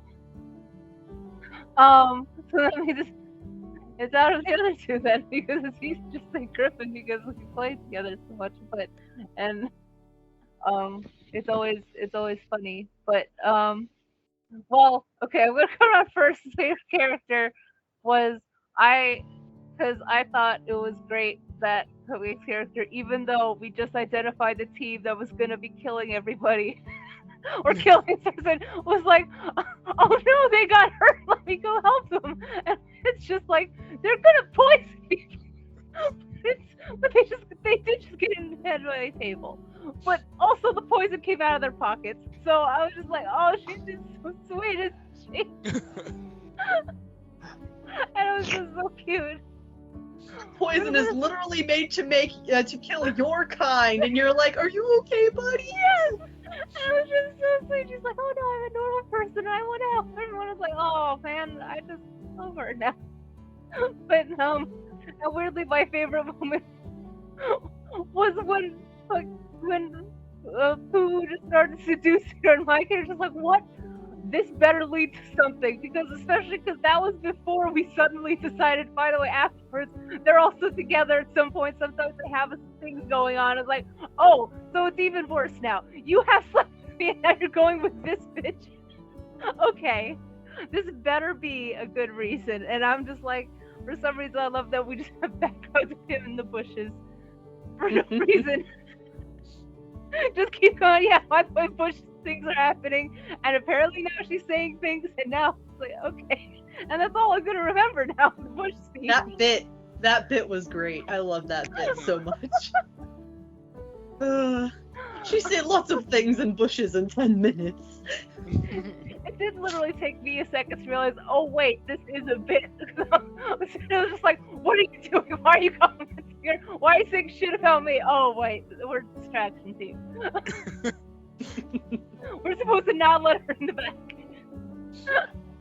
Oh, listen, the entirety structure of that character I made up as the session kept going. I came in with zero prep on this character. I was just like, okay. Yeah, but you stuck to the thing, but in a funny way. And I felt I was like, I'm just here to pick stuff up, but let me play with this, okay? I'm the sexy man here to distract you with my muscles. And yet it was like, yeah, no, this is fine. You apparently worked here the longest. This is. Yeah. Yeah. I And you just two kept- have like an open relationship too, apparently. Apparently. I don't know if I covered everything in there because I was just kind of going. You're all good. Do you have any comments to say about the other two players? About Cupcake and Bandit? I don't know specific. It was just great. So I Just something Oh, positive very about how they played. I did love. I did love just adding random shit to backstory that's now there. So that is Very always so fun. like a We're flow just gonna sort of roll. play today. It was very good. And yes, he did have all the information. So that's good, Kobe. Get on focus. I got a lot of that. I tried to remember, and I did take the barest of notes, but I'm like, I don't know if we would have got how much we would have remembered without you. Thanks. Go takers for the win! All right. Well, I thanks very say much. that as a non-taker. Yeah. This is the part where I open it up to you guys to make a comment about me or something you liked about like how I ran things or how I did. You don't have to. You don't have to at all. I open it up because a lot of times if I don't, then everybody gets angry at me. So you are welcome to talk as much shit as you'd like. Or if you want to say something nice, go ahead. Why would I say something nice? I mean, yeah, it's you. I'm expecting it. It's all good. I Alright, think no, Cupcake might fight you though. I'm actually gonna surprise you here and actually say something nice. You do a really good job of creating really interesting NPCs. Like they really have a life to them, and they feel like they're cemented in the world and have this deep history to them. And you just portray it literally by talking as them. Thank you. I appreciate that. Yeah. That makes me very happy. I'm not fishing for it. I'm making sure that no one talks over you. Is there anything else you want to say? No, I don't actually have any critiques. Okay. Cool. Yeah. If anyone else has anything else, please go ahead. How dare you run with a bit and make Dexter a thing? You're welcome.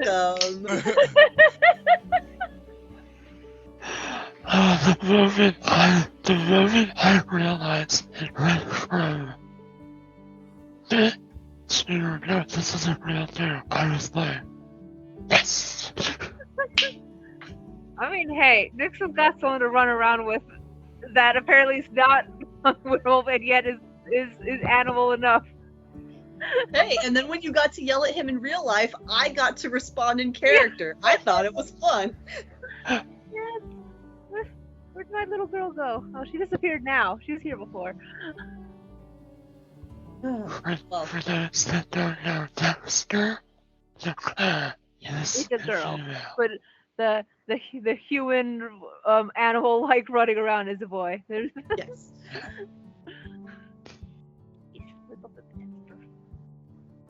Is that all you had to say, Jade, or was there more? No, that's all. Perfect. Okay. Oh dear. The two who like to sing my praises to fucking high heaven are about to talk. Oh no. Which one's first? First. I'm not upset about it, mind you. I'm just very not good at taking compliments. That is a mood. Are you gonna rock, paper, scissors for it? What's about to happen here? Oh, apparently you are. Are you like, is it rock, paper, scissors, shoot, or is it just rock, paper, scissors? Also, I don't know. You can go first. Yeah, you go first. I'll chill.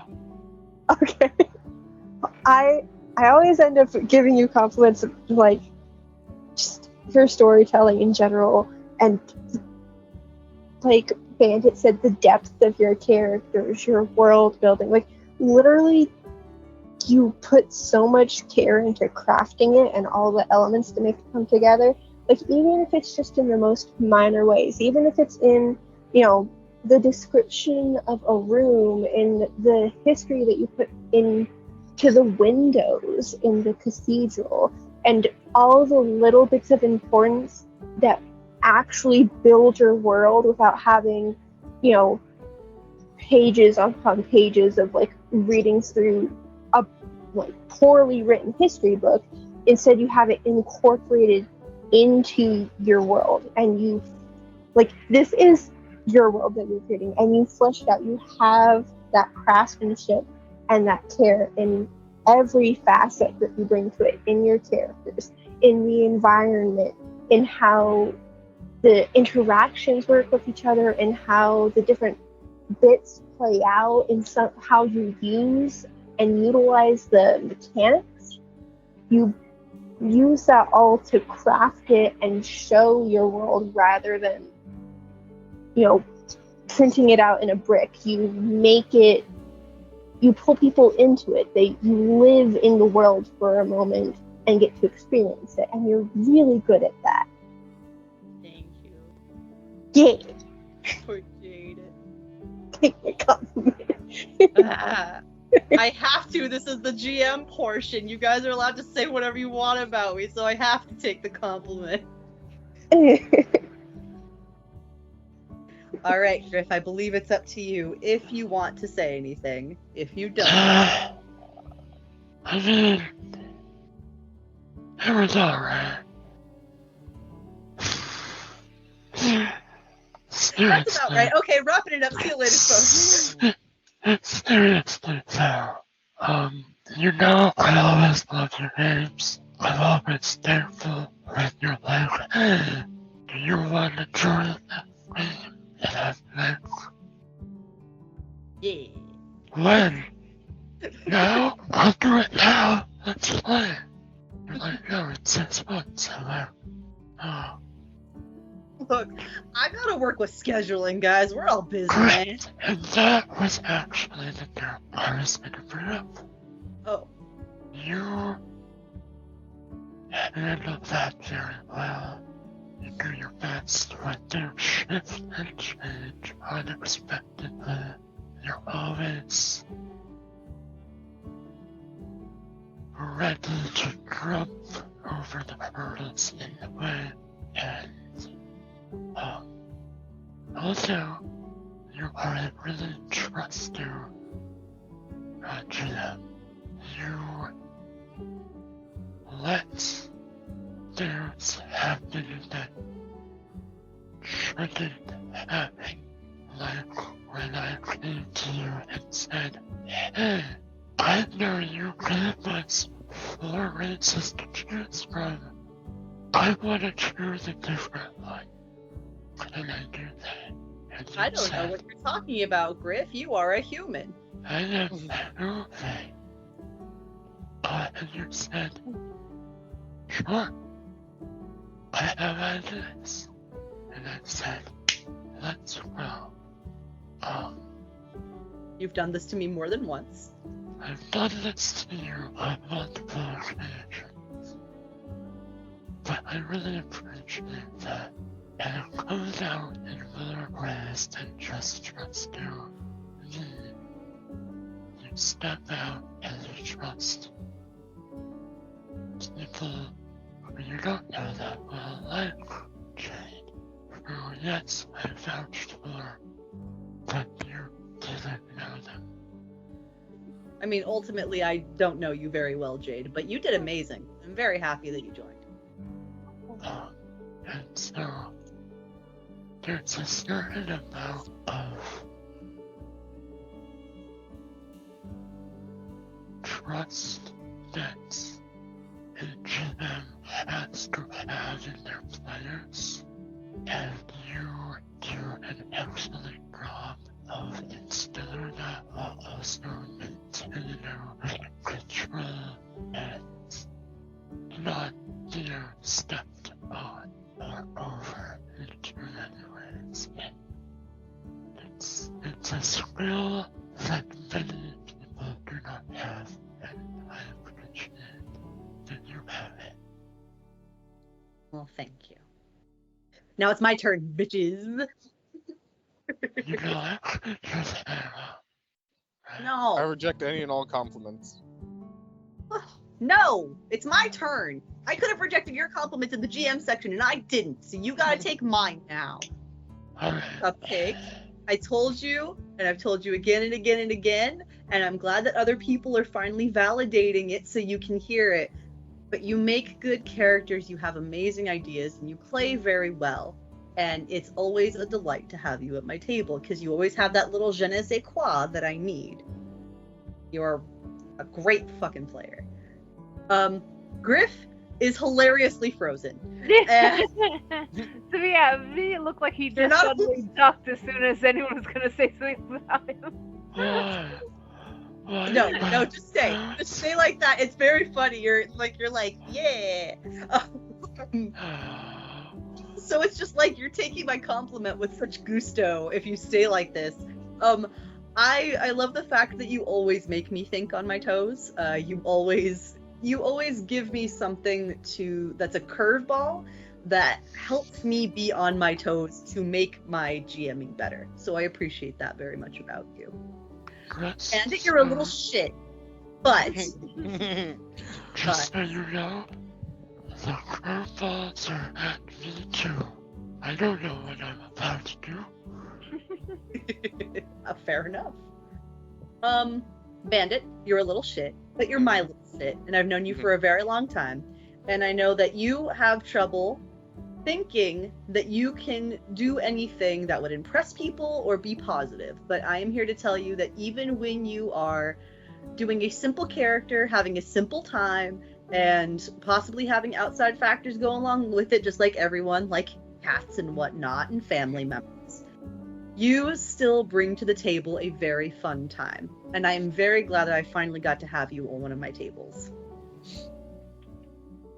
Thumbs up. That's all I gotta say. Okay, that's fine. That's all. I won't say anything else. I know that it's hard to take compliments. I had to a second ago. It was very hard. Miss Jade, I finally got to play with you. Griff has talked you up so much, and I can finally see why. You are very diligent in character making, and goddamn, you commit so fucking hard. The amount of commitment and energy you brought to the table was astounding, and I loved every second. And if you would ever be willing, I would love to have you back at another table, and the same goes for you, Bandit. I know, if you can put up with that, I know. You can bear it. If you can bear it, I know. My personality is a little grating. My stories aren't that great, you know. I know how. I'm kidding. I'm kidding. I'm kidding. You have no idea the commitment that Grant goes to with characters. It's... I have a taste now, and as a GM, I just want to eat that shit up. Like, give me more. I love it so much. It was great. Like, I know that all of us are very bad at taking compliments, so I'm trying not to overstate it, but I loved how committed Bandit was, and I loved how committed Jade was, and you both committed in different ways, and I loved the different ways that you did it. So if you're willing to come back to a table, I would love to have you. Listen. I am, but I have a condition. Uh-huh. I want this group, all of us, to play Fiasco. Yes! I've never played Fiasco, but I would be willing to try it. We will have to set it up off stream and off recording. But for now, it is getting rather late for some of my dear players. And sorry, Cupcake has one last thing to say. I just wanted to say, because Bandit was getting it, that I love how this group works together. I like the different energies that everyone brings to it. I like playing with you all. I love the energy and I love the composition.